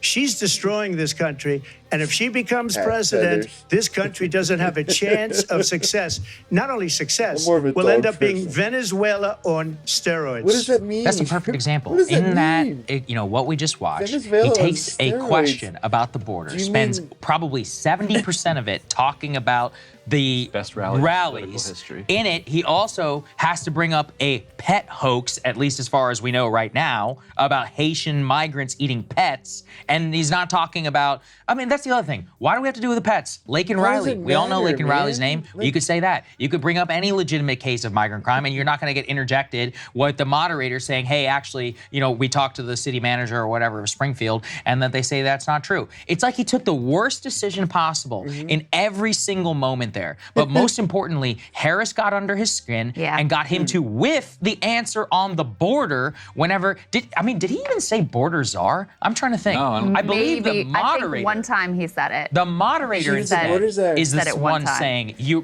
Kamala, you were put in charge of the border." Trump, it's like complete incoherence. If you're watching that and you're a normal person who's genuinely concerned about immigration to the border or whatever, what did you get out of that? Yeah. And that's the question you have to ask here. Quick fact check.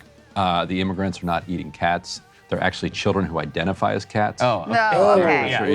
Transgender children in criminals, No, trans whatever. species. Okay.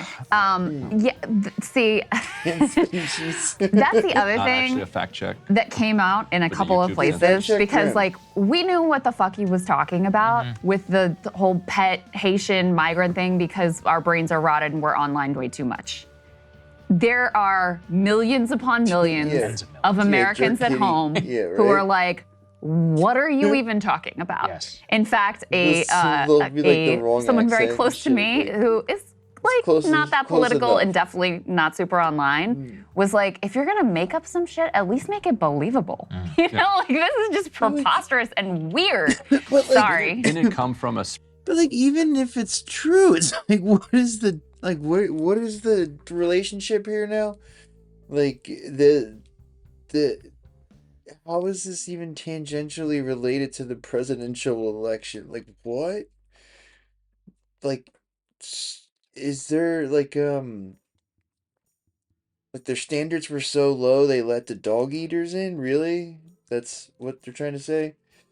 I mean, I don't think there's any way to know if somebody's a dog eater, right? Like, if we're gonna entertain this at face value, like, how would you scan for that? Like, how would you like rule people out? Like, oh, he was shady. Like, if that's true, like, there's probably a lot more like reactionaries that get waved in who would have red flags to a normal person, you know. Springfield town meeting. It's not worth litigating. Okay. So isn't it some like super far right wing, ultra right wing lunatic who like? I can tell you the genesis. The genesis of it is that there was a Facebook post in the Springfield community or whatever in a group. On the group, it said, "I hear from my neighbor's daughter's friend." It was like my neighbor's daughter's friend says that the Haitians are eating cats. And or then they eating just pets. run with That's it, man. one. That's the Two is a craziest viral part. video. A video goes viral of a black woman who was arrested for eating a cat. Okay, but it turns out that video did not take place in Springfield, Ohio, And she is an American citizen. She is not Haitian. So it's actually the native-born yeah. people who are eating the cats. Turns out, yeah, she's probably a drug. Also, she's probably just a drug addict. But okay, let's Why put was it that. she Yeah, eating and That's then the genesis. there was also a fake photo of a guy the holding a goose, which happened in Columbus, Ohio. and there was It no not in indication that the man was an immigrant. So that's He's a member of the Kennedy family, I believe. Yeah, seriously. Yeah. This is going on while they're bragging about RFK's endorsement. I think who's fishing killed game like regs every are animal way in too- the Comes out as book. pro-goose eating. I think we should. He's killed all there's the all these animals, Extremely man. greasy. We're such a rich country. We got these tasty Oh ducks my sitting in these God. ponds for They're not where that we- tasty. They're not that All right. tasty. I'll put it all aside. Anyway, he's so Why are we internet doing brained. this? Yeah. They're not that Not tasty. only then, right? Yeah. That he brings up this dude, whole he thing is so that internet most brained. That's people funny even as hell. like won't even know what you're talking about, let alone what Kamala Harris has to do with it, Yeah, let alone that it even involves part I'm not immigrants. Like they kidding. just have no idea what you're talking Like, what about. is the And there relationship were other to instances she's of the that as borders well, are? where it's like, oh, when he in the rally answer, in that same answer, he's talking about these conspiracies. Oh, she's bussing in people, et cetera, which again, normal people haven't heard of, they don't care about. It's just, I hadn't even heard that particular conspiracy. He refers to the January 6th rioters as J6, right? Which is also very like online lingo. That's subcultural lingo. And What did she say? you know, I do think It's a that they're W like slur. a victim of their own success on Twitter. Like it's too much of a right-wing echo chamber, Yeah. and they're drinking too much of their own Kool-Aid. They're high She's on right. their own supply, She's and right they about think that. that this stuff is like Yeah, they think legit it's lands, real. has Yeah. national purchase. And When it's just most Elon people who fucking are at fabricating all their- up for their- grabs in this their election are fucking just like, metrics. I literally don't even know what the fuck you're talking about right now. And he has spent so, and I was sort of joking earlier when I said that getting kicked off of Twitter hurt his ability to be in touch with what's going on, but not really, because instead he was on Truth Social. Right. And that puts you in a subcultural genre where you start using words and talking to people who are just nowhere near the median. You're using words that they understand, Right. but anybody who's not in Truth Social doesn't. There was an interesting moment where, Ryan, beforehand, you asked us to take the over the under on Kamala doing her, like, I'm speaking. Yes. And we got a big surprise on that one, which is it was actually Trump. Did it multiple times. Did he? Yes. Multiple times? One time he said, "Quiet, please." And Trump channeling his time he inner said, girl boss. I'm talking. Perhaps this is a way for him to try to win the woman vote over by channeling his inner girl boss. Yes. We have D6 is a little bit of that Trump I'm speaking reprising Very Kamala's sassy. Very sassy. very sassy Trump reprising Kamala's famous line vis-a-vis Mike Pence. Let's take a listen to that. She gave up at least 12 and probably 14 or 15 different policies. Like, she was big on defund the Flip-flopping police. Kamala, In that's what they call Minnesota, her. she went out. Wait a minute, I'm talking now. She used to be tough You don't on mind, crime. please. Now she hates Does that the sound police. familiar? She went out in Minnesota. It just looks You know, like there Trump are wasn't her face fucking was very practicing. active. That was clearly Like, very intentional. Yes. Her faces. There were times where she would actively go like. It was you a know, little and Gretchen Whitmer for me. It was like at she times. studied. There were times where she almost like had a look of like pity on her face. She was laughing at him. It was night and day, obviously, with Joe Biden. But it was also very different affect from what Trump had in this debate, where he was just straight on, he was staring not straight looking at her at all, Right. straight on, angry mug to the camera. And you know, I think it was I think a smart play in her regard. And like I said before, like they thought through how they wanted this debate to go. They thought through the spots they were going to pick. I guarantee they even practiced, okay, when he brings up criminal immigrants, you're going to say, you're the criminal, and then he's going to go in on that. When you get asked about flip-flop, apparently there was a plan to bring up like his dad's net worth or whatever it was that threw him off track there. He has become predictable enough So much that they knew what his points Not were a going to be Nazi. and how she could throw him off. Not a And Nazi. they even telegraphed it in her opening remarks, where Dude, I like it. He used to talk about Broadway shit all the time. Here's what you're going to see today. Yeah. He used to talk about like Broadway gossip. Talks about himself. We can roll that one. Why don't we, guys? That's can we really play setting D1, up the whole please? thing. And then he Because became a this is reactionary. the Now he doesn't this talk was about the it set anymore. piece. She You can tell he's telegraphed like what she sad was gonna about it. do. Then she did it, and he'd take the bait every time. Zero discipline. It was ridiculous. Let's take a listen to her pleas from the beginning of what she said she was going to do. D1. But I'm going to tell you all in this debate tonight, you're going to hear from the same old tired playbook, a bunch of lies, grievances, and name calling. What you're going to hear tonight is a detailed and dangerous plan called Project 2025 that the former president intends on implementing if he were elected again. I believe very strongly that the American people want a president who understands the importance of bringing us together, knowing we have so much more in common than what separates us. And I pledge to you to be a president for all Americans. So there you go.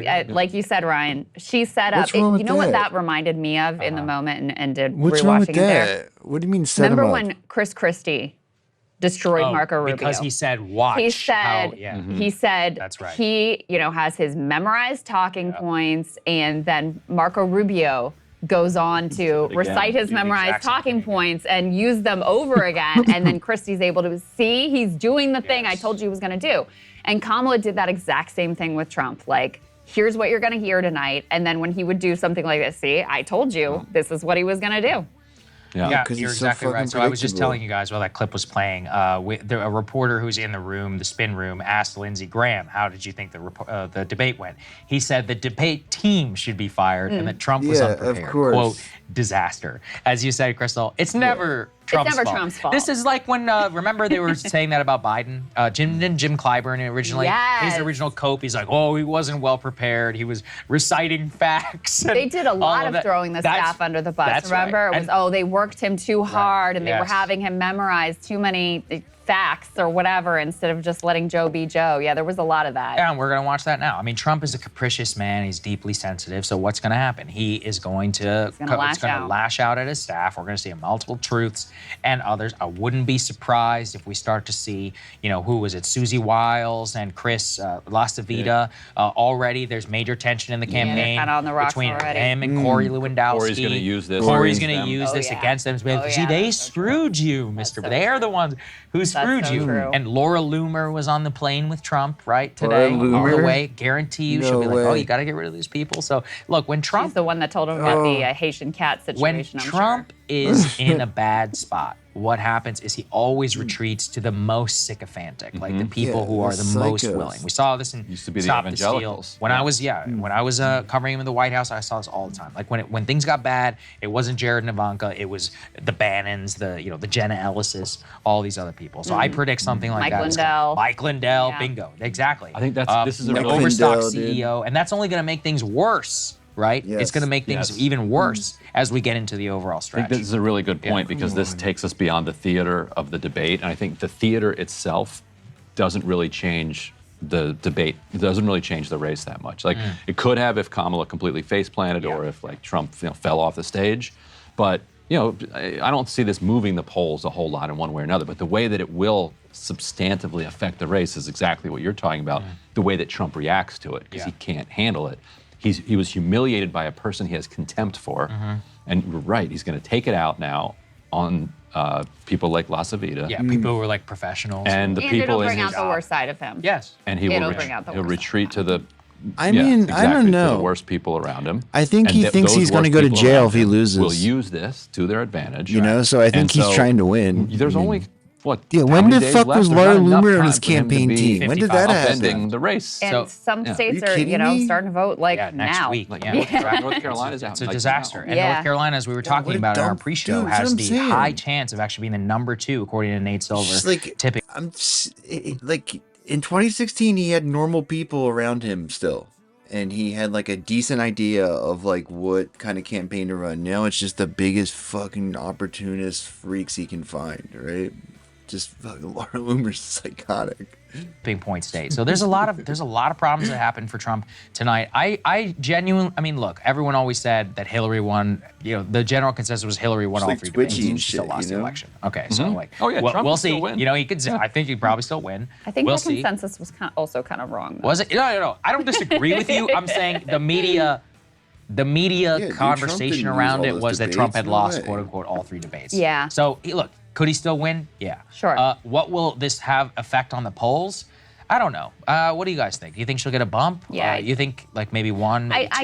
I do think she will get a bump.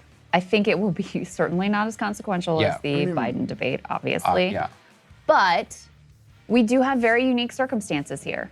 People feel like they don't really know who Kamala Harris is. The 2022 and this was her first really trans big panic test thing that on they a did. giant stage. Right. And I think the ratings for this are going to be astronomical. I know. I mean, just from the like normal people who aren't really political in my life that were like texting me about it today and what I have a feeling the nation was tuning into this. And certainly they will be tuning into the clips that get run and pulled from it for sure.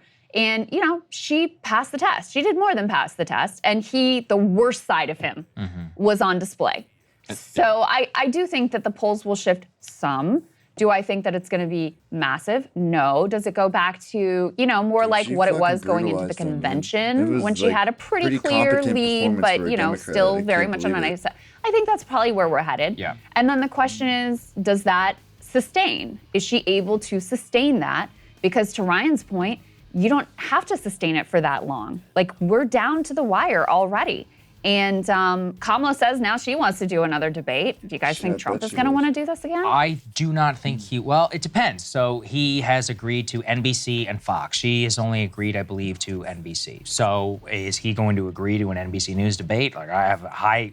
Maybe she'll quickly agree to Fox. I'm not sure she would agree to Fox. I don't think just she because, will. Look, when you came out of a good debate, and then you just say, "Oh, I'm not gonna, acquiesce to his sycophantic people," even though the moderators on this one were biased in favor of you. There'd be enough media cover that she could probably get away with it. I think it is a very legitimate question of if Trump participates in another debate. I'm not ready to say he won't, but just because his vanity generally gets the better of him, and he always thinks he can take someone, and he's agreed. I mean, look, he agreed to debate Biden, but at this point, now he's got a debate which got Biden out of the race, which was objectively a disaster for Trump and the Trump campaign.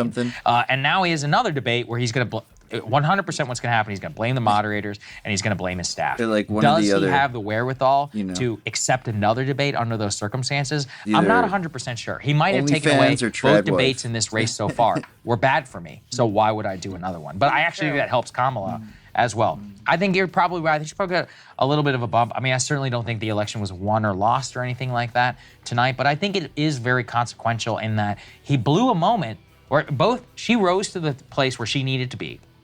She probably reassured a lot of voters about like the "who are you" question. And then worse, every time she didn't want to reassure them about anything that she fake believes, she just laid up this very classic attack on Trump of he only cares about himself, and then he would validate those by taking the bait on all of these ridiculous areas. So on the issues front, he really failed to actually shine in the ways that I think he needed to. And that's objectively a disaster for his campaign. He hasn't gotten over Biden leaving the race yet. Yeah, that was another. Kept talking about Biden. He's probably going to fume about that for days. Yeah. On Truth, and maybe jump over to Twitter with that. And part of not accepting Kamala Harris as his opponent comes from, I think, him just not respecting her whatsoever, holding her in complete contempt. And when you hold your adversary in contempt, it only comes back to bite you. That's right.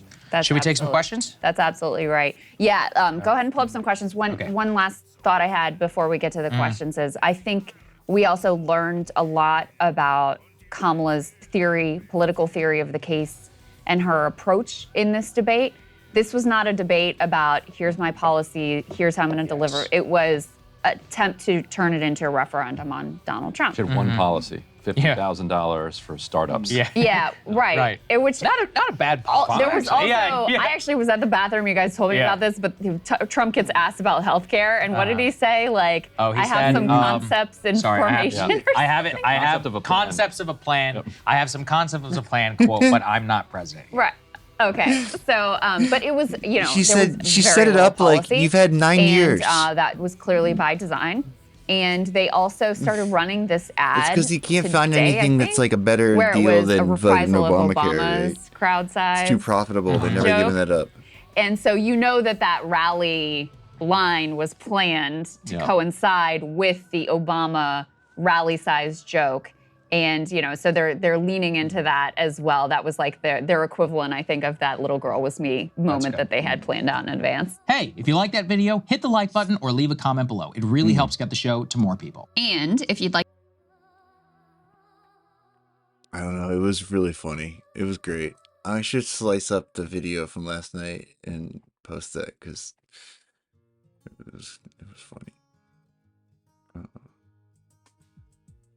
Look, I want to see these hogs cry about how biased they were. It's just like bringing Michael actually can't. on this as another conservative here. You can't take someone seriously when that debate finished. That Trump played it the way he did. I thought it finished strong. I felt that Trump's closing statement The was excellent. moderators I are agree with very you, Piers, unfair. that he should have given the closing statement probably as the Jewish introductory Draper, statement. yeah. I thought Trump did very well for the first 20 or 25 minutes. I thought that was a pretty clear victory. And then when Kamala, quite good at manipulating people, was able to get him to fall for the trap on the crowd sizes, that did throw things. However, that was really also when the unattractive moderators looking, stepped in, you know. the so-called moderators. Got And fucking crazy so eyes, you really for did sure. have a 3-on-1 debate at that point. There were missed opportunities, but Cenk earlier mentioned that President Trump This guy said all sorts sucks, of things man. that What is aren't he, true, and the bore his example people to he sleep? used was the notion of post-birth abortion, the notion that babies are killed through abortion after birth. And Lindsay Davis, who was one of the so-called moderators, made this point when she So-called fact-checked moderators? Trump, but she was wrong and Cenk is wrong, Yeah, and she this is brags really about it. happening. And the Yeah. irony of it is that one of the chief proponents of killing babies who survive abortion after birth is Kamala Harris's own running mate, Tim Walz. This is not difficult to look up.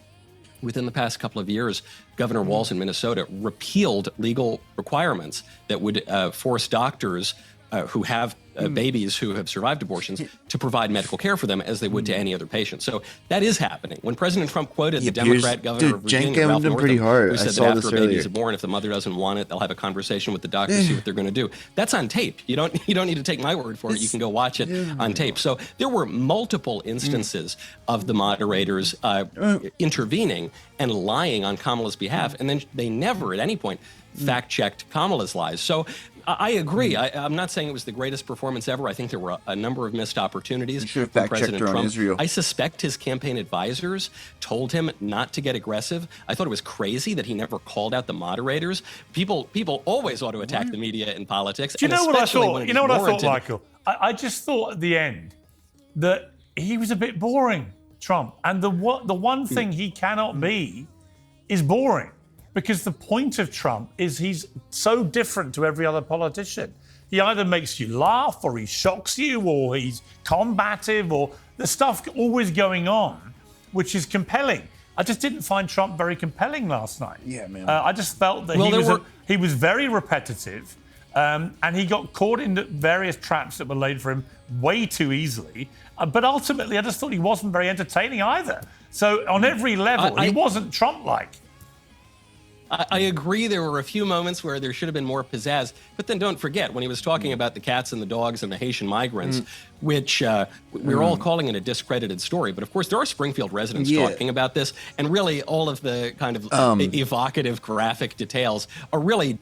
I mean, that's bullshit though, because again, like the official, like Biden declassified those 28 pages or whatever that the widows were complaining about, and those pretty clearly point the finger at them, right? You know, people can quibble about whether that's real or not, but like that should basically be the official narrative right now, and fucking ChatGPT is programmed. I mean, I swear, when it first came out, it wasn't like that. And I remember this chain of events where it was like pretty fair when you asked it about communism and stuff. It had some decent takes. I remember having a conversation with one about Stalin one night, and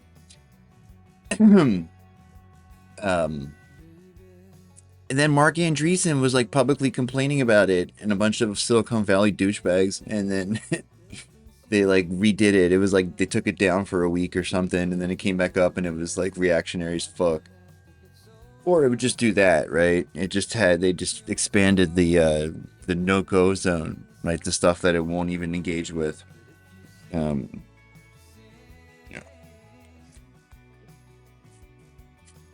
Yeah, this is boring. I want to see the hogs crying about how unfair the moderators were.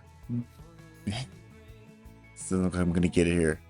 Just except there for Piers, dude. Call people. Dude, Cenk had a good take though. The very beginning. Hold on. People's attention to the fact that Kamala Harris brought. Distract. No. Where's it? I'm very happy, as I tweeted earlier, to say to you that I think Kamala Harris not only won the debate last night, she won it quite comfortably. And I was very surprised by that. I thought she began nervously, but grew in confidence. Trump started confidently and then pretty much lost the plot and responded to a lot of her deliberate goading in entirely the way she would have hoped. So I think it was a big win for Kamala Harris. It may not move the needle in the immediate aftermath in terms of the election, but in terms of momentum and in terms of what happened to the Democrats Piers, after the last she really debate, dropped the ball on that. We need to have a night. serious conversation about migrant crime. Yeah, you know? Piers, look, in your intro, you're fair and you're right. Kamala Harris definitely won and Donald Trump clowned himself. But you're kind of rooting for Trump, and you could tell that you were disappointed in how it went. Yeah, see that? So I get it. You guys are friends. It's okay. I'm actually, Anyways, you've always miscategorized. Just to be clear, He's I'm such a not Trump disappointed. lover. Dude, he loves I it. I Loves Trump. genuinely thought he was going to win. They're different things, and he didn't win, I don't know, and that's a man. problem He for seemed Trump. And half-assed a going good night into for it. Kamala Like- Harris. And so they're different I'm things. telling you, man, he's like fucking doesn't. Either he doesn't care, or like he's like I mean, he's fucking got Piers' number, man. That's what Piers does every time. He pretends that he's just being neutral or whatever, and then he totally just fucking glazes Trump every single time he opens his mouth. Like that was a good jank take.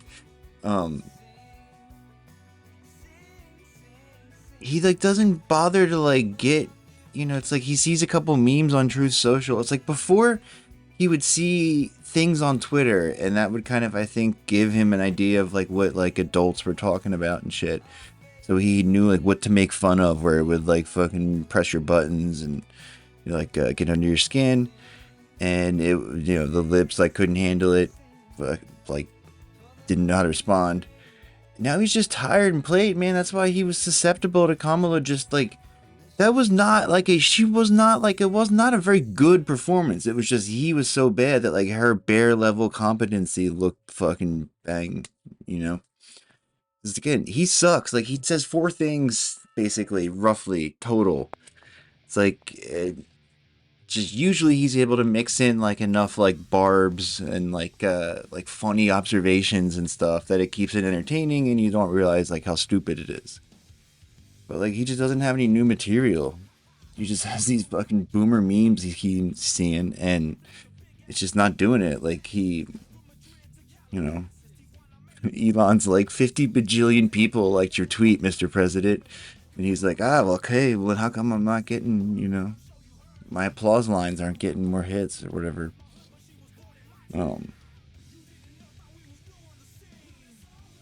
Yeah, I honestly think that's Crystal was right. I think there's something to that, right? Like they here. Am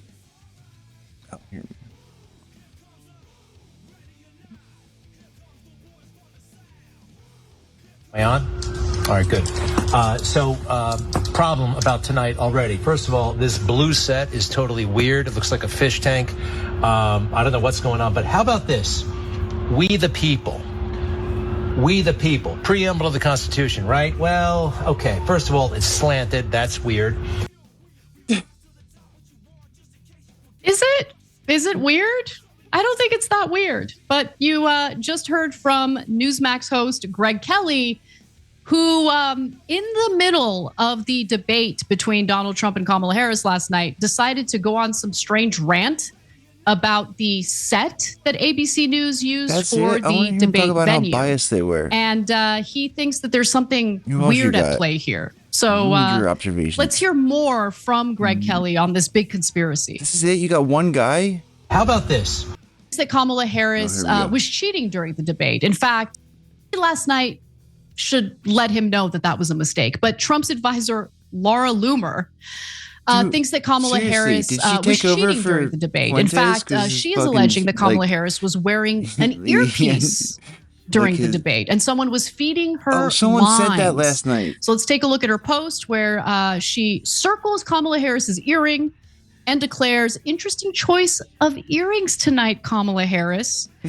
And then, of course, the image also includes, "I used these new smart earrings to listen to music. They totally surprised me." And then she, of course, circles the earrings worn by the woman in this other picture, right? If she did, then those are fine. supposed to be the headphones that allow. Just fucking learn to, you should be like up in your game. You should be using the magic earrings too.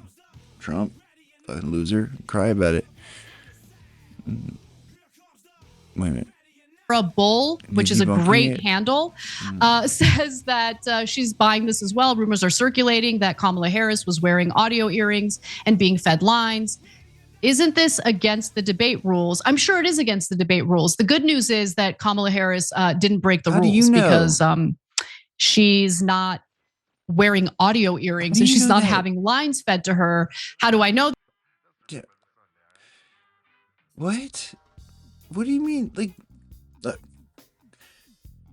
I don't know. The proper thing to say is like, I don't know, maybe, like KamalaWar.com, one of my favorite sources.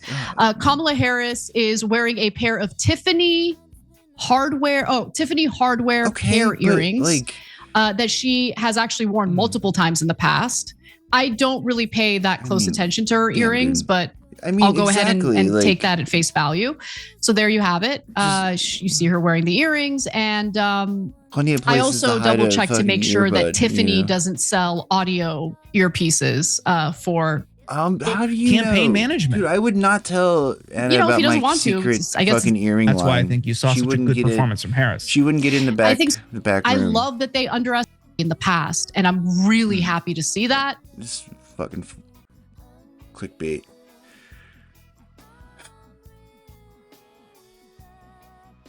It was not like them crying. Oh yeah, we forgot this giant man. What the fuck was this? Remember this? I saw the thumbnail and I was like, no way. And then somebody in chat cryptically said it was real. Welcome back to Third Phase of Moon. Blake Cousins, along with my brother Brent, we appreciate all the loving words that have been coming in over the past week. It's been a tough time for us, but Dad wouldn't have wanted us to stop to get to disclosure, so let's get to it right now. We're looking at something via Google Earth of something that stands out like a sore thumb. Are we looking at some kind of UFO crash on this mountaintop?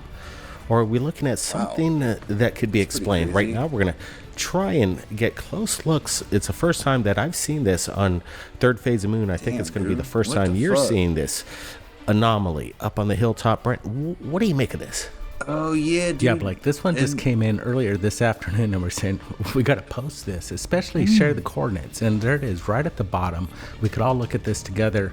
Again, this is intriguing because we're looking at something that really resembles what happened in 1947. So again, this is recent footage right there in New Mexico, captured on Google Earth.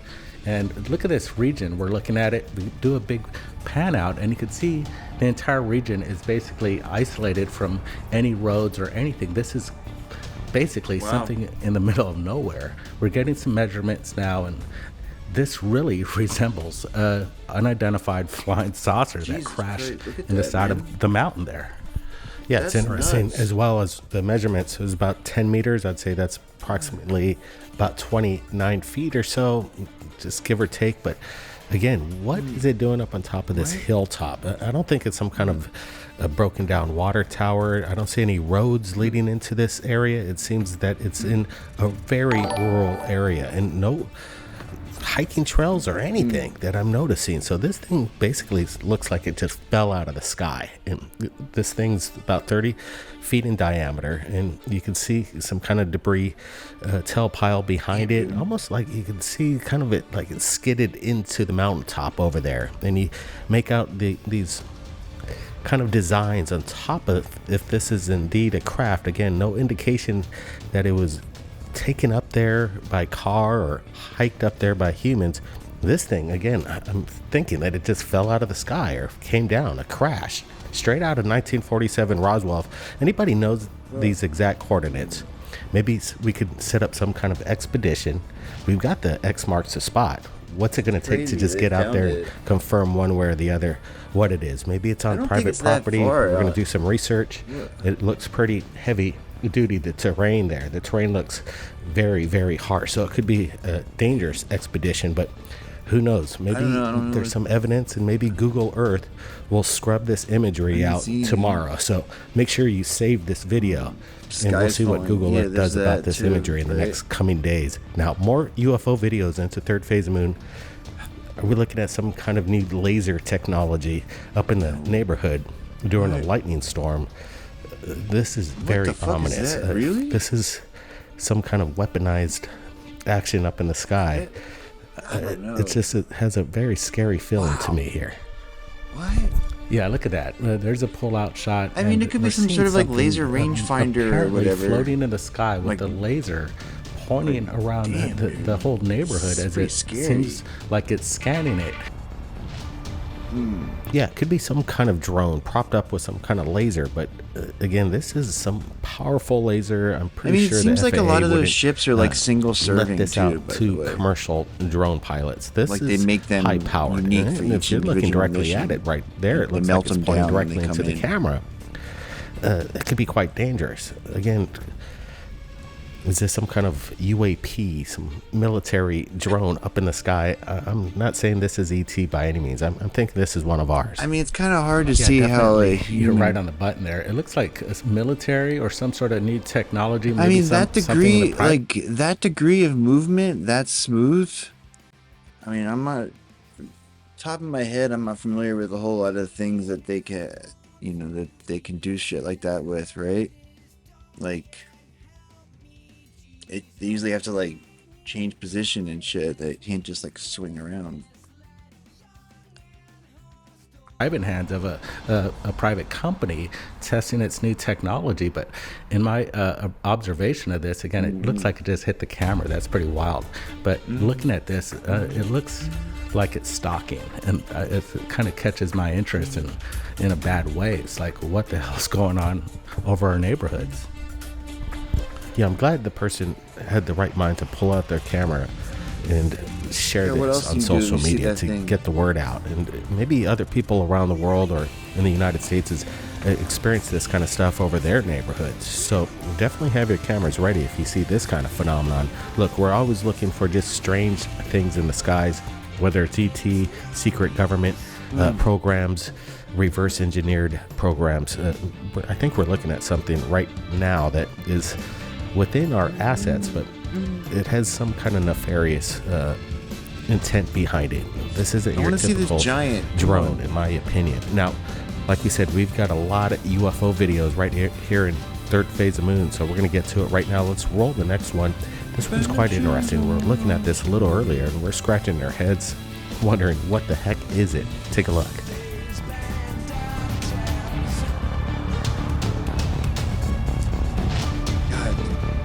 Third phase.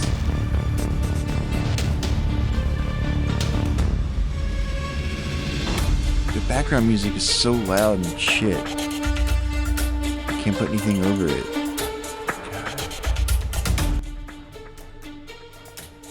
What the fuck is that? Wow. I mean, it's weird, but it's also like too weird to hoax. It's like the same thing I feel about like that Quirk video where it's like too weird to hoax. I can't see any hoaxer coming up with that thing where you have to like we're looking at something have it forensically examined to see the projection crystal of a bright clear beam of light. aliens We in see it. Like two it's nuts. lights within its beam. Is this some kind of UFO tracking 2 other UFOs underneath it. It's just really bizarre. I don't think this is some kind of helicopter with the Looks like that Brooklyn story. Something. Or That, once again, where was seems that? there's some Upper kind of East Side or almost something? extraterrestrial activity in this case. This When they one's got that lady out of her over, again, window, a major tractor city. beam. A lot of people must have seen this. There cops must be saw more it. videos out. I'm rolling this to be authentic, but again, you see within the beam of light these 2 illuminated objects, and then you see the beam just kind of switch towards the camera, and then these objects kind of dissipate from view once the light is not reflecting off Too these weird, 2 too orbs, hoax. these craft That'd in be the a sick sky. So we record. have 3 UFOs right there. Yeah, like this is a pretty badass footage. Look at that, the dispersion of light. It just seems like it. It's a just, concept album about gassed out, deep bunkers. Either the light moved away, or And why there's they're some sort of bad. like propulsion behind it that kind Like of anti-deep blew bunker everything concept record. into a dispersion of light. And then we're looking at those bright objects, at this beam of light being projected onto it. And two objects in the sky, That one you're including shooting? the bright one that What? just does this amazing dispersion of light. It's pretty cool.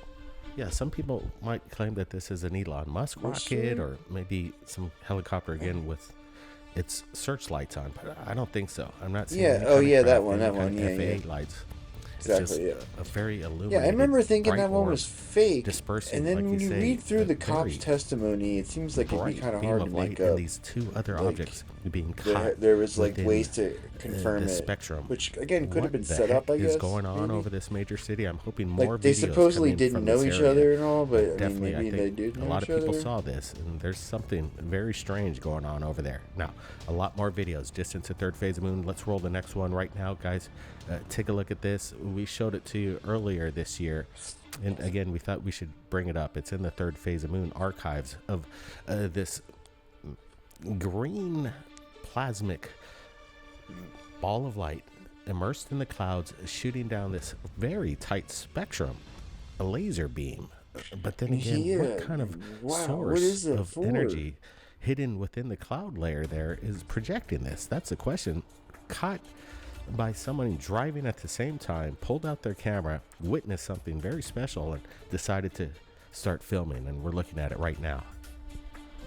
Yeah, this is a good example of 2 videos with these, again, bright spectrums of light shooting either up or down. We don't know, looking at this one, is the light coming up from the clouds itself, shooting a beam down towards the ground, or is there something else, maybe something on the ground?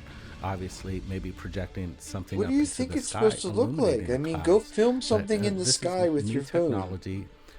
Like, People are shooting this with their cameras and sharing it. You're to never us gonna right here at get, Third like- Phase of Moon, and I'm glad you're all like, here with us watching this. You and know, 4K kind of is for looking when it's at, up our close, future, right? what's Like it going doesn't on. have 4K resolution to something that's like far away in the sky. Yeah, as we're looking at this all together, we could all speculate what it is, and right now, I think you Like, go brought try up to a couple film a good plane points. that's If we flying could over at night. It's make sure fucking, it's what just a source blur of of light lights. It's the all you source of see. it. If it's beaming up into the clouds from the surface, or is it from the atmosphere, hidden within that cloud layer, some kind of It's really hard to, craft like, beaming zoom in down, on something whatever so it far is. away. It's just, again, very bizarre stuff going on around our planet in these times. So we wanted to bring up a kind of a side-by-side comparison of what we have in the archives of what just happened earlier this week. There's some strange, bizarre stuff going on. That's the truth. I mean, damn, It dude, kinda it blows does us away. kinda It's seem just like amazing that- what is happening over our skies on a 24/7 basis. Like I said, we got a lot of UFO videos. Hit that thumbs they're up. scanning Make sure you this leave some comments with regards to accelerated what you're seeing tonight. last couple of Now months. check this out. Like, I don't ever remember any scanning cases, and then there's just been a bunch of them in the past, like, 6 months or so. A year, maybe.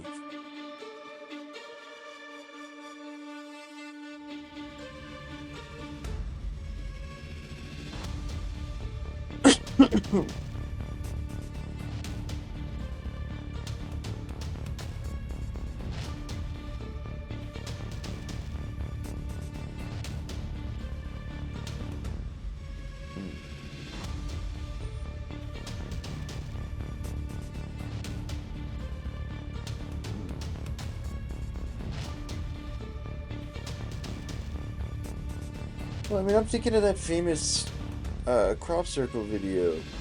The one that they said was hoaxed, and there was like not enough time to hoax it. Like, hoaxing it was like physically impossible for a bunch of reasons. But it's like a little drone flying over a cornfield, like zapping it with something, and making crop circles.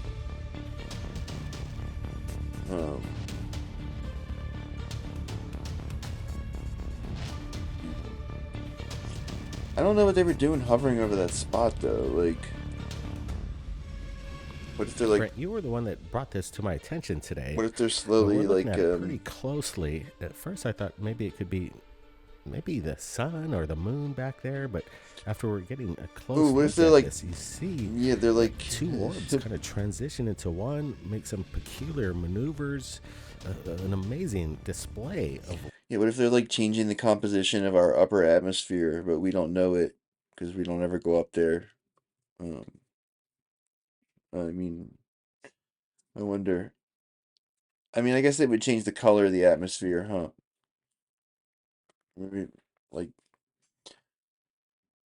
what if they were somehow able to like pump it full of different chemicals, from like 25 feet above, and then just like save that last little bit till the end, and then they sprung it on us and we all just fucking dropped dead. That's how I would take over the planet if I was light in the sky. In the game. Well, we're looking at something very bizarre here. Yeah, this one's really good. We're looking at it. Either it's in the early morning or late evening. Something's falling out of the sky, and it's being illuminated. It's illuminating the clouds around it. And I thought maybe just a rocket coming in, like an Elon Musk rocket. But then we start to see the appearance of these orbs that just attach itself to the one, and then it becomes a singular and starts moving from left to right. This is incredible footage. We're going to get some more close-ups and detail on this, but we're glad we're sharing this one. Yeah, I like it when they merge together. Here's a close-up that Brent was talking about. Again, look very closely. They just merge together, singularity, and then project some kind of beam. It kind of elongates. It's hard to tell what's going on, but this is spectacular. Now, let's get to the next video. Into third phase of moon. Are we looking at some kind of spiritual walking apparition on top of a cloud line? Is this the tall man? No way. Come on. Again, wild stuff happening right now. Come here. Let me see that. Dude, zoom in on that. What? Okay, let's get a little closer. What the fuck is that, man? Original. Come on. We're going to put it to the left. I'm going to blow up the image to the right so we could get a closer look. But this thing lasts for quite some time. Could it be some just natural weather phenomenon? Or are we looking at something supernatural I would guess, up in the sky? Maybe some kind of maybe not. A biblical, spiritual kind of thing. I don't know. Look at this. Shit, we're looking at it that very kind closely. of whoa. Again, I don't see any kind of manipulation. What we're looking at, it's up there. It's in real time. It's a pretty windy day. What the fuck? And this person noticed something very strange and managed to capture something quite peculiar. The orbs? What do you mean? Yeah, it's just some sort of weather phenomenon, and we're putting pareidolia in there, thinking that there's maybe a man walking up in the clouds. It could be all of that, but it's very cool. It looked like a fucking guy walking in the cloud for sure. Look at that, see it right there. As this it's definitely moving, isn't it? Left to yeah, right, it's definitely moving. It kind of fades it's away like floating over the top. Holy shit! This is like a 20-second event, and he's managed to catch this on camera. This is pretty good. It's a god cloud. Yeah, are we living in some kind of matrix here? Yeah, again, look at it. It just dissipates like a regular cloud, but at one point you could see the humanoid figure. Yeah, it's what I would do. At least 50 feet. If I was a ghost in the machine, I would possess like other humans in the right place at the right time. Maybe it's just pareidolia. I don't know. But again, you cannot deny what we're looking at is very strange. Look, it's like a man walking on the clouds. Wow. Incredible stuff right here at Third Phase Moon. And again, we've got a lot of videos that we're sharing. What do you think? What could that be? So let's bring up the next one and leave your comments right now what you think this weather. This is a weather Again, phenomenon. bear in mind that quirk video where it's not there, and then all of a sudden it's there, and it's not there again. Let's just hear your comments right now. Make sure you hit that thumbs up. Now, let's get to the next one. Coming into third phase of moon.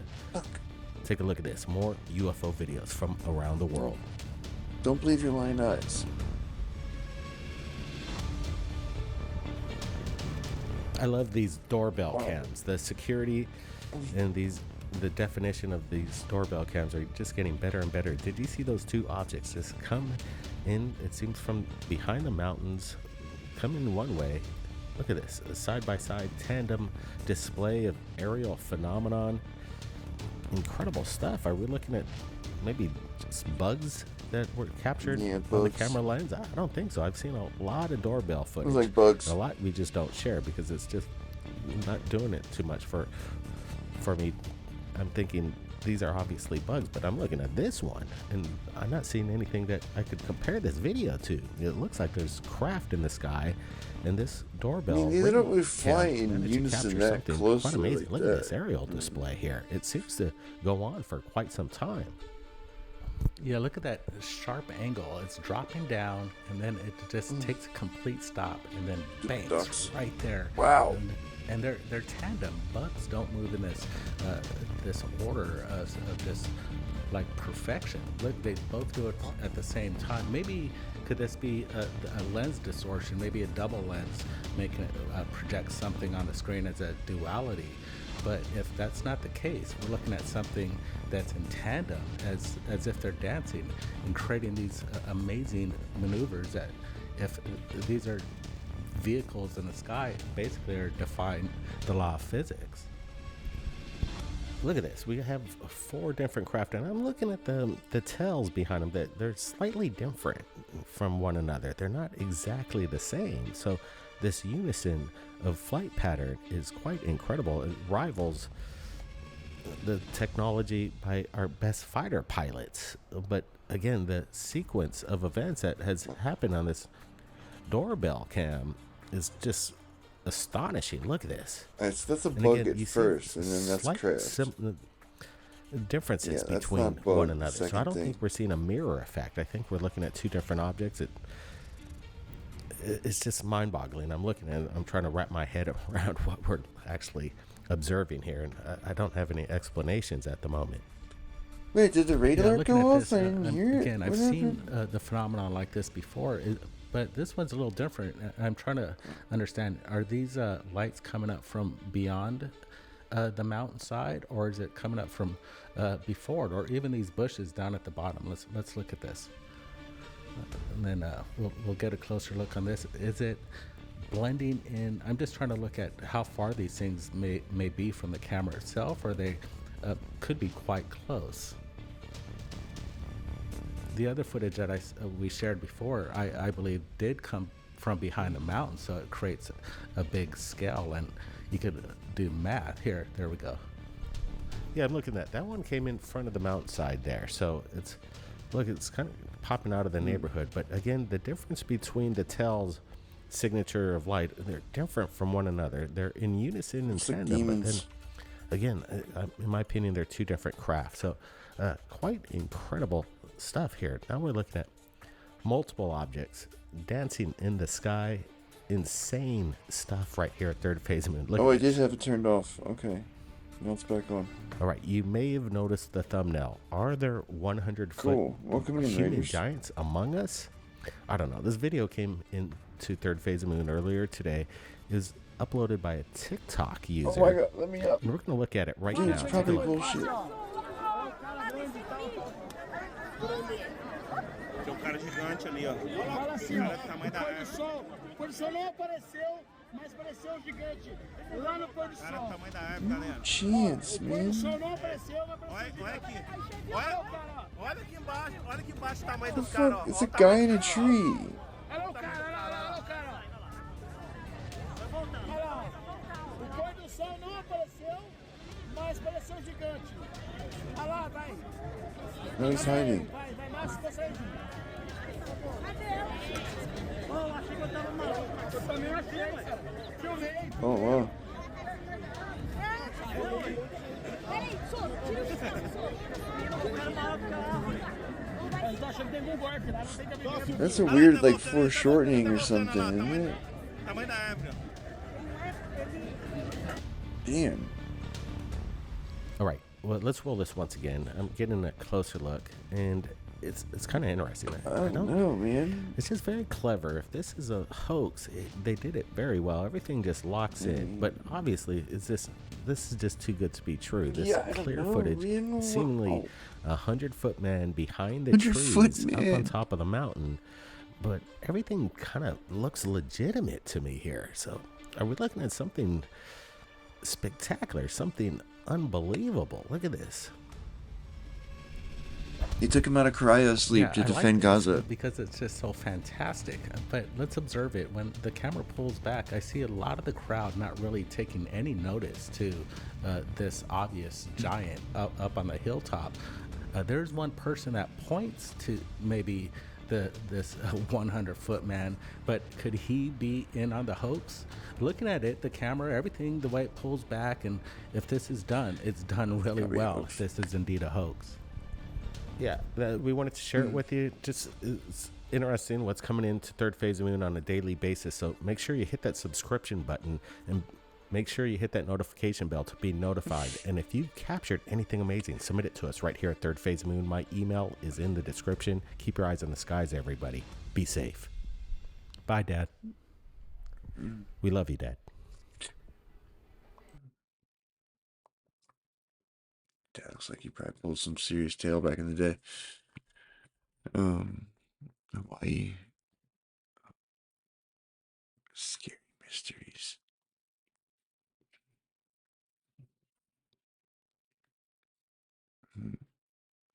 Sphinx is 500,000 years old.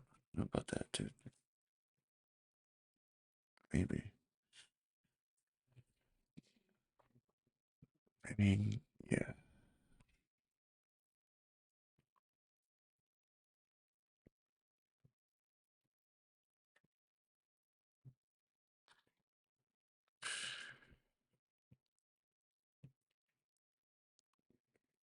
Oh, yeah, Joe. Oh, watch.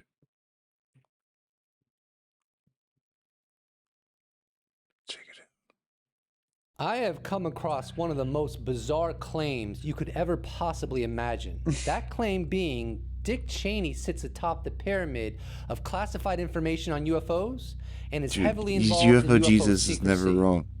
Say what? Dick Cheney was the Secretary of Defense from 1989 to 1993. He was also the Vice President from 2001 to 2009 under President George W. Bush. George W. Bush was a former CIA director. It's largely believed he is one of the few presidents that was fully read into classified UFO data, including the crash retrieval and back engineering program. Journalist Walter Kern made the aforementioned claim on ATW Live on Monday, September 9th, 2024. Let's play that clip where he makes this claim. I talked to a high-level UFO whistleblower last year, and I said to him, who among all the people in society is keeping this secret? Who sits atop the pyramid of classified information about UFOs?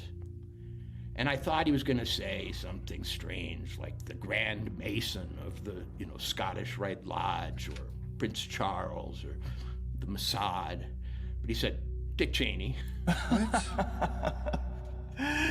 Oh my goodness. Why does that not surprise me, though? Yeah, I mean... Because of course he would be, right? I think it's highly likely that Walter Kern is referencing the whistleblower David Grusch. Yeah. Stop saying Grusch, it's not his name. Come on. Damn it. To give some context, I hate when people say Grusch. In the following clip, Kern discusses the time he spent with David Grusch. You said a name, you said Grusch. What are you doing, man? Stop saying Grusch. Deep in conversation.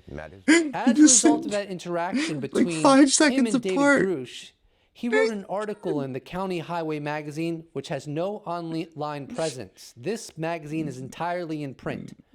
Frankly, I wouldn't be surprised, though I'm not making an accusation, if Walter Kern was not supposed to share this information about Dick Cheney publicly.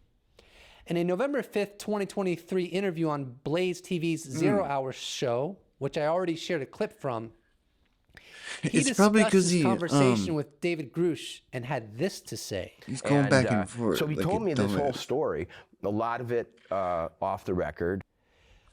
He probably thinks he can you say that though? Like, I don't think, he probably thinks that's like the legal standard. You can identify a source like that, right? Like, if Grusch told him not to say it, and then he thinks that like, okay, years gone by, I can say a UFO whistleblower and I'm not being clear about who it is. No, the standard is like whether it reasonably be anticipated that you could like ascertain who they're talking about through what they're saying, right? Which, you know, like, I don't think he's got any other UFO whistleblowers he's interviewed. I mean, I don't know, maybe he could claim that, but shit. Looks like, I mean, fucking Grusch is the litigious type too, as we know, right? Assume for just a moment that it's true that Dick Cheney Ken Clips on the plays stand. one of the biggest roles in UFO secrecy and knowledge. Well, according to journalist Ross Coulthart, those involved in the secrecy on this level may not be able to continue operating with the degree of anonymity they may enjoy. In an episode of The Good Trouble Show with Matt Ford on March 9th, 2024, journalist Ross Coulthart That's what I would do if I was his lawyer. had the following to say regarding UFO secrecy gatekeepers getting exposed in the future. That legacy program Your Honor, may I gatekeepers have been approach the advising bench? Kirkpatrick, and we were This one of the guy's first people podcast really to reveal sucks. this. That's months why the back, thing is that- only in that newspaper Kirkpatrick print. had people that were actually managing or had been managing the legacy UFO crash retrieval and back in engineering program, that he had brought those people on board to advise them. I think we've kind of seen the result of that. And I understand earlier that you posted that you actually know the names of these people. Do you plan on revealing them? Yes, actually, I forgot it was you that had that scoop, Matt. It was you. It was the advisory group to Dr. Sean Kirkpatrick that he was keeping very, very secret. But there were, again, people in Arrow who were quite alarmed to discover that their boss, the head of Arrow, was taking advice from a group of advisors who, frankly, were totally and utterly compromised. And I can't name them just yet. I've got plans about what I want to do. But what I can tell you is that these are people whom I know are directly involved as legacy program gatekeepers. One of them sat on the National Security Council with Dick Cheney in his White House years. It's very, very interesting to see the people who are now being revealed to me as the people involved in, frankly, this cover-up. And yes, they are going to be named. They are going to be revealed. There is going to be an unveiling of who these people are in my own good time. One of the big takeaways in that clip with Ross Coulthart is that, I mean, I believe it. Dr. Sean Kirkpatrick, while he was the head of Arrow, allegedly had a group of advisors that were totally and utterly compromised, directly involved as legacy program gatekeepers. And Ross said one of them sat on the National Security Council with Dick Cheney in his White House years. In the following clip, Matt Ford speaks explicitly about the Cheney family. I would venture to guess a lot of people are going to hear about the What's that Cheney echo he's family got when on? it comes to this whole thing. That's all I'm going to say. Why is that 6-month-old clip significant? Well, because it potentially corroborates what Walter Kern said about Dick Cheney. That is, and this is what Walter Kern said, So allegedly, according to the fucking whistleblower he jerk-offs. spoke to, They've all been talking about Dick I think Cheney it's for highly 6 likely that months? was David Grusch. Okay. Dick cool. Cheney stands atop the pyramid in terms of We're UFO waiting for him to knowledge die. and gatekeeping. In the following clip, Walter Kern conveys I mean, it makes what a lot David of Grusch sense. told him Makes a lot about of sense. what's going to happen in the future as it relates to UFO transparency. There's a promise that we'll get to know more. I mean, there always is with UFOs. We are always a year away from the big reveal. But what's this guy's he deal? assured me that that reveal is kind of got a schedule now, and in the next year will be it's like a weird off-brand reactionary. I don't know what it is. That like the whole world will find astonishing. So within the framework of the idea that more clarity is going to emerge about the UFO issue, the UFO cover-up, the fact that we're not alone, allegedly, I believe that we are not alone, but within this framework that we are going to see an acceleration in the this is a effort pretty to big bring bombshell, transparency dude. to all 8 billion The head of us. guy's Dick Cheney, really? I wrote the following essay. I mean, shit. Because my it's both last video covered so much insane of this, so it was and fresh also in my mind, incredibly and I thought predictable it would and like be expected. a valuable communication. I wrote that this on September 10th. I'm going to share the version I put on my Patreon simply because I made a little tweak. What if Dick Cheney was like that version versus the Twitter version? So many evil things he UFO could do. Disclosure Forecast 2024. UFO Disclosure Forecast for the remainder of 2024. Lou Elizondo's book Imminent was published. James Fox's documentary The Program will drop within 2 months. Dan Farr's documentary with Lou Elizondo and others will likely drop this year. According to Matthew Pines, new people with credentials will be in both these documentaries, not the usual suspects, as some put it. According to Matthew Pines, as I understand it, new credentialed people will come forward independent of the documentaries above as well. They will also back up David Grusch's allegations. The coup de grace that Matthew Pines spoke about, that is an individual you would recognize if you watch the news, will come forward backing up David Grusch's allegations. Okay, that's Cheney, I guess. Jay Stratton's book will be coming out as well, though I don't think it will come out in 2024. Tomorrow, an intelligence analyst on UAP is going public on the Good Trouble Show with Matt Ford. I think what the deal is that like they originally had a plan. Tom DeLonge has said it. It's like they originally had a plan for Hillary, and then they've been scrambling ever since. And Trump shut them out, and the whatchamacallit, Brandon was like, he probably was like leading them on the whole time, right? Like telling them he was going to do something about it, and then not being decisive. So yeah, I mean, I don't know. Maybe we'll get some theatrics. Like, Dick Cheney's still alive, right? What's he even up to? I haven't seen his ass in a while, huh? He's probably in rough shape somewhere. Unless he's in the sarcophagus,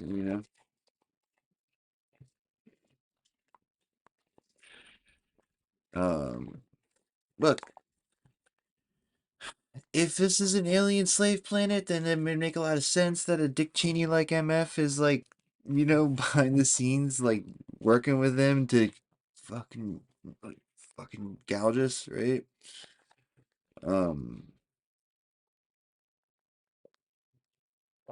Would it not also make sense then that someone like that got like the Enoch treatment and like taken up to the spaceship and fixed his health? I guess it's like when the fucking Kurds work with the Americans. It's like, oh, we're gonna give you your country. It's gonna be dope, dude. And then they say fuck you, kind of like that, I guess. Like they made Dick Cheney do 9/11, and then they didn't even get to go to heaven. Sucks, bro.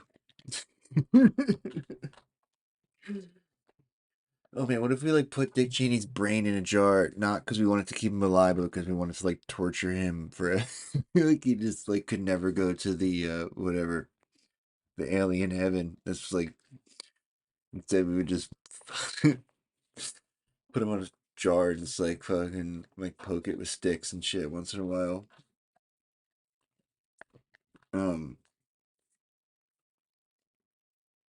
So deserve it. I mean, shit. What if you? Oh man. What kind of punishment? Like, what would you even do if you caught someone like selling out the entire planet like that? Like, what? It's like a different scale. It's hard to even know. Like, It's almost like we should like chop them up in little pieces or something. Like it's so insane. That will be interesting. Watch out for that. Hopefully, there will be surprises emerging that are not even on our radars. The U.S. government will have a tough time continuing to lie and obfuscate about the UFO issue. They have a lot to contend If you were with. Let's get the responsible UAP for Disclosure Act like fully 8 passed. billion deaths, No what mercy. would you do? And then after I wrote that on Twitter, someone responded, "Didn't Corbell hint at a new video drop by the end of the year too?"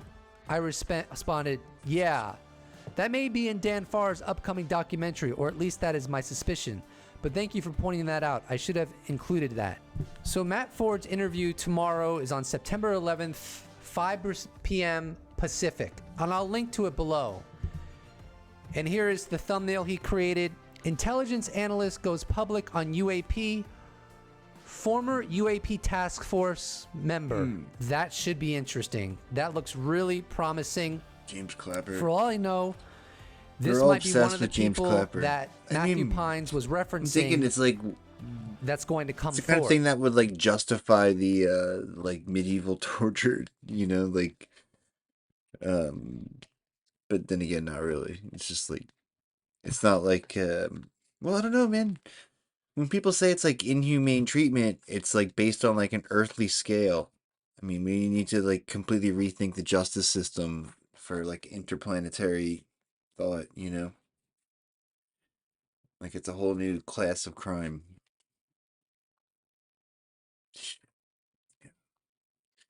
It's like Danny Sheehan and those like Ubiquity University guys. That's, I mean, kind of what they're doing, it seems like, is like, you know, training like a diplomatic corps, like a vanguard party of like people who are like, you know, on the cutting edge of like, you know, crank sciences and getting them ready to go and fucking figure something like that out. I mean, they explicitly say it, like that's part of their mission statement, right? It's like we're getting y'all ready for the fucking big reveal. Which again, I admit does sound very millenarian of a concept, right? I'm not gonna say it doesn't. Like there's certainly elements to fucking ufology that like you know, have similarities to like whatever, you know, end times prophecy type shit, right? But that doesn't mean it's not like we're just based on the details that we've like gathered so far, that just appears to be the most plausible situation. Like it's not, you know. It's like been picking up recently, and it's like I don't know, man. And like it used to be like it didn't look like anything in particular, but just like the last couple weeks, it seems like we're seeing an awful lot of these sort of like you know, surveillance type operation things. Yeah, this is what I'm saying. Like, would it be wrong to like you know, God, what if that's how Nixon's head? Do they have an origin story on Futurama for how Nixon's head got in that jar? Like, what if it was originally part of like a punishment, and then they somehow like woke him up, and he like, you know, enslaved them. He learned how to use his third eye while he was in hibernation.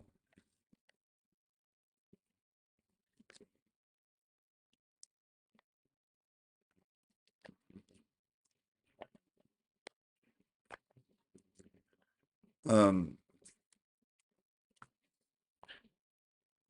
well, I mean, we see flying saucers like that all the time. So I'm trying to tell you, there's so many videos. They're everywhere. Like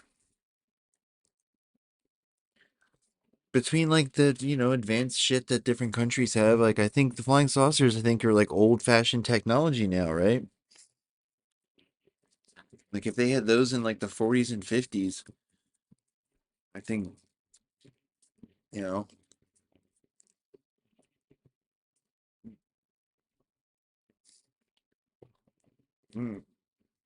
well, it's like a few years ago when Tom DeLonge was talking about like the threat they pose, and everyone was like, "Stop! You're doing Project Bluebeam or whatever. You're doing psyops."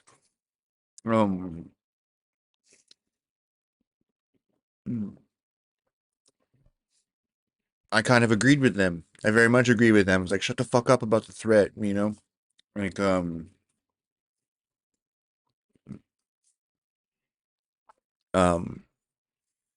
I don't know though. Like I said, now I'm like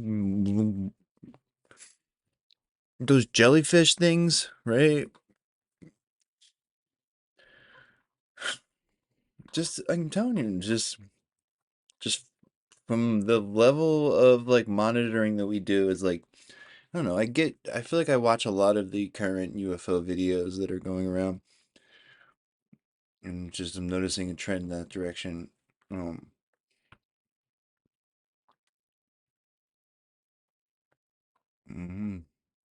if we got Independence Day?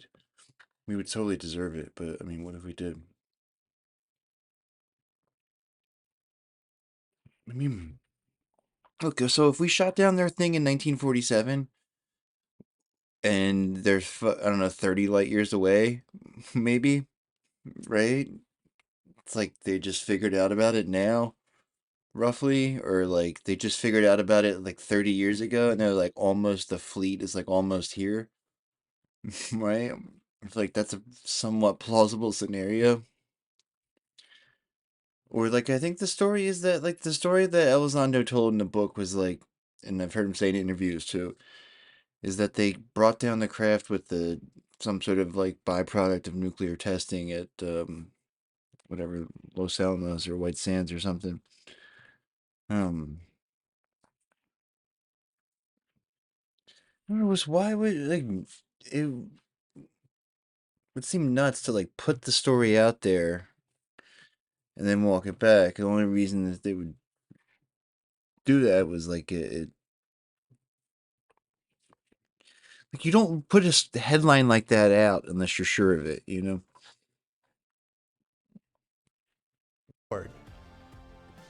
This is almost certainly not the coup de grace individual he referenced, in my opinion, because this person is probably someone that's not well known. But this person is a former UAP task force member. So this woman worked in the UAP task force as an intelligence analyst on UAP, as I understand it. And so it's going to be fascinating what she's going to say. Is what she's going to say going to align with the rhetoric of Dr. Sean Kirkpatrick, or is she going to give the impression that UAP are something more exotic than the U.S. government is trying to sell us? I don't know. I'm inclined to think it's likely the latter, but stay tuned for that. I don't know This if they is still my call third him that. video in a row. But like people were calling him like UFO Jesus, so I think he got like plays to type a little bit now, Yeah.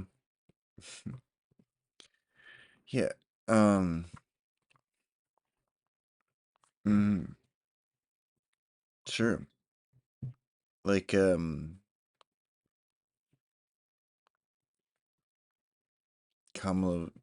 need to be fact checked. And that's not really typical for my channel.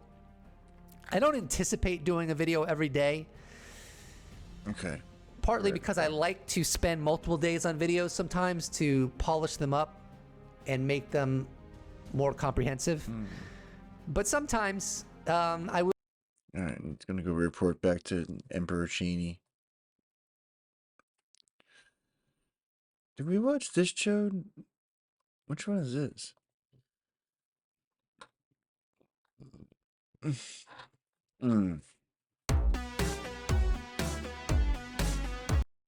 Oh yeah, we did see this one. Never mind.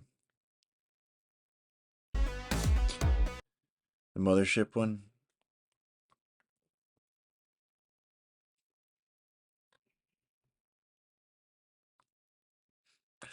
He needs to go explore that swastika cave.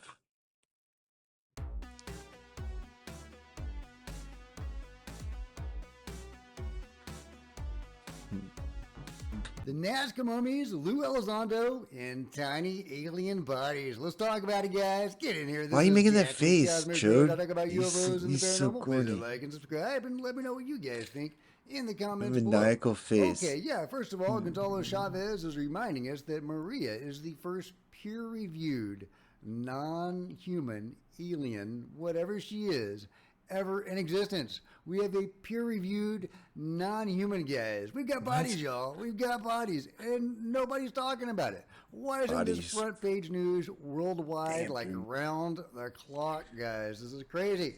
But we do have some coverage. We have Lou Elizondo finally being asked about the Nazca mummies. I think the audio is probably not as great as it could be, but let's listen to his response. Dude, he's like, well, as you know, I'm a crank, so I'm into crank shit.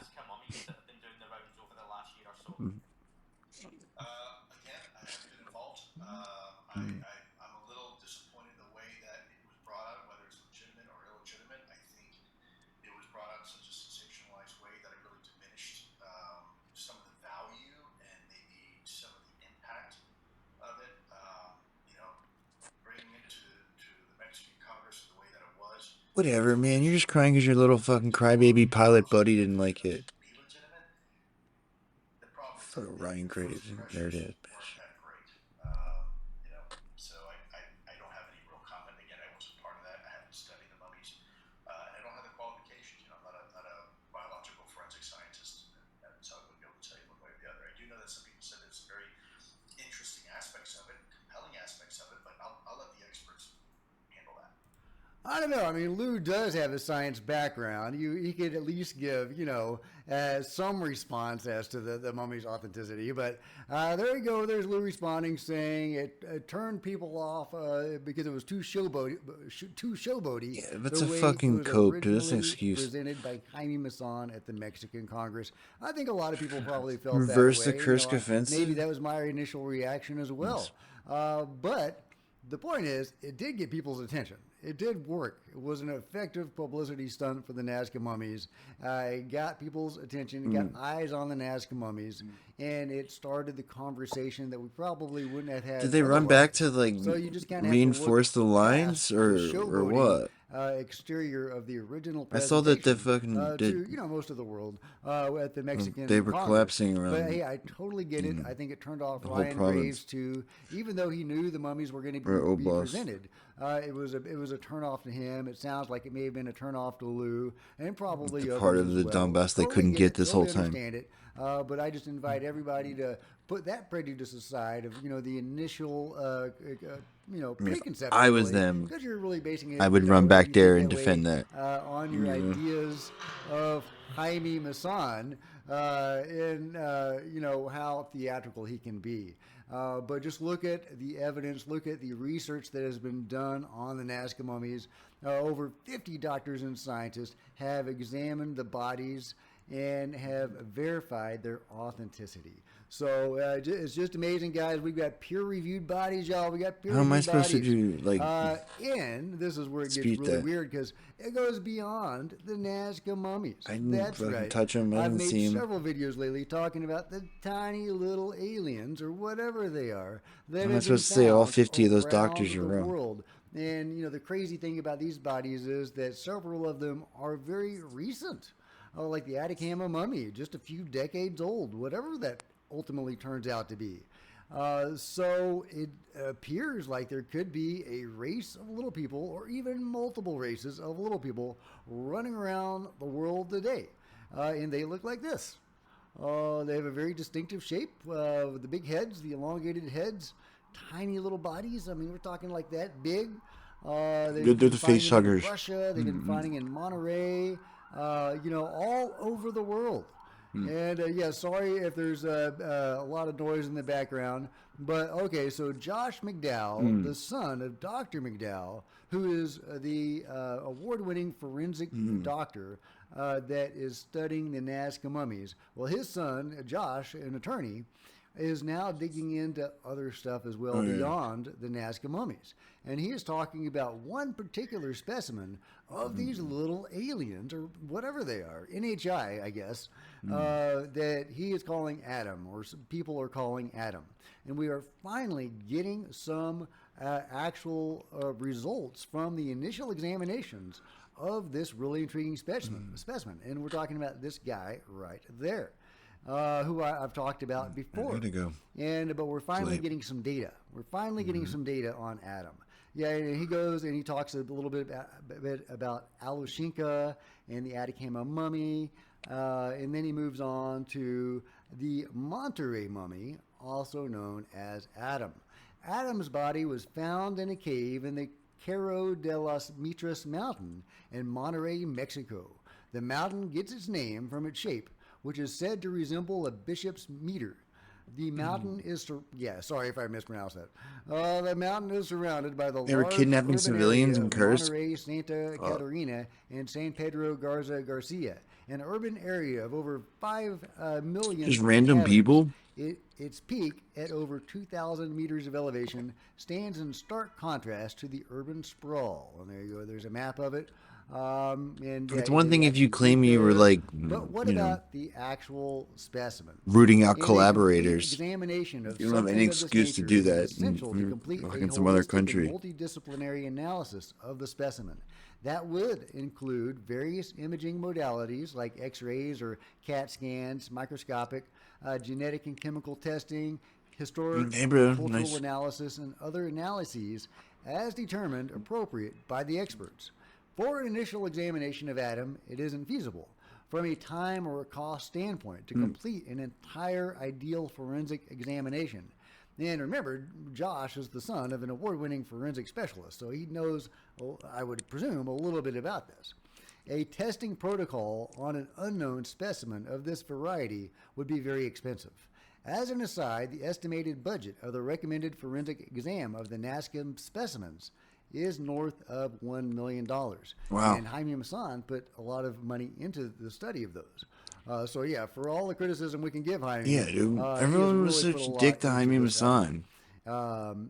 Okay, so he goes on. Jeez. When we have, but you know, before I go on, isn't it sad that money is in any way a factor in this? So it costs $1 million to study non-human bodies. We've got body gel. We've got bodies of non-humans. Spend as much as you want. I mean, we can spend millions of dollars on trivial stuff, billions of dollars on trivial stuff. That's the problem. But we're not spending that on, you know, what is arguably the most important thing that we could be spending money on. Learning that we are not alone in the universe and that indeed these beings may still be here with us. It's crazy, guys. It's crazy. When we were building our last house, my builder said we can do it good, fast, or cheap. You can pick one. I told him I thought that the adage was I could pick two. He said, well, cheap isn't really an option either. We can do it fast or we can do it right. So, yeah, there you go. There's the status. But they are proceeding. They are proceeding, and we are going to get some more tests done. They are going forward with tests on Adam, and I can't wait to present that to you guys. We are actually getting tests, actual medical tests on some of these tiny little bodies. We've had Gary Nolan's, basically dismissing the Atacama mummy while privately, apparently, saying otherwise. And he's even confirmed. Dude, did this on Y-Files Twitter get that he taken actually down did because say he that. was too He dangerous? says, oh, well, that was just talk. Well, it was talk. You said it, Gary. You said it, that you thought it was alien privately, but publicly, your official stance is that it's a mutated human. So, which is it, right? But, there is really the only, scientific examination that we have in the public purview of these tiny little bodies is that, Atacama mummy. Now, as I said, Ted Walter is the executive director of the International Center for 9/11 Justice and director of Peace, War, and 9/11. Ted, thanks for joining us on what I'm sure was a busy day. And Peace, will War, be and a busy 9/11? day That's his title? For you. Let's start with the British angle on this and the news Oh, they were? of an Damn. important was only a matter of time. legal breakthrough. They didn't do the for a stream? I British just remembered citizen now. I killed just on the fucking day. forgot Please the explain Elmer segment. to the audience what's happened. Yeah, well, George, thank you very much for having me on the 23rd anniversary of this solemn day. I really appreciate it. This case, some of your listeners may have heard of it, but it hasn't gotten enough attention. It's the family of Jeff Campbell, who died in the North Tower of on 9/11, and he was 31 at the time, and he was a British citizen, and his remains were repatriated to the UK They over never did a it, series huh? of years. And finally, there was an inquest held for him and 9 other British It was citizens scheduled in 2013. The wow. whole proceeding took about 2 hours. Sucks. It was a rubber stamp Of hearing. course. It was only a matter of time. The official cause of his death now, I know, following right? that inquest, is that Exactly. he died because American Airlines Flight 11 caused the collapse of They the can North make some Tower, shit up whenever they want, thus you killing know? him. It's like, And so ever since then, his family has been trying to reopen the inquest. They were not present at the inquest, but they quickly heard of the conclusion. And ever since then, they have been trying to reopen the inquest because they believe that that official cause of death is untrue. They believe that the building did not collapse due to the airliner hitting it. And under British law, there is a process that makes it actually quite easy for families, if they believe that the official finding is untrue and they believe that they have new evidence that was not considered at the first inquest, to reopen the inquest. And it's really, the test for this is not difficult. Really, any new evidence that could possibly, like even has the remotest chance of calling into question the original conclusion, is supposed to trigger a new inquest. Not only that, not only do they have actually thousands of pages of evidence that was not considered at the first inquest in 2013, they also, you can also ask for a new inquest when it's provable that the coroner did not conduct a sufficient inquiry. So in the case of this inquest, the coroner simply concluded that the airplane caused the collapse of the building without hearing even a shred of evidence to support that conclusion. So they have a very clear-cut case that there was an insufficiency of inquiry at this inquest. And so in 2021, 3 years ago in August, they submitted a 2,500-page application with lots of new evidence and legal grounds for reopening their inquest. They submitted it to the Attorney General for England and Wales. And the Attorney General sat on that application for almost 2 years. And finally, in July of last year, issued a decision denying the family the right to apply to the High Court for the new inquest to be granted. And so the family was going to challenge that decision a year ago and gave the Attorney General notice. The Attorney General suddenly turned around and withdrew the decision. After 2 years of working on this decision, supposedly turned around and withdrew it. And then 5 months later, in January of this year, issued yet another decision denying their right to apply for a new inquest to the High Court. And so now they are taking the Attorney General to court. They are filing for judicial review of the Attorney General's decision, and they will be making that filing on Friday, 2 days from now. And what sort of case are they going to make, Ted? Well, if you would read the Attorney General's decision, it would be clear to you, George, and it's clear to anybody who reads it, that the Attorney General did not engage with the evidence whatsoever. The Attorney General has put out a series of completely ludicrous reasons, simply just dismissing the evidence as fanciful, saying that the consensus view is that the Twin Towers collapsed due to the airplane impacts and the fires, and therefore there's no grounds for reopening the inquest.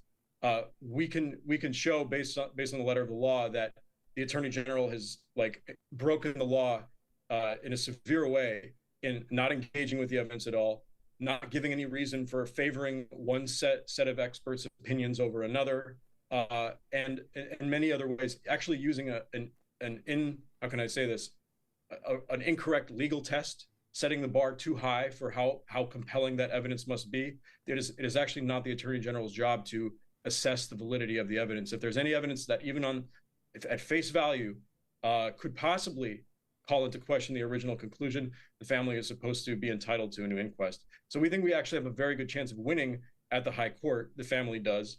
And we are optimistic that the new Attorney General, who took office in July, will actually not elect to defend the previous Attorney General, Victoria Prentice's decision, and that the new Attorney General will withdraw this decision. And that is what we're asking the Attorney General to do. We're filing with the High Court, but the family is also asking the Attorney General to avoid this whole judicial review process, withdraw the decision, and finally allow the inquest to go forward 3 years after the family originally asked for it. And is it the contention that whilst no one can doubt that airplanes struck the Twin Towers, that cannot have been the reason for their precipitous collapse, based on engineering and scientific evidence that this impact would not have caused, alone, would not have caused the collapse of the towers. Yeah, that's correct, George. The family, as I mentioned, submitted 2,500 pages of evidence 3 years ago, and that consisted of expert statements from 6 expert witnesses providing evidence, and just thousands of pages of attachments and scientific papers and studies and reports showing that the buildings could not have collapsed due to fire, and showing the overwhelming evidence that they were brought down with explosives and incendiaries.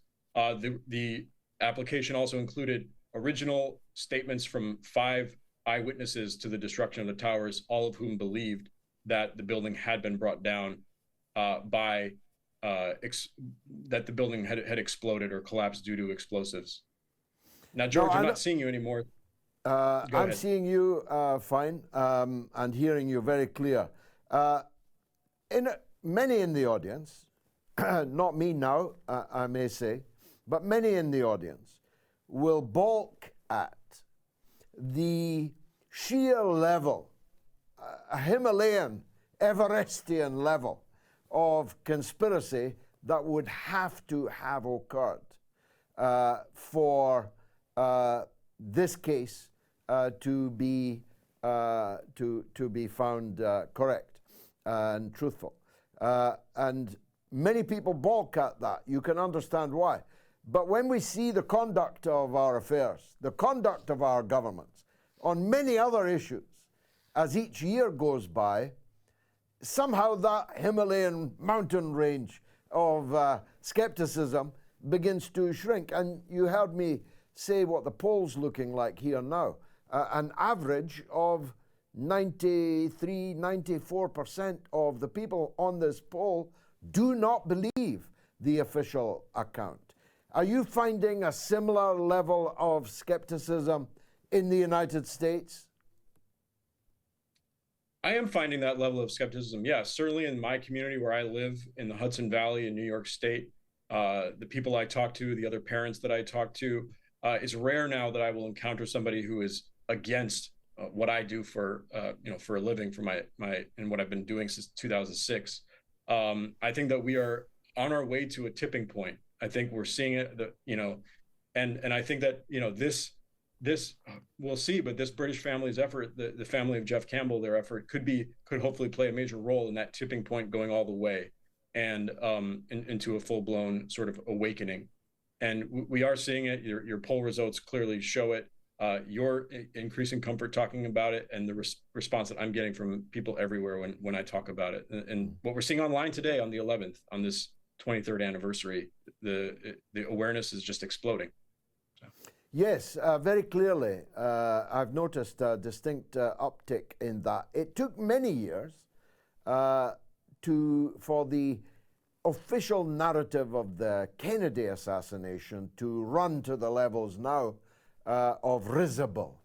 No sentient being would any longer claim that Jack Kennedy was killed by a lone gunman in a book repository in Dallas in 1963. No one any longer believes that, though some still pretend to do so. And Donald Trump, for example, if he is elected again as president, has promised to publish the remaining redacted evidence in that case. It's not taken as long, has it, for the 9/11 official account to become as discredited as it appears to be now? Why is that, do you think?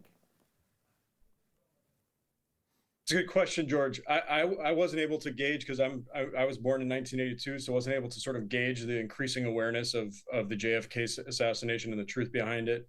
I think I understand that Oliver Stone's film JFK in the early 90s was a bit of a watershed moment, led to a real increase in awareness. So that's almost 30 years after. I think technology and the internet and social media and has helped a lot. The amount of documentation that there was of the event itself on 9/11. Obviously, today there would even be probably thousands more video pieces of video footage and angles of the destruction of the buildings and other aspects of the event compared to 23 years ago. But so I think it's the technology that has helped a lot, and I think it's the fact that there is this sort of crumbling sense of trust in government and trust in institutions, and it's been growing. It's been forever, you could say. It certainly took a turn or expanded with the JFK assassination, and then with 9/11, it took it to a new level. And now, for the last 23 years, we've been living in a sort of a decaying environment of trust in government, and rightly so. Rightly so. I think, yeah. I was just going to make that very point. A significant factor must be the declining credibility of the official narrative on anything. If they told you that today was Wednesday, you definitely want to check. And perhaps that began, I personally think so, me and Bob Dylan think so, on Elm Street in 1963. But other events have similarly discredited official Happened on Elm Street, 1963. 9/11, Freddy Krueger, the Iraq War, and the lies that were told about it, and to manufacture consent for it, the disputed elections. I mean, people still deny Mothman too. The suspicion that elections even are stolen and might be stolen again. The weaponization of the justice system to And start a Mothman-based electoral religion. opponents out of the game. All these things have led to a crisis. Greenish, yellowish of eyes. confidence in the official state. He lives around here too. It looks like he moved here after the That West must be a Virginia major thing. factor, Ted. Crow man, It is prehistoric it is a major bird, factor, huge sure, winged perhaps the humanoid. biggest factor. And along with the passage of time, it does get easier for people to sort of face the trauma of 9/11 or what was traumatic. And also, you have a younger generation coming up that didn't experience it. So we have all these factors. I would like to think what my organization, the National Center for 9/11 Justice, is striving Post for office union is official to just bring down the entire tapestry. of testified lies that he have saw him been outside of his hotel surrounding us window. for the last better part of a century. 2016. And to bring down what might be the heart, the engine of those lies. Large dark flying humanoid while duck hunting in Missouri. And the other sort of special interests and corporate interests that have also sort of Shapeshifters, Tinley Park, large winged being, etc. And I think we are on our suffers strange medical maladies after spotting a flying humanoid. Ooh. I gravitated to 9/11 because I thought it provided the best potential to have this awakening and to hit reset, because I think we can and we all deserve a system, a world where we can trust our institutions, where institutions are comprised of good people, and where corporate interests and so on don't have outsized influence in the way that our governments are run. I think we can get there. I'm a little optimistic though. All we're asking for, all I'm Telling you, they're asking going to for, collapse actually, themselves. They can't hold on that much longer. A proper inquiry, a reset. Let's go back to square one. You say a century. Let's settle for 9/11. It's not necessarily the case that you and I, or any or all of the people who don't believe the official account necessarily believe an alternative account, or the same alternative account rather. But we don't believe the official account, and therefore the official account should be reopened. There should be a new 9/11 inquiry that is not trapped by what we very widely, it seems, believe to be a false and misleading inquiry. Isn't that so? It's definitely a Hutch beam, dude. Come on. I agree with you completely. I think that we for us to get to a point where there will be an honest government-based investigation will require an immense level of awareness and demand from the public, and sort of an ongoing scrutiny to ensure that any investigation is conducted, in a serious manner. I think we're ultimately, in some sense, the awakening might precede the actual investigation, right? To have that level of pressure and for it to be a real investigation, we're going to have to keep raising awareness and keep investigating what actually happened that day. That part of what my organization is dedicated to, besides raising awareness, educating the public. We're not counting, we're not waiting around for the government to give us that investigation. It is our mission to establish fully an accurate account of what actually took place that day to the best of our ability based on the evidence that's available to us. And we're making strides towards that every day.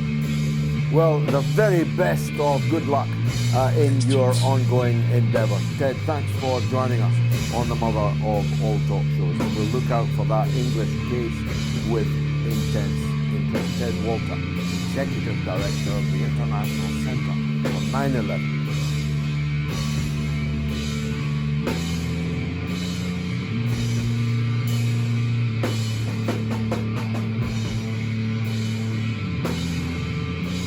Well, let's talk specifically now about Gaza, where you just...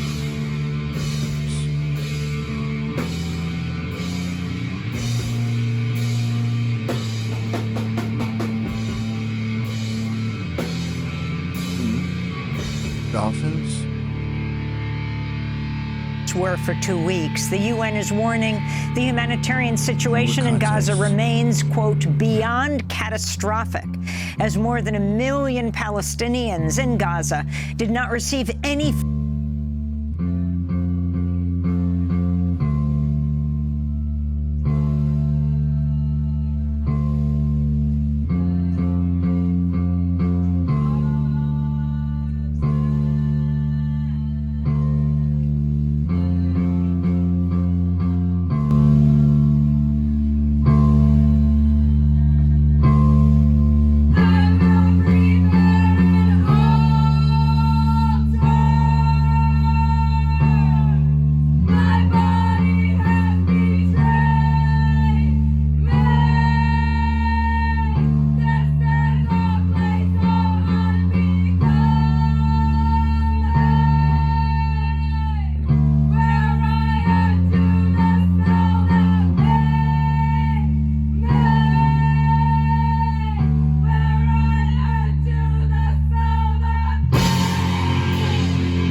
subscribing would be a huge improvement.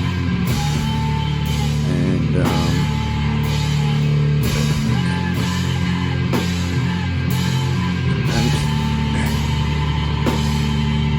gotta unlock that achievement on your own. I understand.